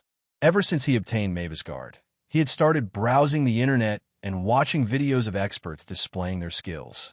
He had also frequently sparred with his team members, and his techniques had greatly improved. He would definitely shock Shifeng with his new techniques. Unfortunate, he couldn't do any of that right now. A sealed map. Shifeng's eyebrows wrinkled, his mind entering a deep thought. He did not know how Blackie and the others managed to enter a sealed map. Logically, the quests he sent them on had no such locations. However, after recalling Blackie's description of the place, he suddenly understood the situation Blackie and the others were in. He could not help but admit that their luck was truly impressive. There were various miraculous opportunities available in God's domain, and players most frequently discovered the Trial of God. Players also called it the Trial of Heroes, and it was a test given by gods for mortals to become heroes.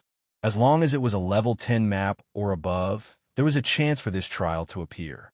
Players would occasionally encounter this trial out in the fields, questing or grinding. However, less than 1 out of 10,000 players would have a chance of meeting this trial. Blackie and the others were definitely lucky for encountering this trial. Every Trial of Heroes was a heaven-sent opportunity. As long as players could clear it, they would receive a bountiful reward. In this trial, equipment and EXP were considered the lowest form of reward. If players could perform exceedingly well in the Trial of Heroes, they could receive permanent attribute increases, super rare or improved skills, an abundant amount of weapon mastery, and many more super rare rewards. Weapons and equipment could only be used for a period of time. They were like foreign objects. They were not truly part of one's strength. However, it would be a different story if players could receive things like permanent attribute increases and super rare skills. The value of such things far surpassed that of weapons and equipment, and they would be of immense help towards one's future development. How many colors were on the trial door that you guys entered? Shifeng asked. Shifeng's question confused Blackie. However, since Shifeng had asked, Blackie tried to recall the number of different colors on the large double doors they had entered. He then said unconfidently, I think there were 4 colors. 4? Are you guys trying to get yourselves killed? Shifeng immediately wanted to scold Blackie. The Trial of God did not only possess rewards, but it would also mete out punishments. The punishments and rewards given were also equal in God's domain. With opportunity came danger. There was no such thing as a free lunch in God's domain, and even if there were, it might very well poison you to death. The Trial of Heroes was normally categorized into 7 tiers. If there were only 1 color on the teleportation gate, then the trial would be Tier 1. it was also the easiest trial to clear. Along with the increase in number of colors, the difficulty would increase exponentially if there were 4 colors on the door of trials. Then it would be a Tier 4 trial. Its difficulty would be around 8 times or above that of a Tier 1 trial. If Blackie and the others could clear it, the minimum rewards they could obtain would be fine gold rank or above weapons and equipment. Normally, it would be a dark gold ranked item. If they could finish the trial with a sufficiently high completion rate, there was a possibility they could receive permanent attribute increases or have one of their skills upgraded to a stronger version. However, the punishment for a Tier 4 trial was no joking matter. If Blackie and the others failed to complete the trial, the lightest punishment they might receive was a massive loss in EXP. They could very well lose several levels. Blackie and the others might even lose a portion of their attributes or skill mastery permanently, possibly entering a weakened state for a long period of time. Such severe punishments were also one of the reasons why most players would avoid entering the door of trials after finding one. They would instead choose to sell the information to a large guild, making a huge profit. Brother Phone, are we in a very dangerous situation?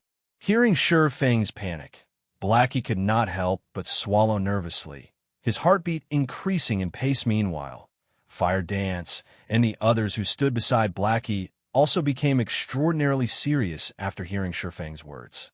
They no longer dared belittle this trial. I can only give you guys advice. Act within your capabilities. Do not attempt meritorious deeds. Only try to leave in one piece. Don't forget to pass on my advice to everyone in the team. However, Blackie, since you have Mavis Guard, logically, you guys should have a very high possibility of clearing the trial. However, remember not to rush things. Even if you have to waste a lot of time, you must never hurry. The rest will depend on your battle techniques, intelligence, and wisdom. Sherfong then continued to pass on all his knowledge about the trials onto Blackie. As for whether or not they could clear the trial, it would depend solely on Blackie and the others. The test of the Trial of Heroes had never repeated, so there were no known strategies to conquering one. However, in Sherfang's previous life, after collecting the knowledge and wisdom of many predecessors, he managed to form a strategy that was not an actual strategy, which was to act within one's own capabilities and plan before taking action. One must not rush when carrying out the Trial of Heroes. Other than that, there was no true strategy for conquering the Trial of Heroes with Fire Dance, Cola, and Blackie's Mavis Guard. They should be able to clear a 4-color trial. However, they should not be able to leave the trial in a short time. Sure Fong felt a headache building. He originally intended to upgrade their equipment by raiding a dungeon. However, that plan had gone down the drain now. He did not even know if Blackie and the others could manage to leave the trial within a week. The Trial of Heroes was never simple, and it was an extremely time-consuming trial.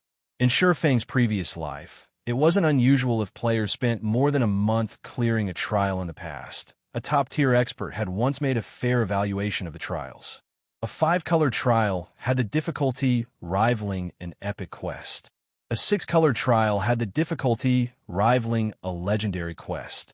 As for a 7-color trial, it had the difficulty rivaling a top-tier legendary quest in Sherfang's previous life.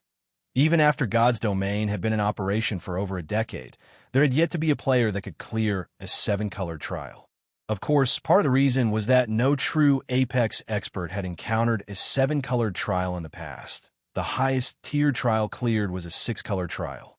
Meanwhile, one of the conquerors of a 6-color trial was the Cleric God, Violet Cloud, one of the publicly acknowledged top 10 Cleric Gods in God's Domain. Thinking that Violet Cloud was currently with Blackie and the others, Sherfong hesitantly released a sigh of relief. Although Violet Cloud had yet to grow into her prime, her potential could not be ignored. For a 4-color trial, Blackie and the others might possibly be able to clear it. Forget it. No point worrying about it too much. It seems that I can only upgrade my own equipment for now, Sherfong sighed.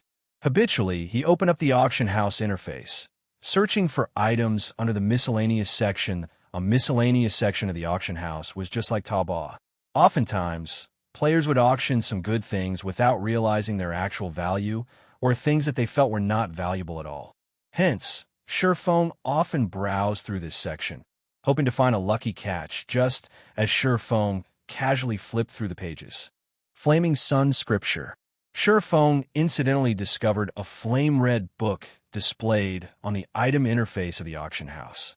Feng's expression trembled at the sight of this book, and he could not help but wish he could immediately snatch this book into his hands. Someone dare to sell even this item? This is simply ludicrous, Feng sighed, then shifted towards the price tag displayed on the upper left corner of the ancient book. Chapter 199, Flaming Sun Scripture. Displayed on the half-transparent pale blue screen, the price of the Flaming Sun Scripture was similarly striking crap. This seller must have been dropped on his head as a child. Feng loudly cursed the moment he saw the price in actuality. Feng wasn't the only person who loudly cursed when they saw the price for this Flaming Sun Scripture. Some players would even couple their curses with a few finger motions. 1,000 gold coins. This person was simply insane. Feng then took a look at the seller's name, Sinfully Handsome. Feng could only look at this person with respect when seeing this exotic name. Just how much of a narcissist was this person? Looking at this name, Feng could also vaguely guess the reason why the price of this Flaming Sun Scripture was so high. However, since he had seen the Flaming Sun Scripture, he could not easily give it up. Hence, he sent out a communication request to this person called Sinfully Handsome. However, Feng hid his name when he made the call, preventing this Sinfully Handsome from discovering his identity. After waiting for 10 seconds or so, Sinfully Handsome picked up the call. Who are you? What business do you have with me? You can't be asking me to power level you, right? If you're a pretty girl, this brother can carry you to victory with me. Narcissism filled Sinfully Handsome's voice when he spoke, and he gave others the hint of being a hooligan. Feng was instantly dumbfounded when he heard Sinfully Handsome's words. Girl. Carry you to victory. Just who is this person? Even a person like this could obtain the Flaming Sun Scripture? Was this world already in such a mess? Hey, speak a few words, why don't you? Are you dead? Don't tell me you're a tranny, right? This brother doesn't have that kind of taste. Sinfully Handsome suddenly started panicking. Hello, I'm interested in buying the Flaming Sun Scripture that you've placed on the auction house. I wonder if you can sell it to me at a lower price. Feng asked. Oh, so you want to buy that item? Of course I can. Sinfully Handsome smiled in realization. I'll slightly reduce the price for you then. How does 900 gold sound? This is a very justifiable price. Feng faintly smiled at Sinfully Handsome's asking price. He then calmly stated his own price, 20 silver coins. Feng did not believe Sinfully Handsome knew the Flaming Sun Scripture's true value. Only fire-type humanoids level 10 or higher would drop the Flaming Sun Scripture. However, its drop rate was somewhat low, so its selling price was very high. The average person usually couldn't afford it. Even so, it was still not worth an insane 1,000 gold. With that kind of money, players could even purchase an epic ranked item. Why would they bother buying an item like the Flaming Sun Scripture if they had that kind of money? Hey, fellow brother, you're not being sincere here. You're the one who took the initiative to contact me. Yet, you're offering such a price? Do you know which guild I belong to? Sinfully Handsome beamed a smile, proudly saying, Have you heard of Darkstar before? It's an apex, third-rate guild in White River City. With this name alone, shouldn't you at least offer 100 gold? Darkstar, it was indeed a powerful guild in White River City. However, what did that have to do with Feng? 1 gold coin. If you don't wish to sell, then forget it. Feng understood that Sinfully Handsome took him for a fool. However, he was also in quite a need for the Flaming Sun Scripture, so he decided to offer such a high price. Unfortunately, Sinfully Handsome misunderstood Feng's intentions. You have to think through this clearly. In the entire White River City, only I possess this Flaming Sun Scripture. Seeing that you're an honest person, I'll make a large sacrifice and sell it to you for 10 gold with an additional 100,000 credits. If you still don't want it, I can only look for another buyer. Sinfully Handsome confidently said goodbye. Feng immediately disconnected the call. Sinfully Handsome suddenly panicked when Feng disconnected the call. He did not think that Feng would be so decisive. At least try to bargain. Watching his 1 gold coin fly out of his grasp, Sinfully Handsome's heart bled with regret. However, He was too embarrassed to contact Feng again. Humph. I don't believe that you can so easily give up on this flaming sun scripture. Sinfully Handsome snorted, although he did not know the use of the flaming sun scripture. Based on its powerful and tyrannical name, it was not an ordinary item. Sinfully Handsome was very sure that Feng knew this item's value. However, he did not wish to pay too high a price, so he retreated for the sake of advancing. With this thought, Sinfully Handsome was further assured of the flaming sun scripture's value. It was definitely worth more than 1,000 gold coins. Hence, Sinfully Handsome ran towards the auction house, changing the price of the flaming sun scripture from 1,000 gold coins to 10,000 gold coins. He wanted to see if Feng was willing to beg him for this item. However, when Sinfully Handsome arrived at the auction house, he discovered that there was not only a single flaming sun scripture on auction anymore. There were 5 of these books now. Aside from his copy, priced at 10,000 gold coins, the other 4 books were all priced at 15 silver coins. The most inconceivable thing was that the number of flaming sun scriptures up for auction continued to increase. In the blink of an eye, there were already 10 copies of the book up for sale. Just what sort of situation is this? Sinfully Handsome's eyes widened. He thought he was dreaming right now. How could there be so many flaming sun scriptures? While the quantity of these flaming sun scriptures increased, someone else bought them. One after another, there were a total of 32 copies of the flaming sun scripture offered in the auction house. Among them, Feng had bought 30 of them.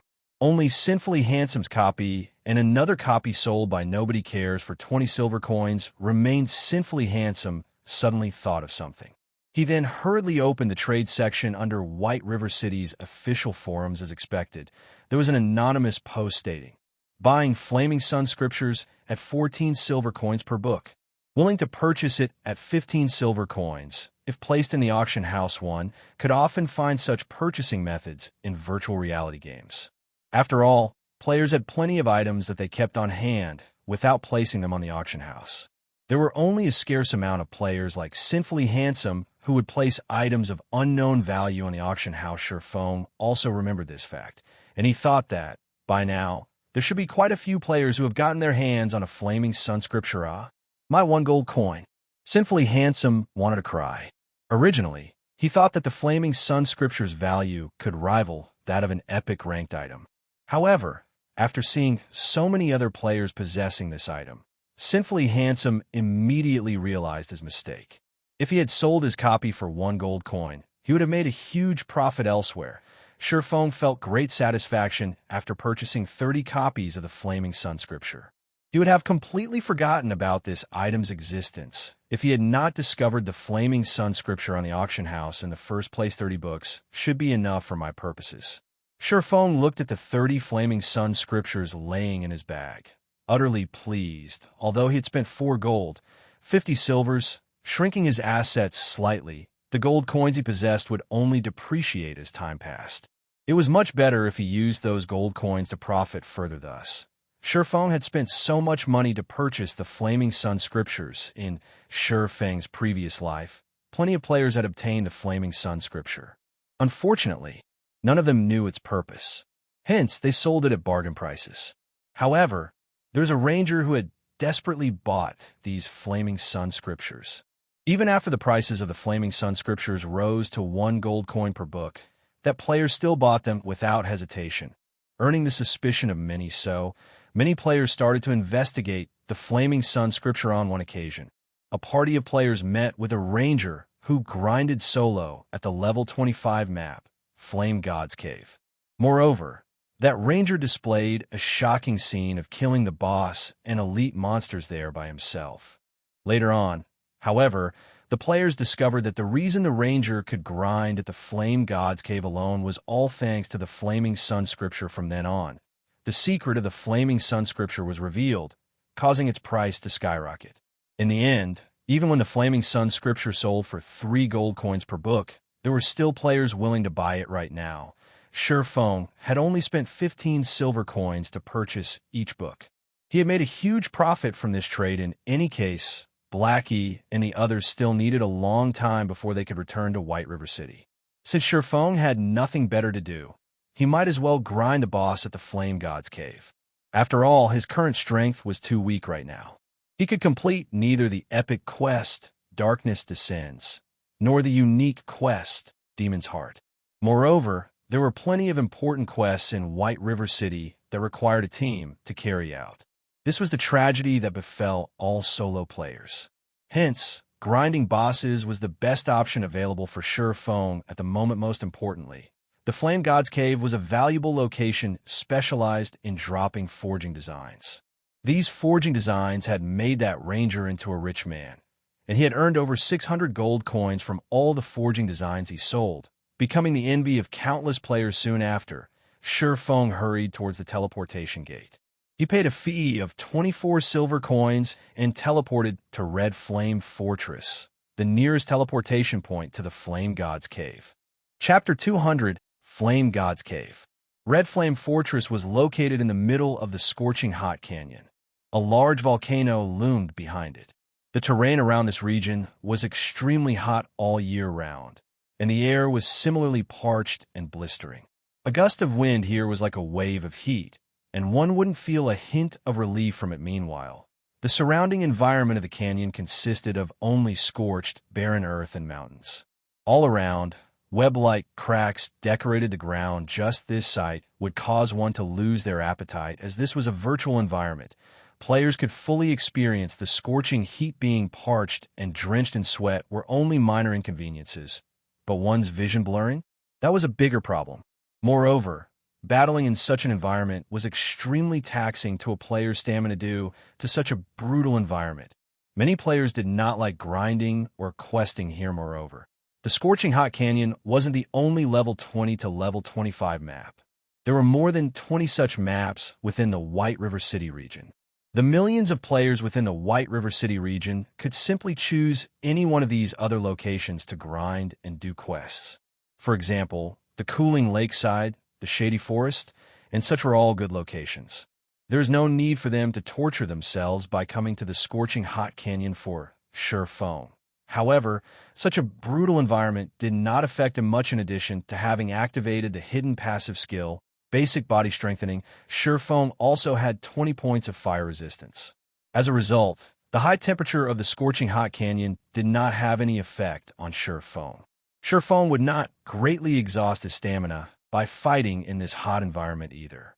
Moreover, the majority of the monsters in the Scorching Hot Canyon dealt fire-type damage, so this place was suitable for players like Feng, who had high fire resistance, to level. Feng's leveling efficiency would increase by at least 20% compared to leveling up at other maps in God's domain. Nature's power was very strong. If players wanted to level up quickly, they needed to overcome many of such natural environments. As players progressed down their paths in God's domain, the importance of resistances would also increase. This was why Feng grew excited when he learned that the Ice Blue Devil Flame increased both his fire resistance and ice resistance. After arriving at the Flame Red Fortress, Feng opened the system map. Confirming the location of the Flame God's Cave, Feng advanced toward it along a red dirt road, although there were plenty of level 20 and higher monsters, such as the Fire-Raging Bull and Violet Flame Wolf. Along the way to the Flame God's Cave, Feng walked on the official road. There are normally high-level NPCs patrolling the official roads, and these NPCs were usually 15 levels higher than the map they occupied. Moreover, they patrolled in small parties rather than individually. If there were any foolish monsters that dared come close to the official road, these level 40 NPCs would immediately dispatch the offending beast. The moment they came within a 40-yard distance to the official road, the patrolling NPCs would discover these monsters and turn them into soup. Hence, all the surrounding monsters did not dare come within 40 yards of the official road at all, allowing players to travel safely through it. Around half an hour later, Feng finally arrived at the Flame God's Cave. The Flame God's Cave was situated close to a volcano at the outer edges of the Scorching Hot Canyon. Plenty of elite monsters and chieftain-ranked bosses resided within the cave. However, even when players discovered this location, they would normally choose to turn around and leave, as the monsters here were simply too strong. If monsters had not chased that party, they would not have run to the Flame God's Cave. incidentally discovering the Ranger's secret of grinding bosses and elite monsters, however. Only Shifeng knew of this secret right now. The monsters in the Flame God's Cave were all level 25, and generally, only players who had reached level 20 would grind here. However, Shifeng's equipment had the ignore levels attribute, so he could barely grind here as well, though with much lower efficiency. Regardless, he would still be grinding level 25 monsters. Even if his speed were slower than a level 20 player, his gains would still be much greater compared to grinding level 14 monsters. As for why the monsters in the Flame God's Cave were so amazing, it was mainly because of the extraordinarily high damage of their fire-type attacks. Even if it were only a level 25 common monster, it could still kill an MT of the same level with just 2 or 3 moves. Not to mention, the monsters in the Flame God's Cave all lived in groups, and one would usually meet 5 or 6 monsters at the same time. Even an MT with top-tier equipment could not handle so many monsters at once. There was also a large amount of elite and special elite monsters here. They could practically one-shot an MT of the same level. Hence, even when players knew about the Flame God's Cave, there was still nobody daring enough to grind at this place, however. It was a different story when one had the Flaming Sun Scripture. The Flaming Sun Scripture could grant players a Flaming Sun's blessing effect.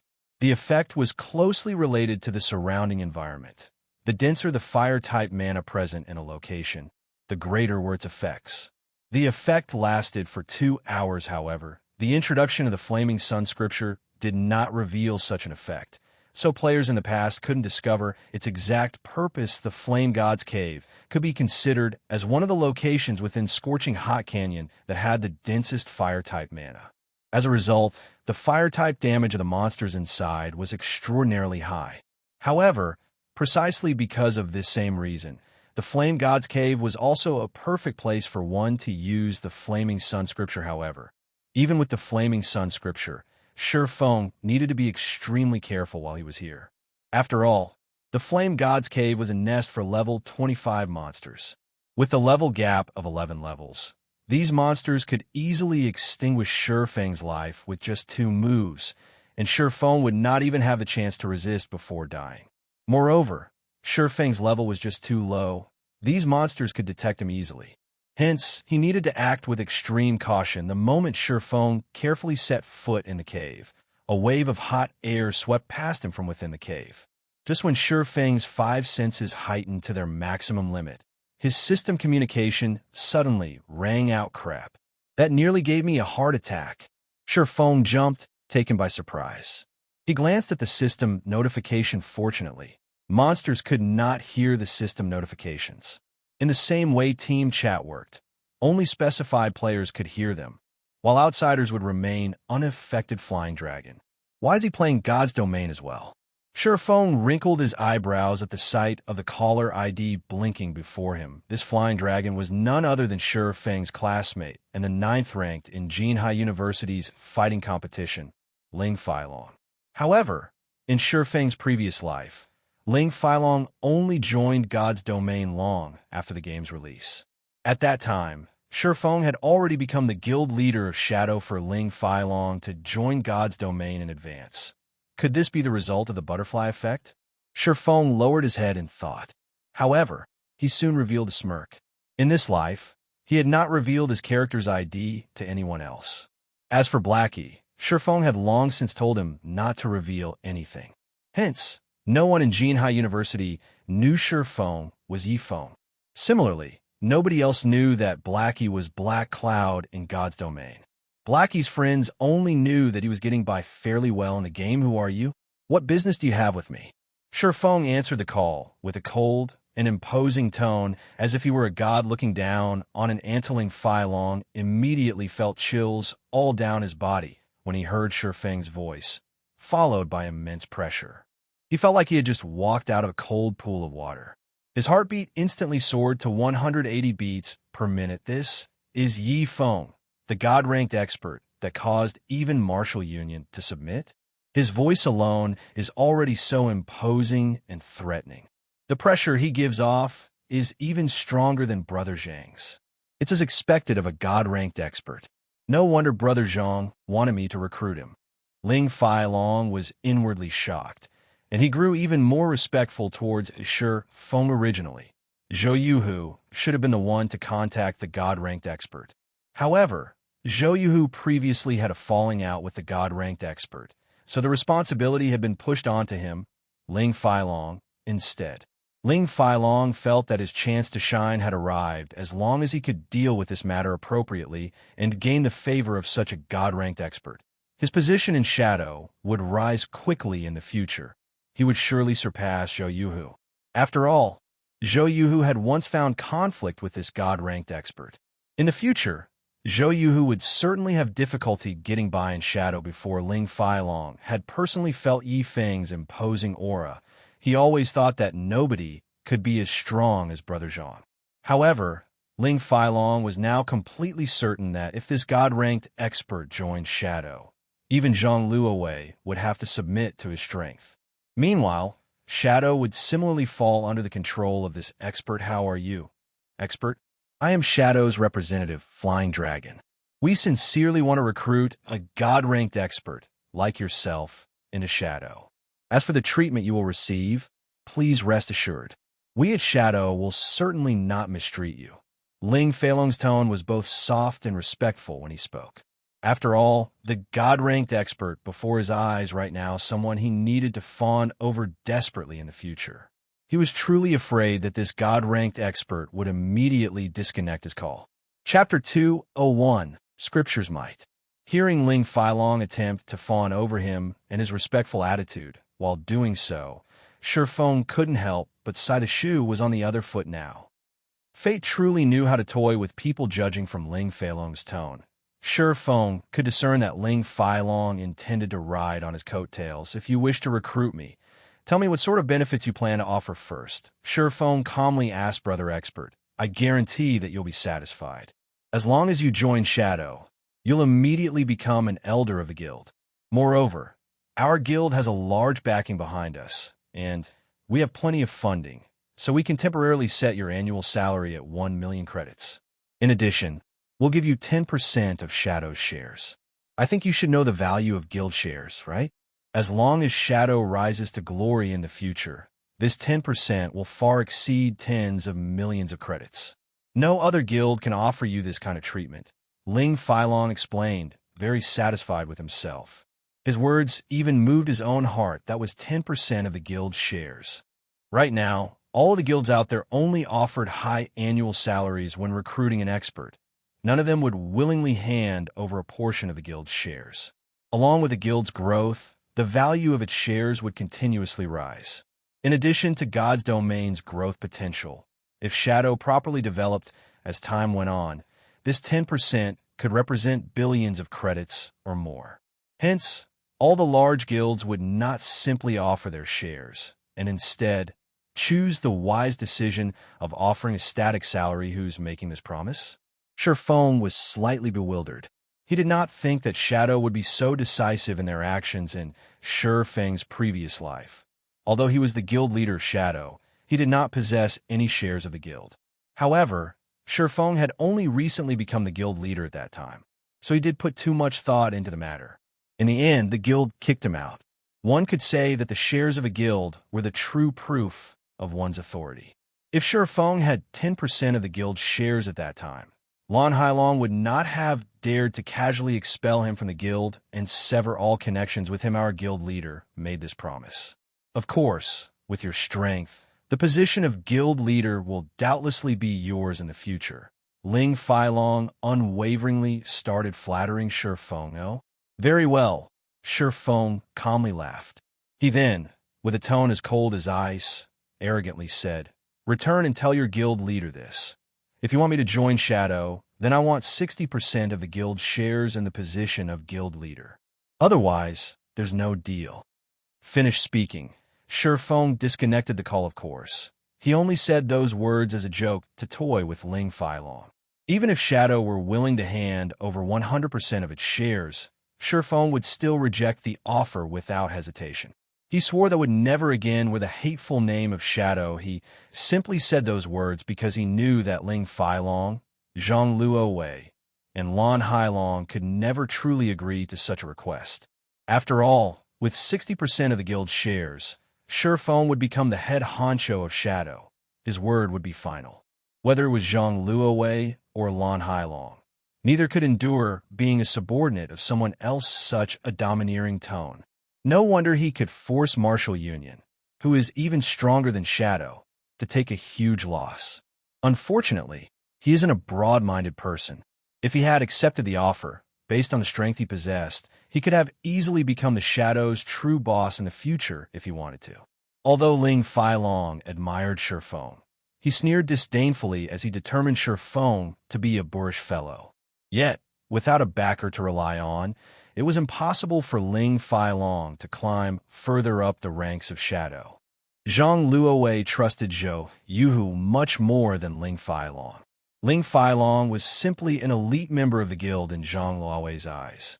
So, it was imperative that Ling Failong looked for a reliable backer. Meanwhile, a boor like Shifeng couldn't be a better backer. Although 60% of the total shares seemed a little high, if Ling Failong expended a lot of effort, it was not an impossible number to accomplish. It seems that I'll have to rearrange his words before reporting back to Brother Zhang and Brother Lan. At this moment, Shifeng would have never imagined that his casual remark meant to anger Lan Hailong and Zhang Luowei would become Ling Failong's new goal. Inside the Flame God's cave, Shifeng took out one of the Flaming Sun scriptures from his bag. He then opened the book, reading the incantations inside. All of a sudden, the Flaming Sun scripture ignited, emitting dazzling golden flames. As if the fire-type mana within the Flame God's cave had transformed into soldiers, it all charged towards the golden flame, submitting to it. The golden flame was like an emperor among flames in reality. It wasn't just the fire-type mana that was affected. Even Shifeng's ice-blue devil flame felt restless, giving off the notion of submission. Just what kind of flame is it? Shifeng looked at the bundle of golden flame, his heart filled with curiosity. To cause even the Tier 2 ice-blue devil flame to submit. If this flame had a rank, I wonder what tier it belonged to? It should be at least Tier 3, possibly Tier 4. If Shifeng could absorb this bundle of golden flame, his strength might rise to a whole new level. Unfortunately, this flame was not a mysterious flame, so Shifeng had no way of absorbing it. After a minute passed, the golden flame sank into Shifeng's body after it absorbed a sufficient amount of fire-type mana. Instantly, a new status effect appeared on Shifeng's status bar. Flaming Sun's Blessing increases fire resistance by 100 points and reduces damage from fire-type attacks by 90%. All fire-type damage received has a 20% chance to recover an equivalent amount of HP. Damage dealt towards fire-type monsters increased by 100%. Duration of 2 hours, effective only within the Flame God's cave. In reality, the Flaming Sun scripture's original purpose was simply for the convenience of players when grinding in a hot environment. However, when used inside the Flame God's cave, where the density of fire-type mana was extremely high, its effects increased by manyfold.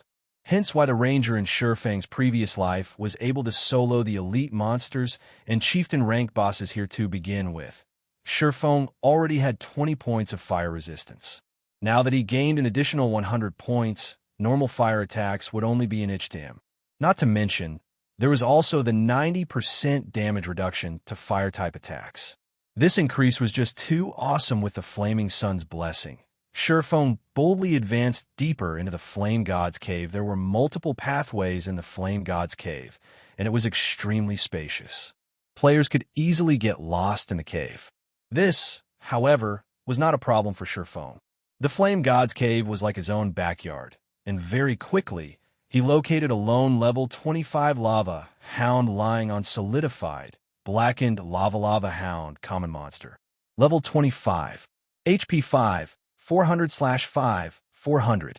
The lava hound was several sizes larger compared to a normal lion. Its entire body emitted red flames. Its skin was a dark yellow, and it had a pair of large, crimson eyes. Detecting Shifeng's presence, the lava hound abruptly stood. Its blood-red eyes glared at Shifeng as it let out a low, angry growl. The lava hound's sharp claws easily shattered a chunk of charred rock just as Shifeng unsheathed the abyssal blade in Silver Lake. The lava hound spat a mouthful of flames at Shifeng without holding anything back. Shifeng activated the ice blue devil flame, covering his entire body with a deep blue flame. He then charged at the ball of flames head on. The lava hound's attack could originally devour close to half of the HP of an MT of the same level. However, when struck Shifeng, the attack merely caused around minus 10 points of damage.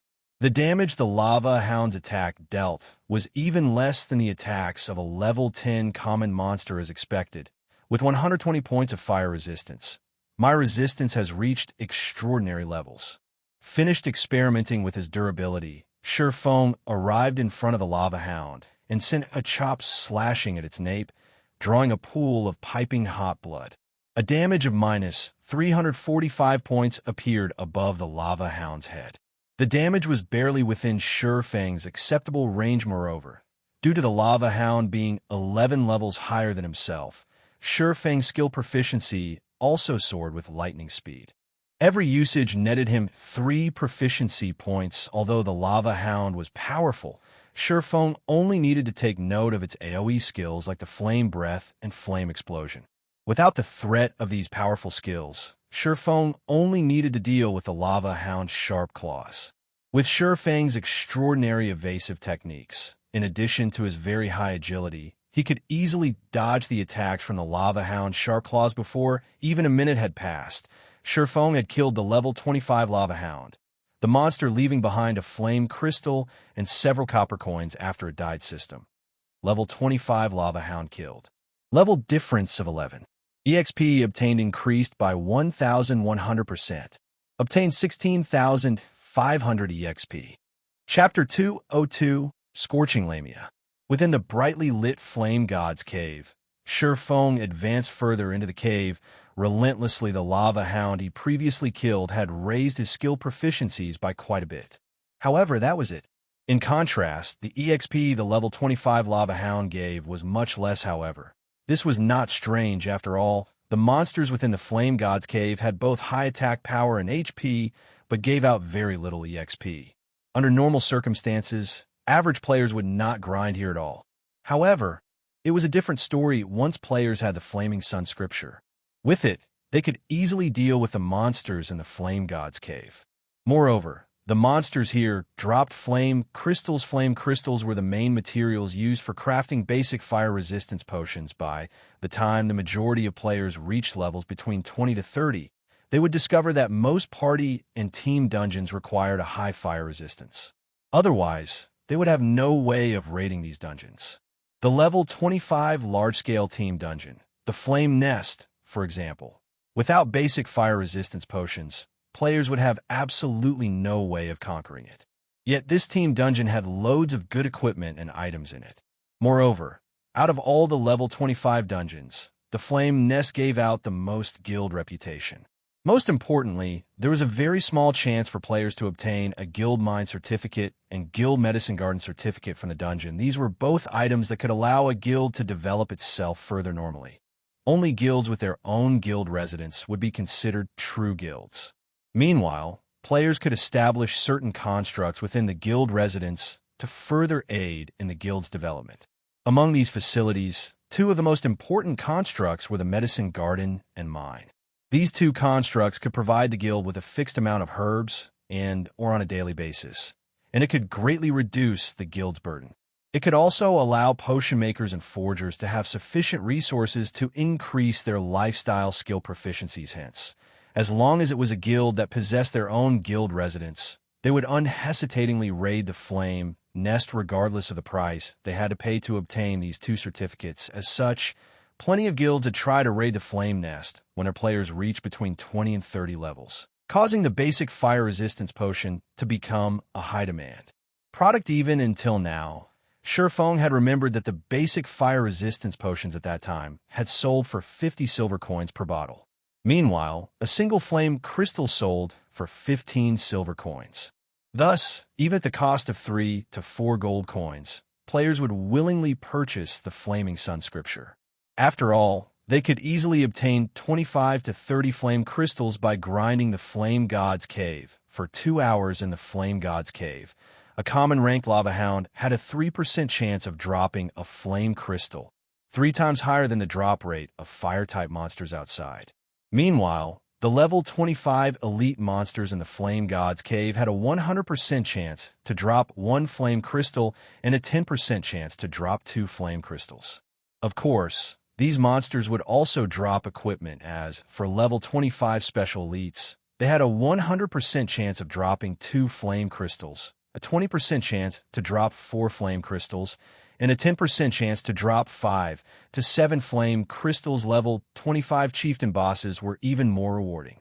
They had a 100% chance to drop 10 flame crystals, a 30% chance to drop 13 pieces of flame crystals, and 20% chance to drop 20 to 25 flame crystals. Players could easily earn up to 2 gold coins by killing a single Chieftain boss. Not to mention, these bosses also dropped equipment, and Tool Shurfeng continuously killed lone, level 25 lava hounds as he advanced further into the depths of the Flame God's Cave. Even when he met 2 lava hounds at the same time, he still easily dealt with them. Only, more time was necessary. The flame breath of the lava hounds could be easily dodged. Players only needed to take note of the lava hound's throat. When its throat glowed and gave off the color of fire, it was about to spit out flames. However, the damage of this move was only a small matter to Shurfeng. It dealt about only -100 damage in total to Shurfeng. As for the lava hound's other skill, Flame Explosion, it could cause extremely high flame damage to all enemies within an 8-yard radius without 120 points in fire resistance and 90% damage reduction to fire-type attacks. MTs of the same level would instantly lose 3/4 of their HP to this single attack. However, the lava hound's actions were obvious before it would cast this skill. It would raise its claws high, then slam them on the ground, creating an explosion of flames. However, the skill's effective range was wide, making it extremely hard to avoid. It was practically a sure-hit skill. Fortunately, Shurfeng's fire resistance was extremely high, and he would, at most, receive around -100 damage from the lava hound's flame explosion. Shurfeng had over 1,800 HP, so this damage was not significant. Another hour or so passed by, and Shurfeng finally arrived at the core area of the Flame God's Cave. On his way here, Shurfeng had killed many lava hounds, and due to the luck +3 provided by the Shadow's blessing he wore, he obtained a bountiful number of flame crystals. He could get 1 flame crystal for every half a dozen or so lava hounds he killed throughout his journey. Shurfeng had killed over 40 lava hounds and obtained a total of 8 flame crystals. His experience had also risen to 37% of level 14. His leveling speed could already be described as flying. His skills, Chop, Thundering Flash, and Thunder Flame Explosion, also rose to level 7, level 5, and level 3 respectively. If including the upgrade provided by the Abyssal Blade, these skills would be level 10, level 8, and level 6 respectively. These improvements had pushed Shurfeng's damage output to a whole new level once more. Unfortunately, the lava hound Shurfeng killed did not drop any equipment. The same went for the forging designs that Shurfeng most desired. The core area Shurfeng had reached was a large, empty lava field. Molten lava flowed throughout the surroundings. At the highest point of the empty field sat plenty of bright crystals reflecting the glow of the lava into the surroundings, illuminating the spacious and empty field. The cooled accumulation of lava formed the land here. This place was more like a swamp than a durable stone road, and players would find it very hard to traverse across this lava field. A single misstep would instantly lead to players fall into a pit of molten lava. If players did not possess a definite control over their own bodies, they would find themselves at a serious disadvantage when battling here. Meanwhile, on the empty land a short distance away, Shurfeng discovered plenty of level 25 elite flame Naga silently guarding. Occasionally, he could also spot a few level 25 special elite flame Naga warriors. Compared to the lava hound, these monsters possessed much more intelligence. Aside from attacking with flames, they could also deal a substantial amount of physical damage. These monsters also had exceptionally fast reactions, especially the Flame Naga warriors. These warriors wore armor and wielded a shield in one of their hands. They were practically shield warriors, and players would find them extremely difficult to deal with. Flame Naga, Elite Rank. Level 25. HP 20,000/20,000. Flame Naga Warrior, Special Elite. Level 25. HP 50,000/50,000. Soon after, Shurfeng lifted his head and shifted his gaze towards the distant central region of this lava field due to the long distance. Shurfeng had to squint and focus his eyes for quite some time. Only after activating his extraordinary vision could he discover a beautiful figure laying atop a stone altar that was a Lamia. Unlike her Naga brethren, who possessed the heads and faces of a snake, although the lower half of this Lamia body was a snake's tail, her upper body was that of a human's. This Lamia possessed beauty that even women would envy. Her eyes were like red gemstones, giving off a dazzling glow. Her lustrous and seductive black hair was tied into twin ponytails. Exposed to the light of the flames, her delicate white skin shone like supple white jade. The most attractive parts of this Lamia were her elegant temperament and her exotic beauty. The bright silken blouse she wore was especially eye-catching, as it served to accentuate her delicate body and ample breasts further. Just a glance at this Lamia would easily captivate any intruder. It was truly hard to imagine that this delicate and beautiful Lamia was the Scorching Lamia Sela, the level 25 high Lord-ranked boss of the Flame Gods Cave. Sure enough, the benefits of pioneering a new land are plentiful. I have already found a high Lord rank on this first trip.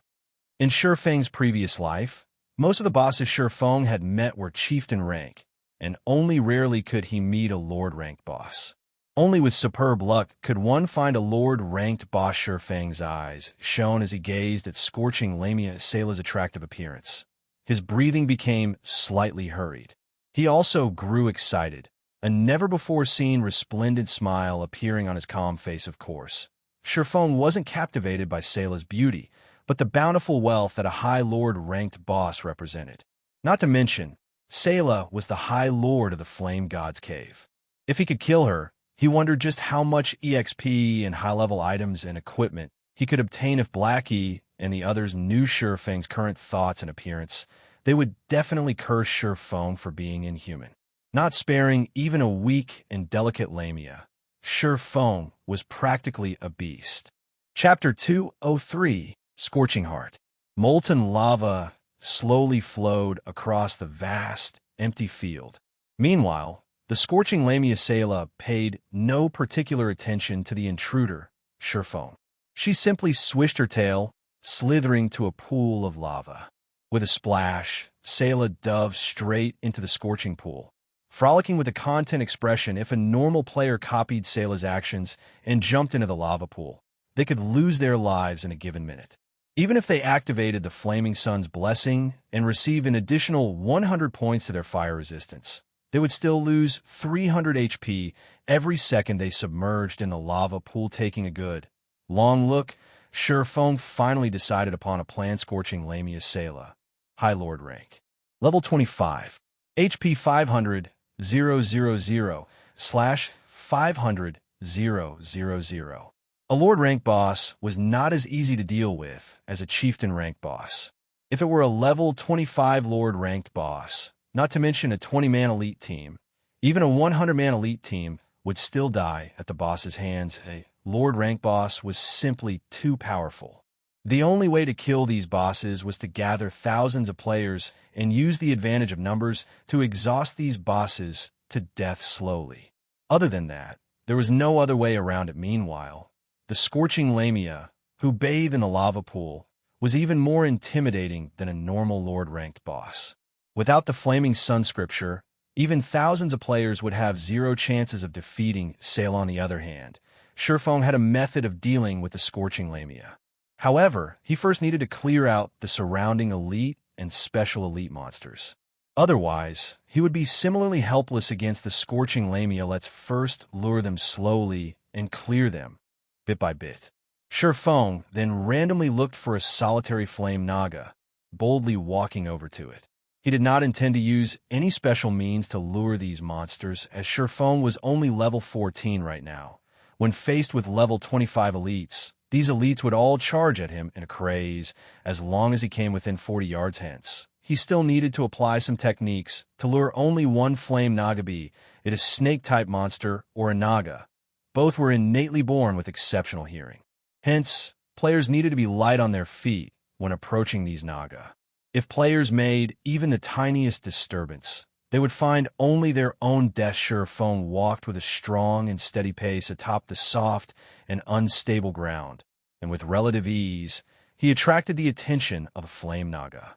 Immediately, Feng watched as the flame naga charged at him like a madman. Come. Seeing that the naga had taken the bait, Feng faintly smiled as he spun around and ran towards a distant rock cliff. The flame naga was well versed in close combat. Meanwhile, its only ranged attack was the Raging Flame Roar, and it belonged to the category of channeling spells. The skill had an effective area of 404 yards, and it needed 3 seconds to channel the skill fully. However, this skill did not pose any threat to Feng. On the contrary, melee combat with the Flame Naga was much more difficult as the chase continued. Although the Flame Naga was fast, Feng was not any slower than it either. The moment Feng arrived in front the rock cliff, with no further paths of retreat remaining, Feng started climbing up the extremely steep cliff with great ease. When he arrived at the top of the cliff, he stuck out his tongue at the creature as he silently looked down at the Flame Naga. The Flame Naga was further incensed by Feng's blatant provocation, and it too started frantically climbing the cliff. Although Feng was not a ranged class, and he could not kite the Flame Naga, melee battle the Flame Naga was simply too dangerous. If Feng was slightly careless, the Flame Naga could kill him with just 2 moves. Hence, Feng intended to fight from a range. Seeing that the Flame Naga was about to climb the cliff, Feng took out a basic frost grenade from his bag. He then threw it at the Flame Naga. Ice fragments scattered, and cold air spread out to the surroundings. The Flame Naga instantly froze. Due to the Flame Naga's fear of the cold, the basic frost grenade managed to deal -300 damage to it. However, the Flame Naga possessed 20,000 HP, so this small amount of damage barely made a scratch. Frozen halfway through its climb up the rock cliff, the Flame Naga's immobile body fell. 2 stones, protruding from the rock wall, halted the serpentine beast's fall, sandwiching the Flame Naga's body between the rocks as it hung halfway up the cliff. Be it attacking or dodging, the Flame Naga would find it extremely challenging to do either from its current position. It could not even carry out the simple action of turning its own body. Right now, Feng smiled at this sight. He jumped down from his elevated position, landing on one of the stones, trapping his opponent. He then started attacking the Flame Naga from behind. It was extremely easy to kill a Flame Naga that had 0 means of retaliating. Feng sent a level 10 chop, slashing at the Flame Naga's back, earning him a scream of pain, coupled with a damage of -168 above the monster's head. Feng couldn't help but admit that a level 25 elite was truly amazing. With the level Suppression, in addition to the Flame Naga's superior defense, his attack could not even deal -200 damage, even with the damage multiplier from the Flaming Sun scripture immediately after. Feng followed up with Thundering Flash, Earth Splitter, Double Chop, and Thunder Flame Explosion. A series of damages appeared above the Flame Naga's head. However, even with the damage amplification effect inflicted by Thundering Flash, the highest damage Feng had dealt with a single attack was barely over -200 points. Though there was the occasional critical hit of over -400 damage, the Flame Naga had a total of 20,000 HP. Aside from Feng's skills being capable of causing more than -100 damage to the Flame Naga, his normal attacks could not deal over -50 damage. Moreover, Feng had activated the Ice Blue Devil Flames effect before his attack. Seeing as the freezing effect was about to end, Feng threw another basic frost grenade at the Flame Naga, freezing his target once more. He then resumed his barrage of attacks. Although the Flame Naga had relatively fast regeneration, Neither was the damage Feng was causing to it a small amount 2 minutes later. The Flame Naga's HP finally fell to 20%. Simultaneously, the Flame Naga released a fierce roar. Flames covered its entire body, and shortly after, its body started trembling. Feng had long since been prepared for it. Immediately, he hid behind a corner of a rock boom. Countless flying flame blades shot out from the Flame Naga's body. These flame blades were the beast's scales, and their appearance signaled its ultimate move, flame bullets. The damage these flame bullets dealt was a combination of physical and fire-type damage. With Feng's current HP that was slightly over 1,800 points, these bullets could instantly send him into a critical condition. However, with the iron-like rock blocking these blades for him, Feng received no damage at all after the waves of flame bullets ended. Feng threw out another frost grenade before resuming his attack in the end. Feng killed the level 25 Flame Naga with relative ease the instant the Flame Naga died. Feng's experience bar increased by a small portion. Feng was already level 14, and he needed an extremely large amount of EXP to reach level 15. His experience bar rising by a noticeable chunk showed just how bountiful the EXP the Flame Naga provided was. The Flame Naga also dropped 2 flame crystals, 1 bronze ornament, and tens of copper coins. Ornaments were the rarest of all equipment. Compared to jewelry, such as rings and necklaces, ornaments were far more valuable. In God's domain, every player could equip 3 ornaments at most. As of this moment, however, Feng's ornament window was still a big, empty space. He truly did not imagine that he would inadvertently obtain a bronze ornament. His luck was simply 2 good Scorching Heart ornament bronze rank. Equipment requirement: Strength 80. Strength plus 10, Agility plus 10, Endurance plus 10. Fire Resistance plus 3. Can be activated to cast a Tier 2 Flame Shield that can absorb a maximum of 1,000 flame damage. Although this ornament did not offer a large increase to his attributes, ornaments that could increase one's resistances were extremely rare.